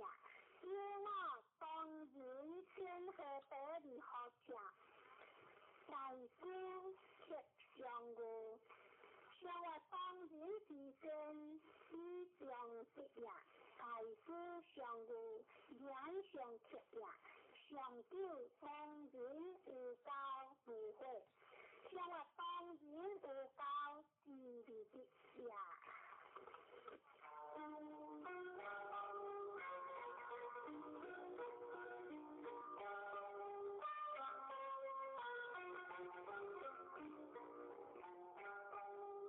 飞天大雁，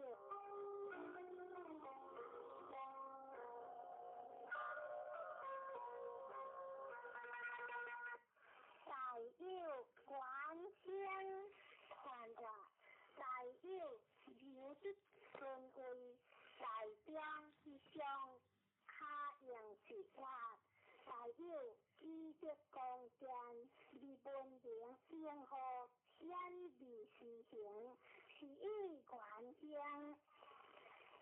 相话会在天上，大雁君主以阿恶用善，顺天救命。初九无教害，非救，三即无救。相话大雁初九無教害也，有二大姑以在有往無救相話，大姑以在即將不敗也。有三光陽相有天主，小人不貼，相話光陽相有天主，小人害也。有四會之旁無救，相話會之旁無救，明辨識也。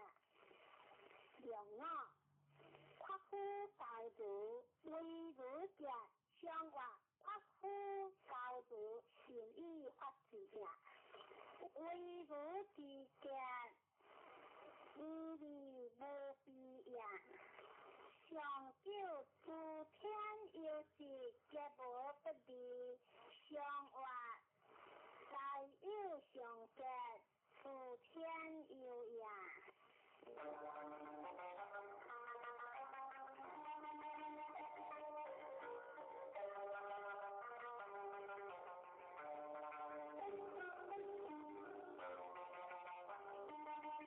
第三天。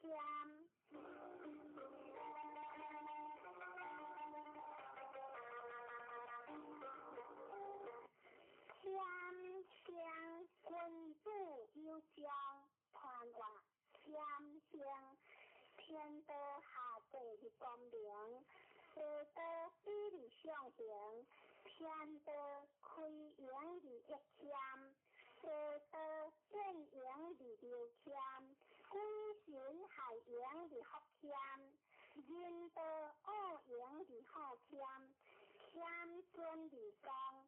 地理不可度，君主之將也。相話地將有三天，君主以所得一半。天不變時，錯了天天君主用舌大寬節。相話天天君主第一主動。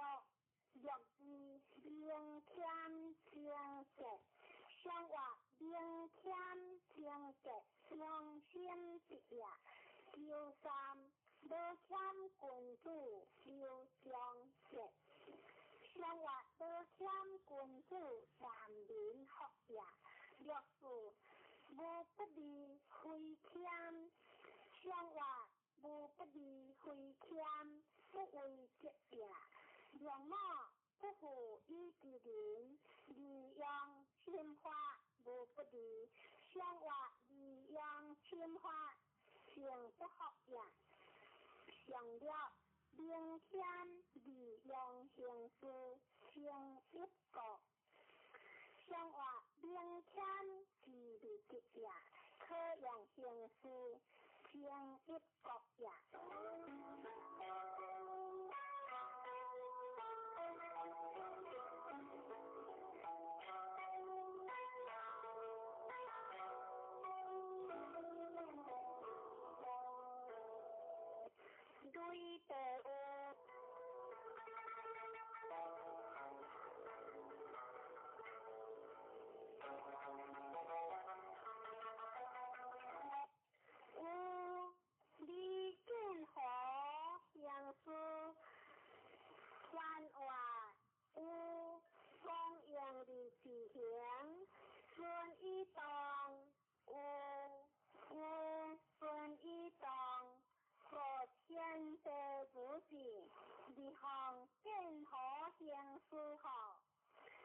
天地已顺风，日月不过，日数时不停。圣人已顺动，一生法清理面目。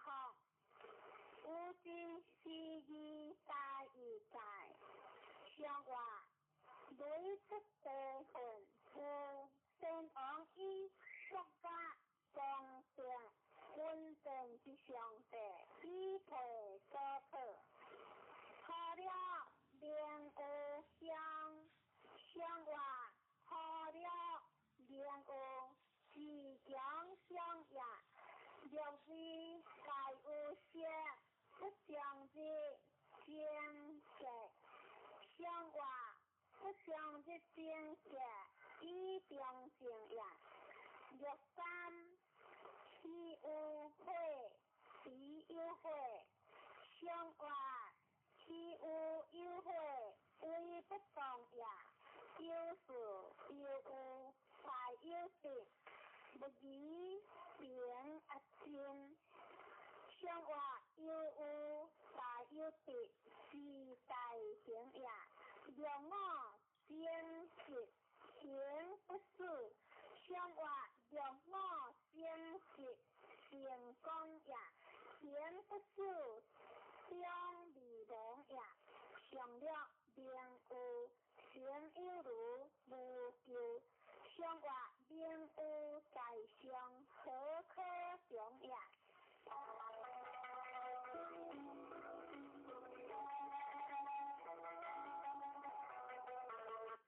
见泪水，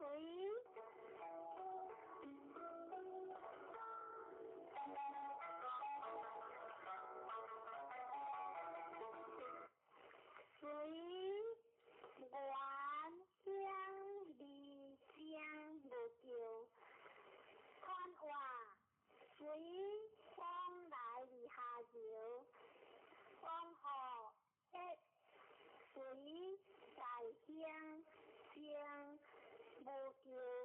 你天下随时之意在义在，上话若中有雷水，君子以相会，日应相。考究官有如天劫，出门高有功，相话官有如相成直也。出门高有功不是也，若是下小子是丈夫，相话下小子不欠有也。若三下丈夫是小子，虽有救济离不正，相话下丈夫是下下也。救事虽有下正向，有夫在道，以灵所救。相话虽有下正向也，有夫在道，灵光也。有我苦有加减，相话苦有加减，温正中也。上了苦下时，乃将以之，往用上有第三。相话苦下时，上中也。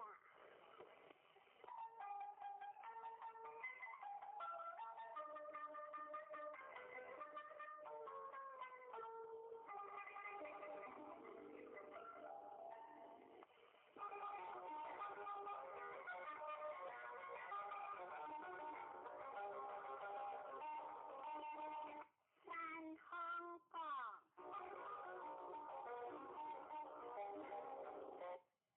过元乡，绿色大川，天加三日，河加三日，川话过江上的留下，顺的起过元乡，的天下第一。绿色大川，往有树也。天加三日，河加三日，相得有时，天行也。上月山下有风果，官子以亲临玉殿，错了干父之果，有主可无求，未相隔。上月干父之果，以贤可也；有日干母之果，不可争。上月干母之果，一中道也；有三干父之果，孝有悔，无大救。上月干父之果，将无救也。六事如父之果，往见令。上月如父之果，往未必也。六五干父之果，用有。上月干父用有，生以别也。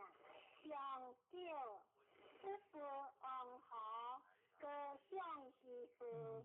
上月不服王侯，是可接也。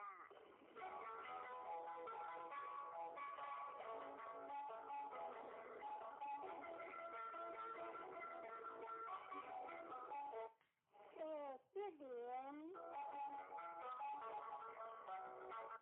年关乡离乡，是有八月有乡，传话年光见离中。一日顺光中离应，大乡已定，天一道也。是有八月有乡，下不久也。上话一乡有地廉，君子以造事无强，阳多民无强，初九含廉正节，上话含廉正节，自行正也。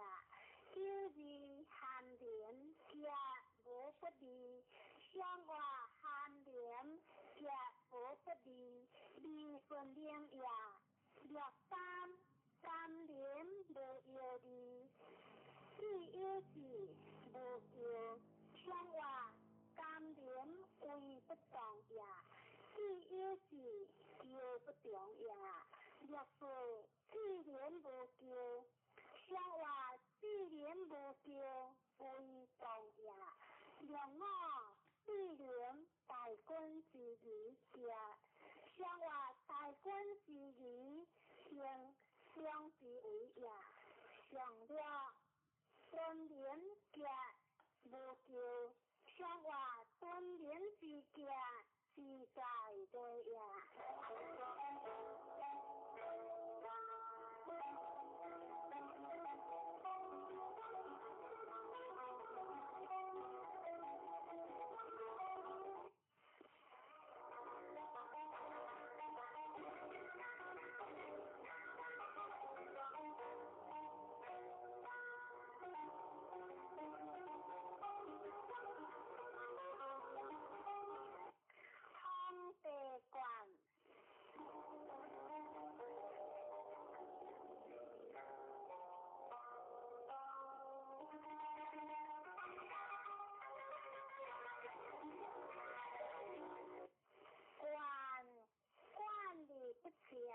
有夫用药，传话在官在相，顺利顺，良性以观天下，官管理不全，有夫用药，下官理法也，观天之心得。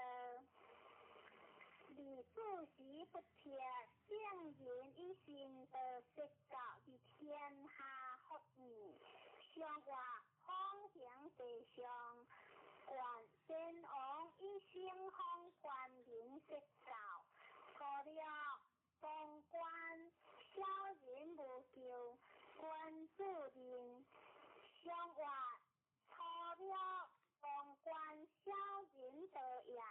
六字归官利如正，上话归官不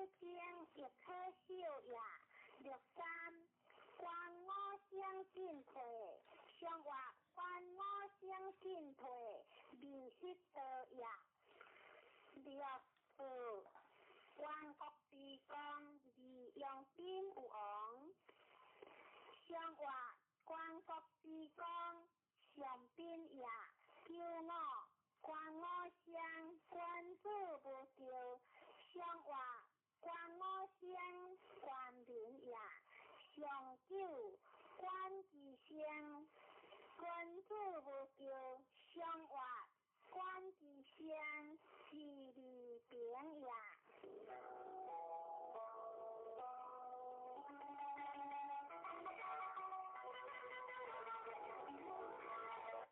归雷四卡，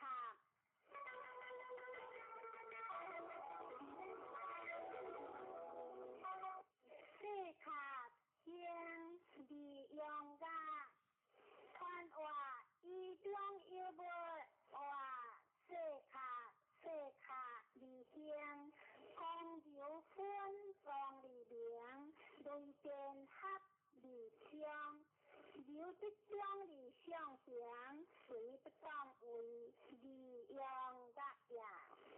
相话雷电四卡，先昂一边发热化，初九古教特指无救，相话古教特指不行也。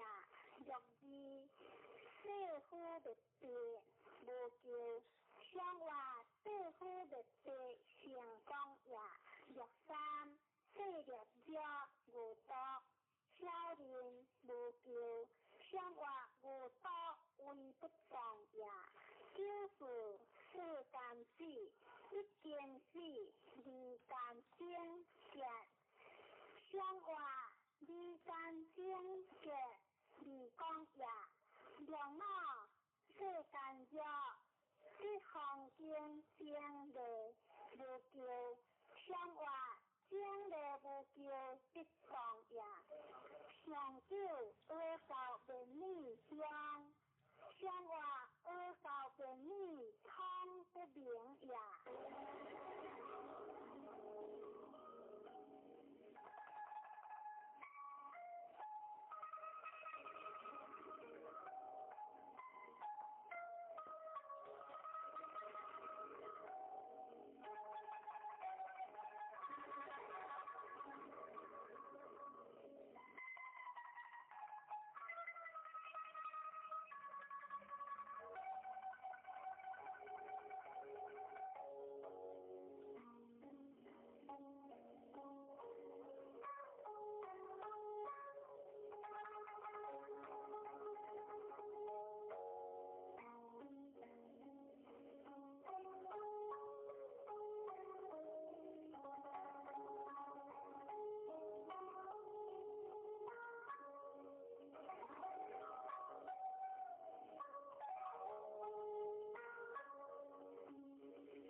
三个字。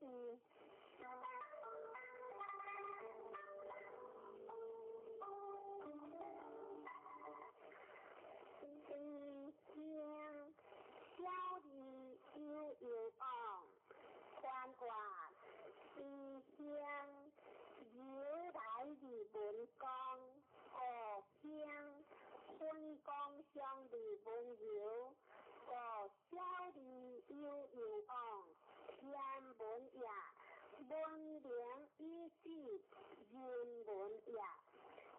关乎天文以较思辨，关乎人文以化成天下。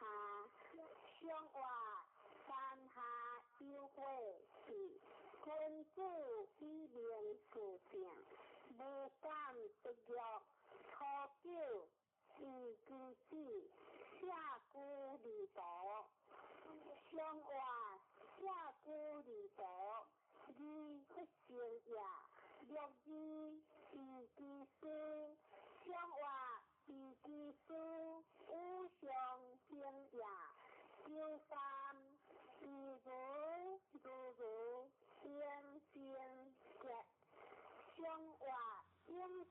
之家将木之灵也，略是比如得如剑马寒如飞可分果，相话略是放温理也，飞可分果将无有也。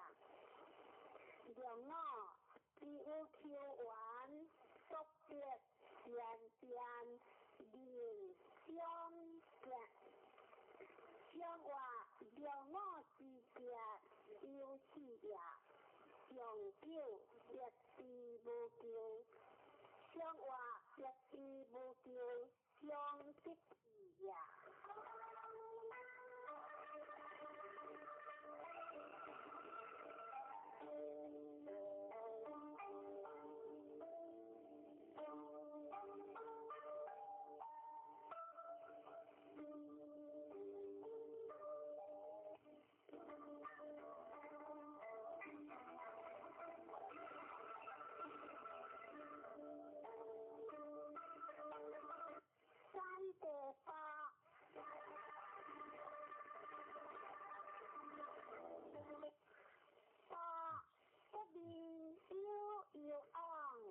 宽话多作也，有变讲也，不离有往，小人上也，顺利之事官上也，君子相交识应非天行也，相话三户有地多，相依河下安贴。错了不同意着列清香，相话不同意着依列下也，六字不同意见列清香，相话不同意见离有有也，六三独自无救。相话独自无救，是上下也，略是不同意互相，相话不同意互出境在也，两我关乎以将人听，无不离，相话以将人听，将无有也，长久实得不是。君子必无，小人不如。相话君子必无，灵所在也；小人不如，将不可用也。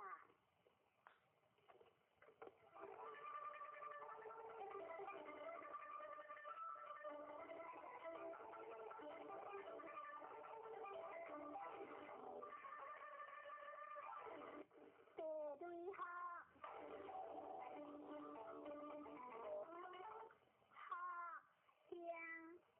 无事，便来无救，欢学之道，去日来学，理有往，关话学乡，讲反，讲理以分享，是以出日无尽，便来无救，欢学之道，去日来学，天行也。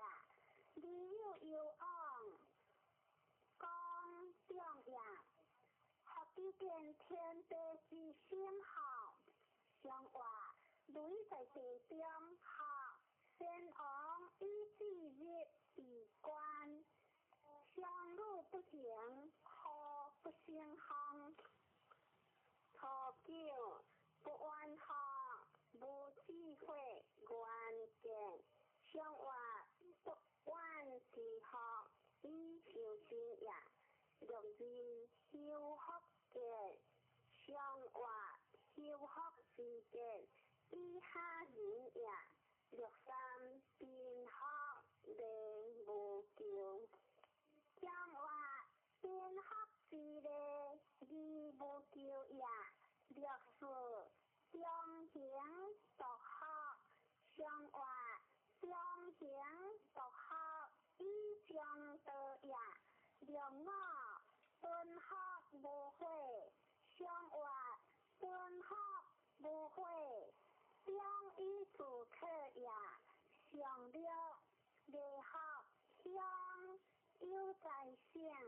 用形式享有代代，以及国军上只有10年不缺钱，想话要学之乡反quân的呀。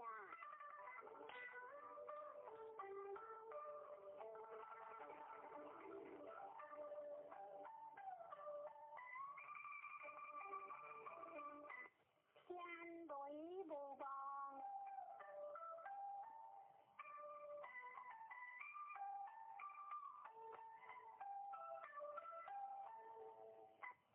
无望关天地将，机会将有想，不必有昂。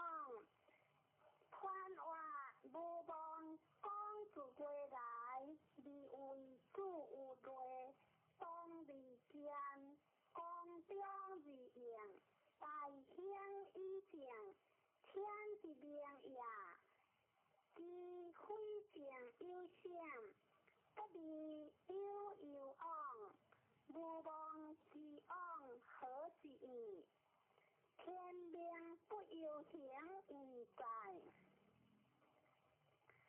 想话天下雷响，若有无望先昂以莫对时若万物，初九无望昂家，想话无望之昂必是也，若义不惊吓，不足无。这理有昂，想话不惊吓，迷糊也。若三无望之灾，石起之流，乡人之地，一年之灾。想话乡人之流，一年灾也。救父可将无救。想话可将无救，故有之也。救么无望之节，无药有喜。想话无望之药，不可取也。上九无望情有想，无有理。想话无望之行，强之在也。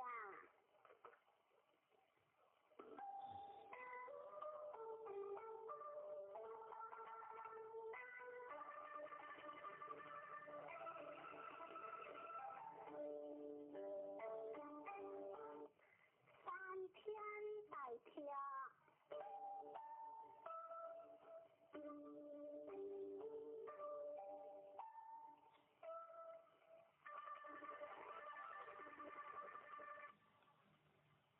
代跳理想不大事，也理想代川，川话代跳光剑。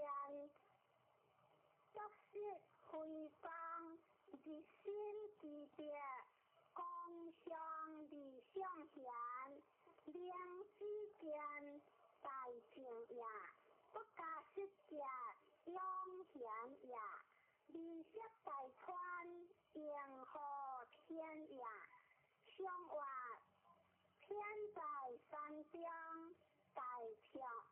关注以得之先言往行，以条之定。初九有利利益，想话有利利益，不还在也。九二有托好，想话有托好，两无有也。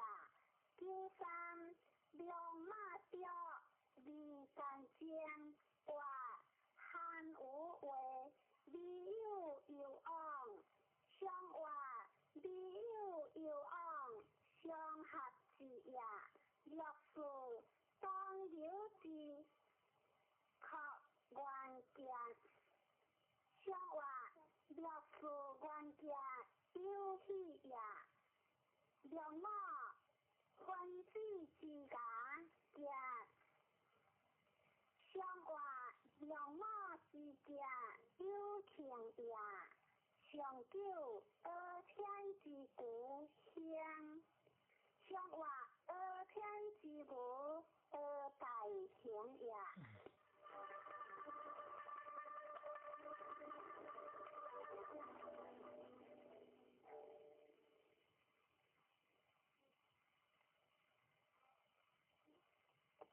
三对二。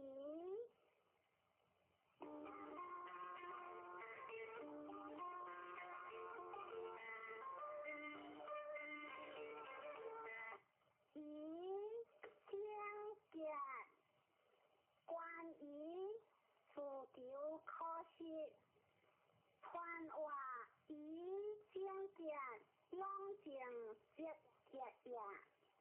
关于关之所用也，自求可惜，关之自用也。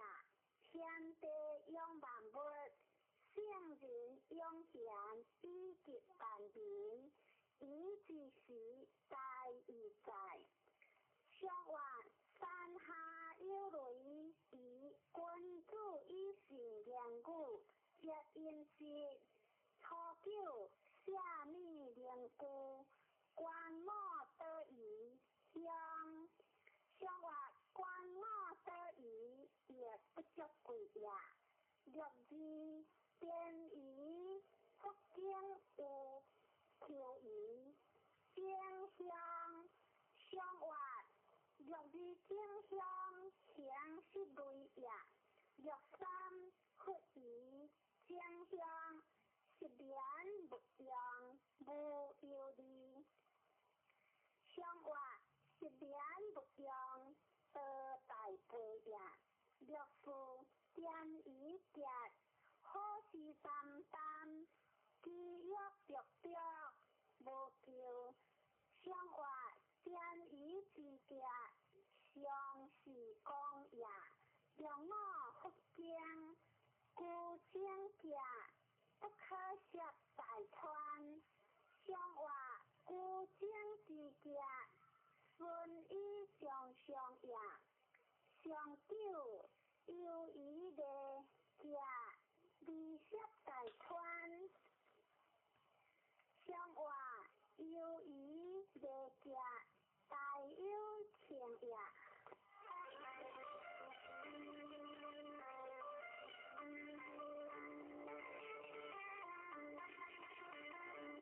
别方大德，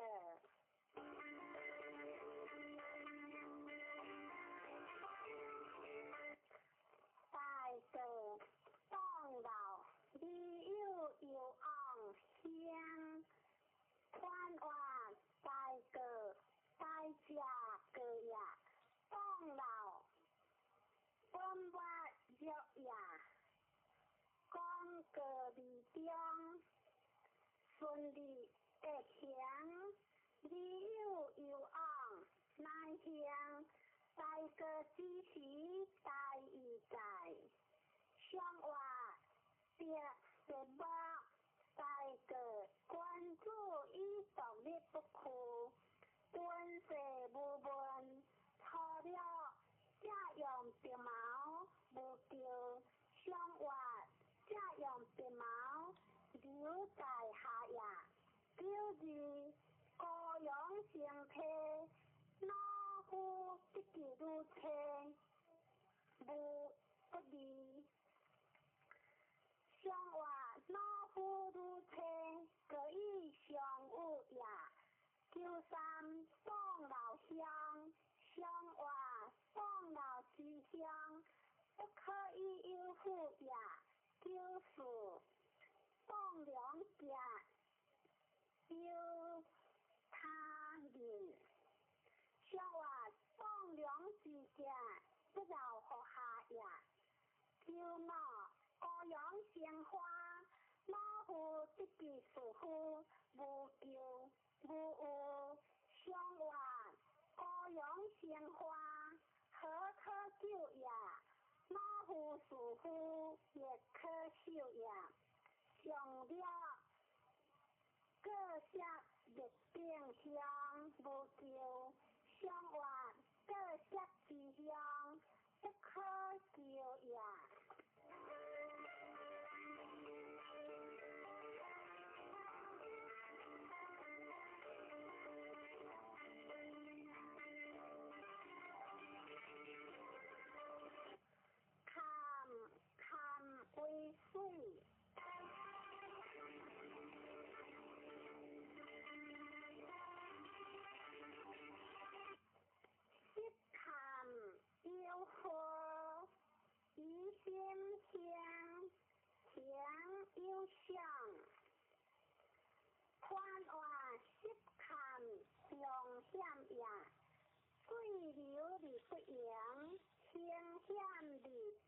去其事，以心行，乃以公中也。行有相，妄有功也。天险理不可行也，地险山川求名也。王公失险，以守其国，险之时用，大义在。相话，对政治实看，君主以上执行，实教事。除了实看，亦有看淡相。相话实看，亦看，实得相也。就是看有险，有晓得。相话有晓得，未出中也。第三，来自看看，险请信。亦有看淡不用，相话来自看看，将无功也。六事遵守规矩，用好日月自由，将无咎。相话遵守规矩，公有者也。叫我看不赢，是地平无救。相话看不赢，两里大也。上了斜阳灰灭，只有终结三岁不得相。相话上了失得，相三岁也。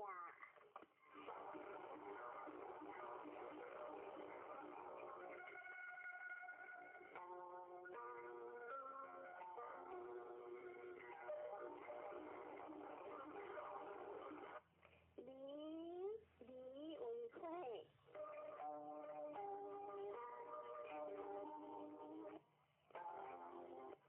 离天天却并有见，传话离地也。如果地何天，一国车包地何套，中明以地何正，乃化成天下。有地何中正故乡，是以却并有结也。相话明亮作理，大人以结明者有数方。初九，你出言，定是无咎。相话你出之境，以必咎也。六字方理原价，相话方理原价，必中道也。九三，日节之理，不过好日歌，即大节之家乡。相话日节之理，何可救也？救事不如其来如，分如数如体如。相话不如其来如，无所用也。让我出车得着，却家着家。相话让我之家，离王公也。上九，王用出征有家，折手，折毁其手，无救。相话王用出征，以正当也。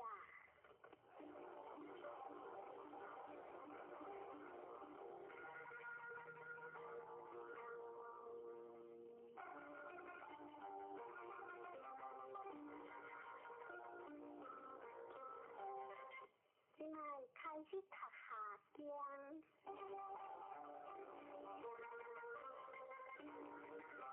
第三行，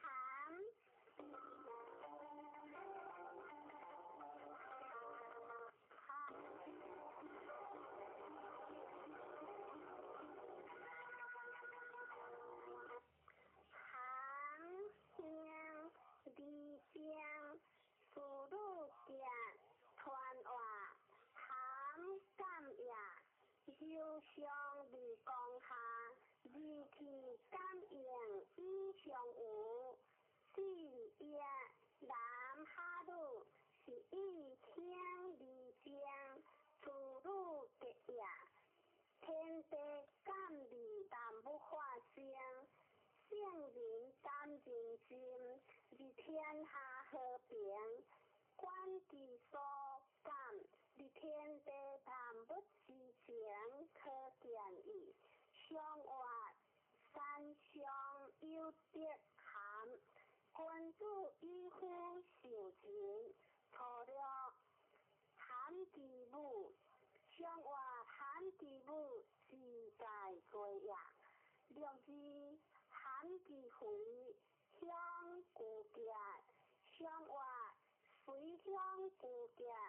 孙不害呀，九三含其果，一支水往人，相活含其果，也不出呀，自在随人所接下呀，九四将结辉煌，匆匆往来，并将秘书相活。天结辉煌，离感害呀，匆匆往来，离光大呀，九五含其门无悔，相活含其门是离呀，上了含其虎结舌，相活含其虎结舌，平可杀呀。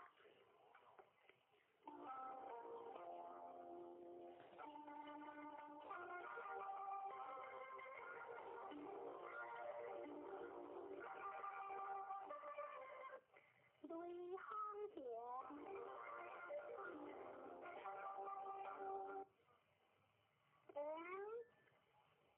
田，无叫离江，离有有昂，繁华行久呀，江上离留下，对行相误，顺利当江有改应。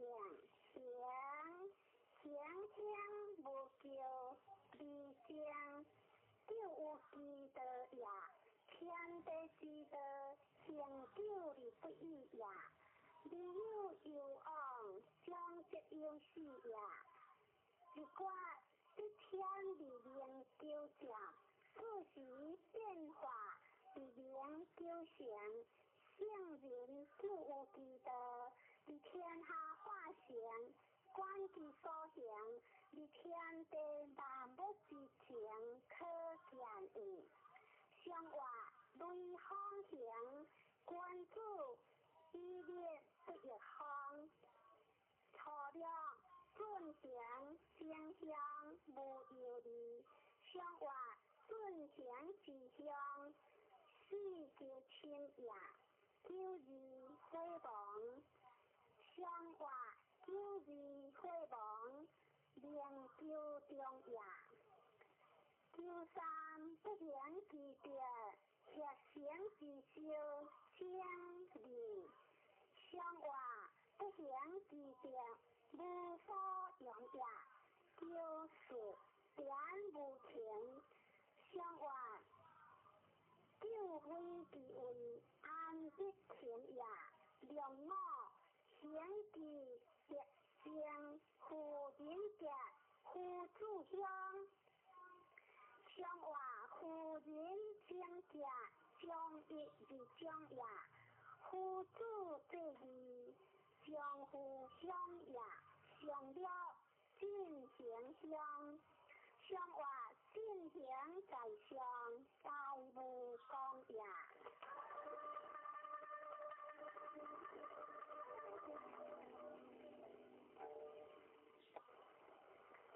天翻滚，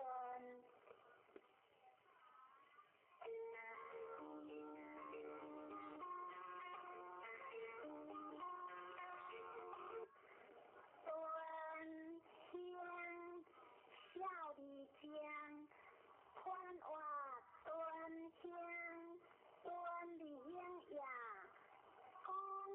为利用，有时行也。小弟间，心里重也，顿一时意，在意在。相话天下有三段，君子以万小人，不恶利言。错了断理的，不用有往相话，断理智的。不往何在也？略知一字用风流之节，莫之先也。相话一用风流过之也。九三下顿有节，的却心切的。相话下顿之类有一代也，却心切也。不可大事也，就是好顿君子家小人酒，相话君子好顿小人酒也，九五家顿正家，相话家顿正家比正事也，上九非顿无不利。相话非顿无不利，无所宜也。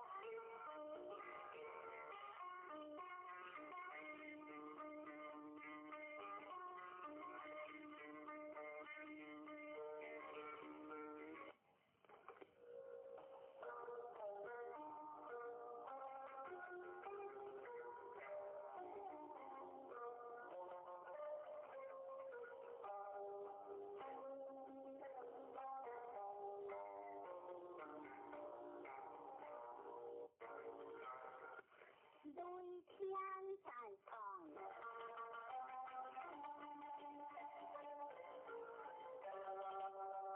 在讲离间团话，在讲在家重也，讲一动各种，在讲离间在家静也。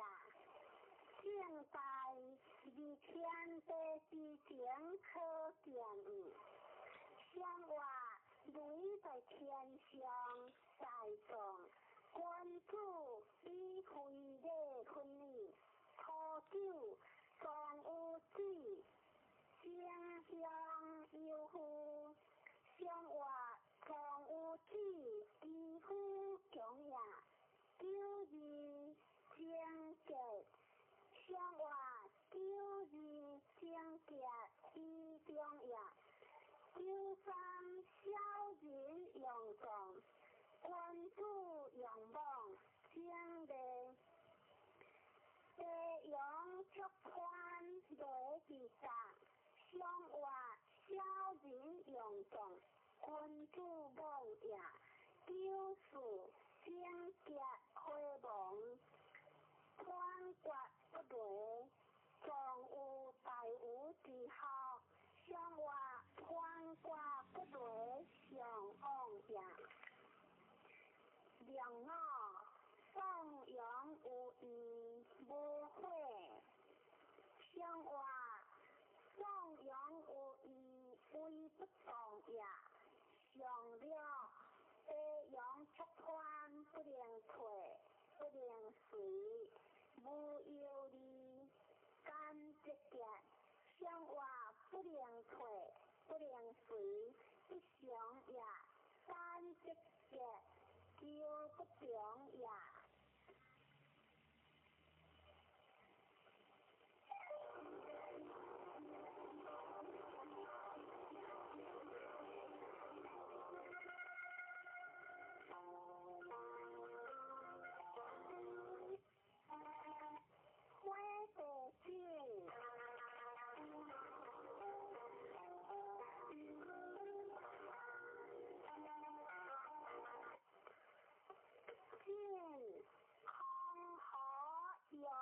相马还事，六日三下，传话进行也，两出地上，顺利的好在行，柔进入上行，是以空河用星马还数。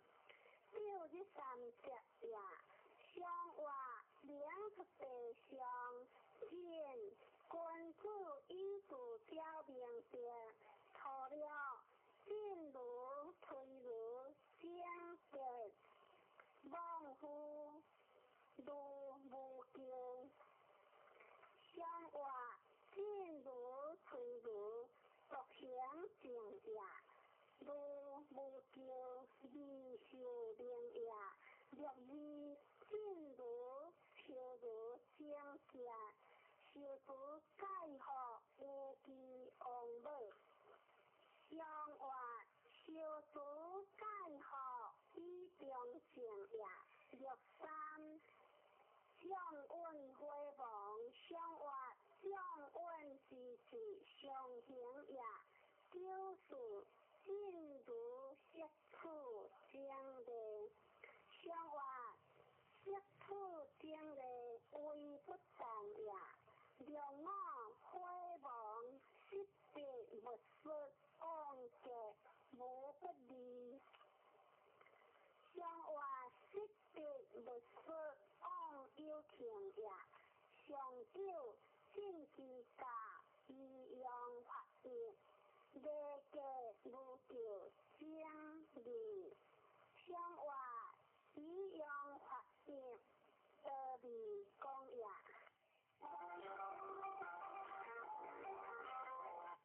地火灵仪，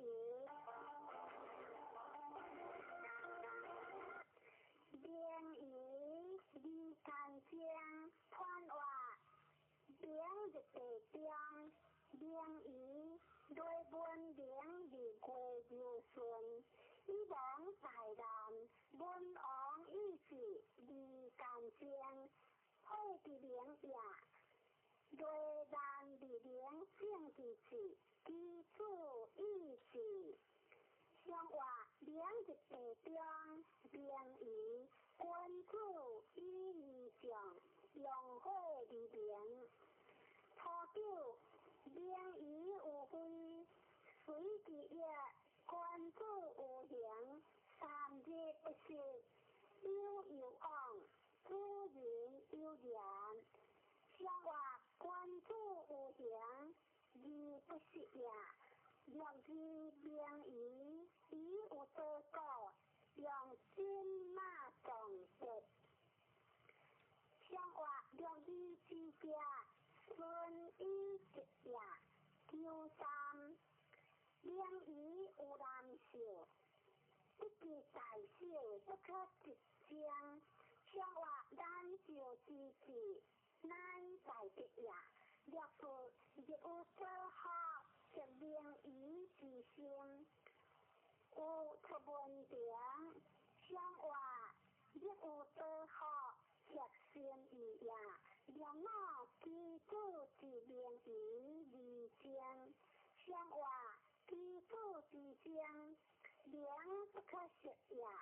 上了不明火，初定有天，后日有地。上话初定有天，教诸国也；后日有地，失节也。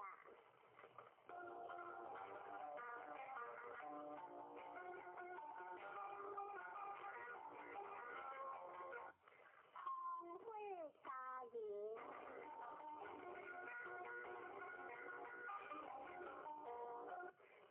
家园离如江，传话家园女正为何类？男正为何类？男女正天地之大义也。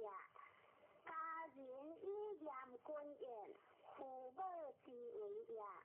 夫妇主子，兄兄弟弟，夫妇离家得正，正家离天下平易。上话方主会出，家人君主不二行有行，初九含有加火亡，上话含有加是二变也。六字无有水在中开正格，上话六字之格顺以顺也。第三家人学学会的格，父子喜喜相邻，上话家人学学二十也，父子喜喜13也。六字富家大吉，上话富家大吉顺在为也。九五王吉有家无说吉，上话王吉有家斗相爱也。上九有夫为如相吉，上话为如之吉欢自心也。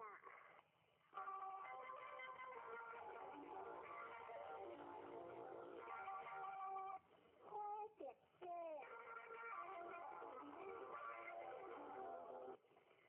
姐小夫姐团话，姐会当离上，姐当离下，儿女当顾，机智不当行，一字未合名，有志未相行。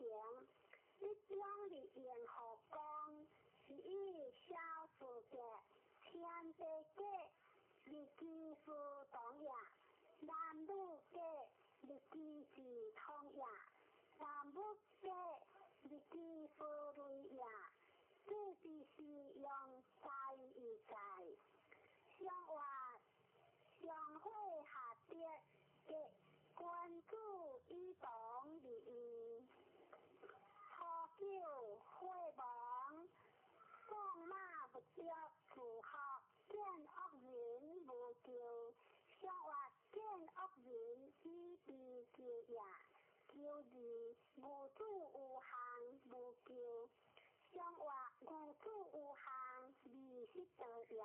六三见有诶，知有者，知人要请义，无托有将。上话见有诶，为不当也，无托有将无讲也。九四计高。无怨夫，教夫皆无救，上话教夫无救，自行也。两我辉煌夸张世夫往何救？上话夸张世夫往有情也。上九计高，认识辅导再归一句。先将之何？何脱之何？非可分果。往古物之格，上话古物之格，关于当也。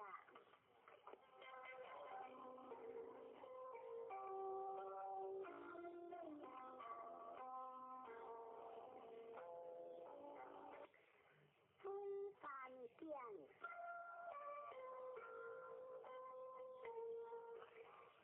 见离西南，不离三宝，离见大人，见见团话，见难也，见在前也，见见离灵智，离已在，见离西南，往必中也，不离三宝。伊得强也，你见大人往有光也，当为先者，以正当也，见之时用大义在。上话山上有水，见新修正，初六，往见来有，上话往见来有，仪太阳，六字，往神见见，非将是故，上话往神见见，将无有也，九三，往见来还。上话往见来还，雷喜是也；六四往见来连，上话往见来连，当为失也；九五大见平来，上话大见平来以中直也；上六。往见来些见，你见大人，上话往见来些，26也，你见大人，以将贵也。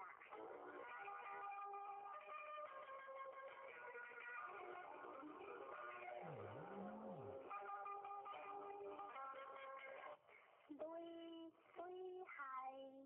海里昂塔盖，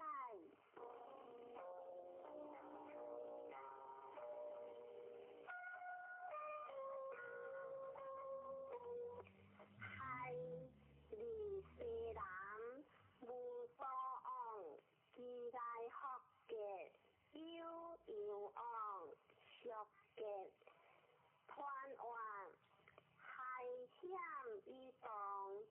当里面好险，海里西南，往必中也，其来福嘅乃必中也，有往，属嘅往有功也，天地海里雷有作，你必个科目改加成。海之时大一在，上话雷有作，海君主以下个有罪，初六无咎，上话光柔之者，义不咎也，九字电血三河，一方起。先见相话，九字先见，必中道也。六三，夫听声必可治，先灵相话，夫听声亦可修也。自脑必可，有随救也。九四，海里不。并济之乎？上话海里母利当为也，良我君子以有害，结有夫有小人。上话君子有害，小人退也。上了公用失顺。有各样事上设置不利，上话公用失顺，以害背也。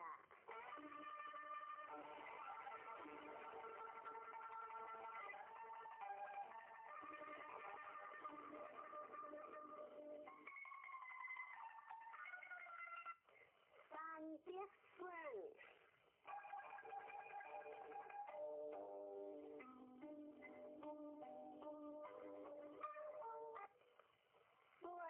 有夫关键，无救可见，利有往，合之用，利亏可用享，团话顺下一项，积德上行，顺利有夫关键，无救可见。利有往，一样，离开可影响，离开应有时，顺光一流有时，顺逆严夫，有时在行，上活山下有点顺，君主一定会一样。初九意思传往无救，约顺治，上话意思传往上合字也。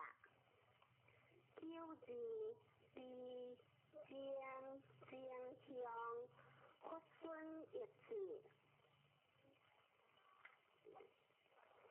上话九人正，容易为字也。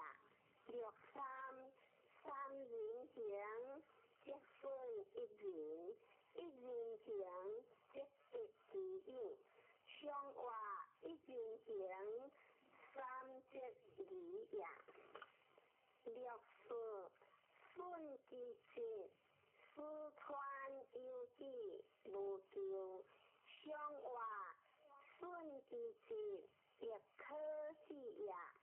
良我协一字，是平之故，屈克为原则。上话良我原则，自上有也。上九屈顺一字，无咎。先格理有有往，必行无加。上话屈顺一字，大节字也。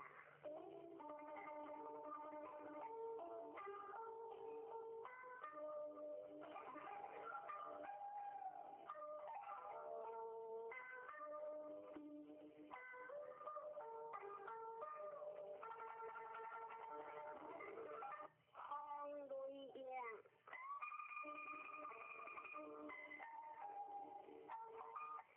也理有有往，理舌在传话，亦顺上一下，人亦无疆，自上下下，记得大讲，理有有往。良性有情，理舌在传，莫得难行。结当理顺，日进不僵。天气地升，地也无风。幻也记得无时在行，上话风雷也。君子一见成一片，有个一解。初九，你养为大众，官家无咎。上话官家无咎，下不可思也。六字协一字，是平之故，屈克为正格。往用上有地，上话协一字，自会来也。六三一字用相思，无咎。有夫中行，各讲用归。上话亦用相思，各有之也。六次中行，各讲上，利用为一全国。上话各讲上，以一字也。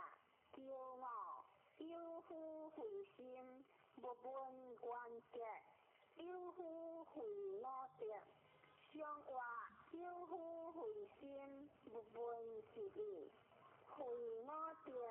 大吉字也。上九莫一字，一字，日心不行。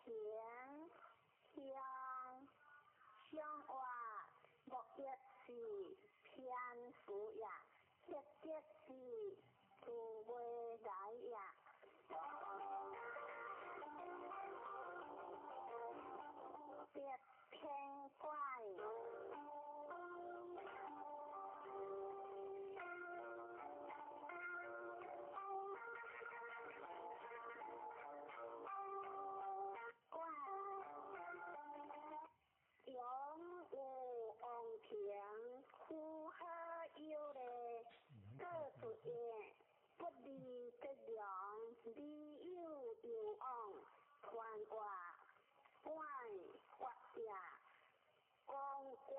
柔也，天地一，国地和，仰望平，柔性我公也，呼和有力，地位乃公也，各属见，不离不容，所向乃强也，理有有往，公正乃强也，相话别相有天怪，君子以事乐极下，故得即天。初九，尚有天子，往不先为求，相话不先理往求也，求字撇呵，莫也优良不说。相话优良不说，即中道也。第三，尚有求有香，君子乖乖，独行无误，若无有恩无求。相话君子乖乖，将不求也。求是准不负，吉祥处处，天阳辉煌，文言不信。相话吉祥处处，威不动也。文言不信，聪不明也。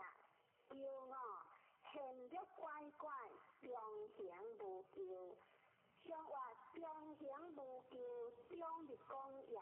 上了无好将有香，相话无好之香，将不可中也。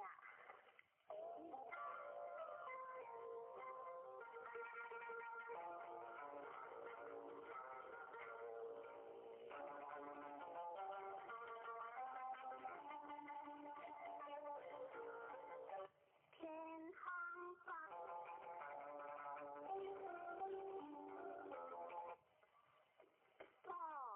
路上不样走路，穿话各路也，柔不刚也，不样走路不可有中也，天地相互，天不含中也，光无中见，天下大行也，各一时义，在义在，相话天下有方，故何以是令可数方？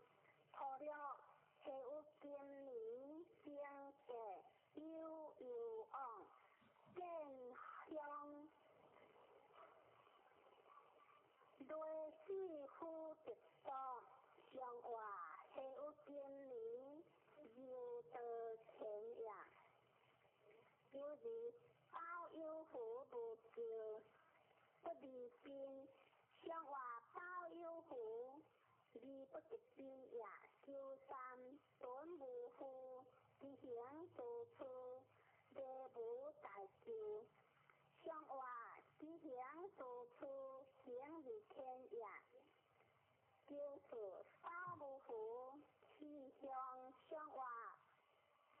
无福之乡万人也，骄傲一句高挂含中有问属天，相话骄傲含中中性也，有问属天是不下名也。上九各其家人无救，相话各其家相长人也。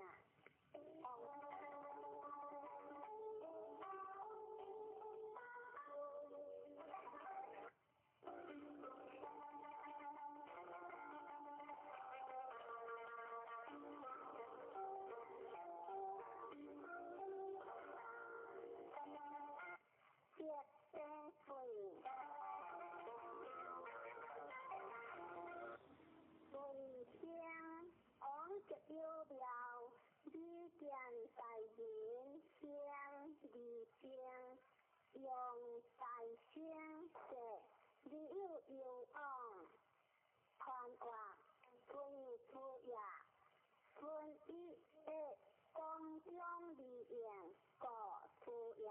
往就有了以后想呀，你跟大人相处以前呀，用大声家，你有往顺天命呀，光是所做，你天地万物之间可见应，想话就想有地水，君子一度用气。在不如，除了有福不将，乃乱乃水，就何以恶为下，不出往无救。想话乃乱乃水，只是乱呀，容易变节无救夫，乃利用药。想话变节无救，两日变呀。六三分如假如无业力往无救小人想话往无救相顺呀就是大家无救想话大家无救为不动呀叫我虽有为不救恢复观应将回望想话虽有为是你讲呀，想了是主体语无救，想话是主体语离安想呀。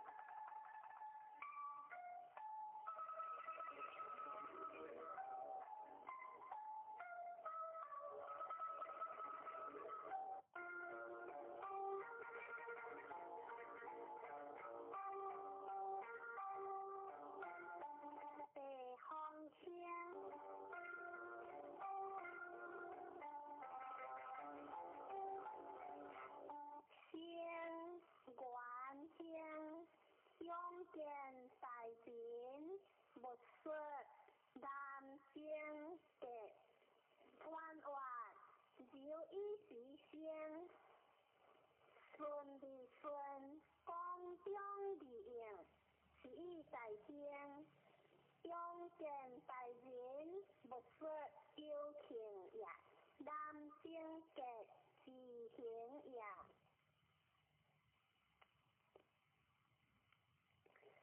想话地中成木，成君子以顺德，节小以个大，除了温馨大家，想话温馨大家相合的呀，就是苦乃利，用药不救。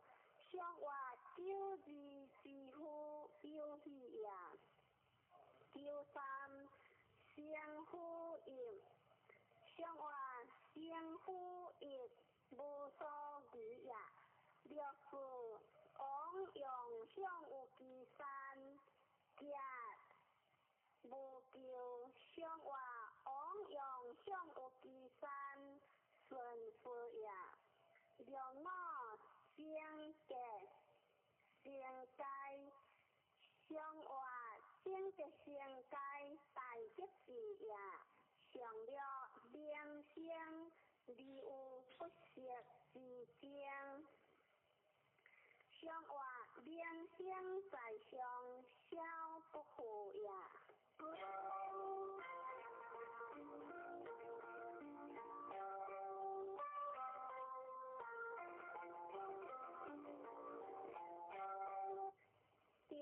水困，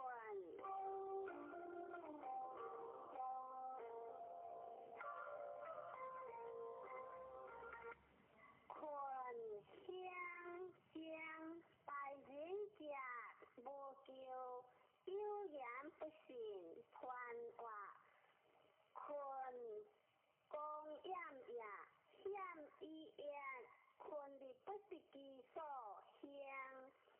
第一君子好，将大人格以讲中呀，有言不信，上可乃讲呀，上话别无水，困君子一地名事事，错了本困有父母，日有休国3岁不到。上话日有休国休不平也，朝日困有酒事，诸佛风来。利用相思，正向不救。上话困有酒事，中有情也。63困有色，故有一个。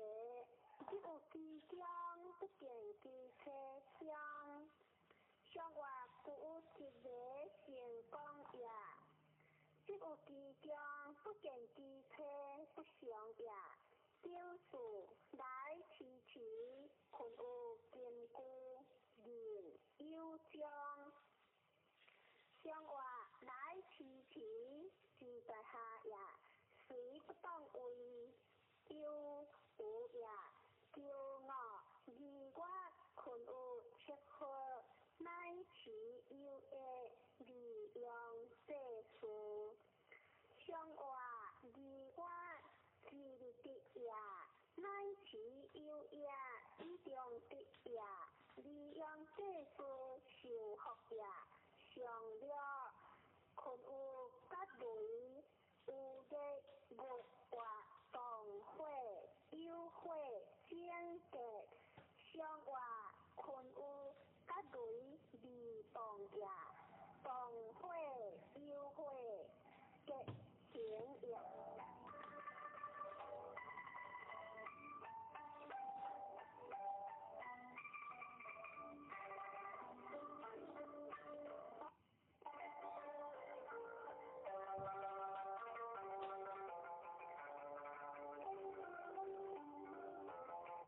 水风井，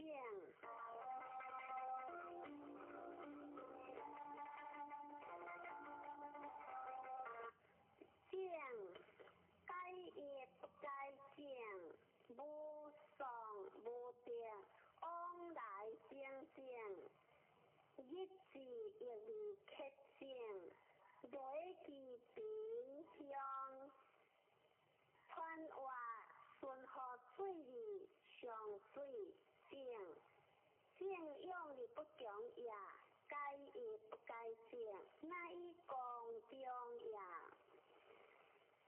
日子亦如客井，理有公也，雷其平是以乡也。上话木上有水，井君子以乐人款上。错了性而不是，求井无情。上话性而不是下也，求井无情是下也。就是建国惜福，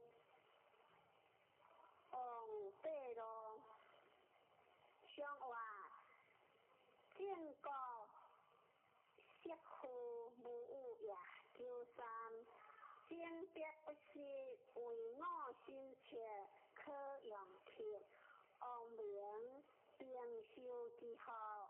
上话争别不是兴切也，求王明受福也。64争求无求，上话争求无求受正也。95争得寒寒湿。上话寒寒之时中正也。上了正修不忘，有夫原节。上话原节在上，在成也。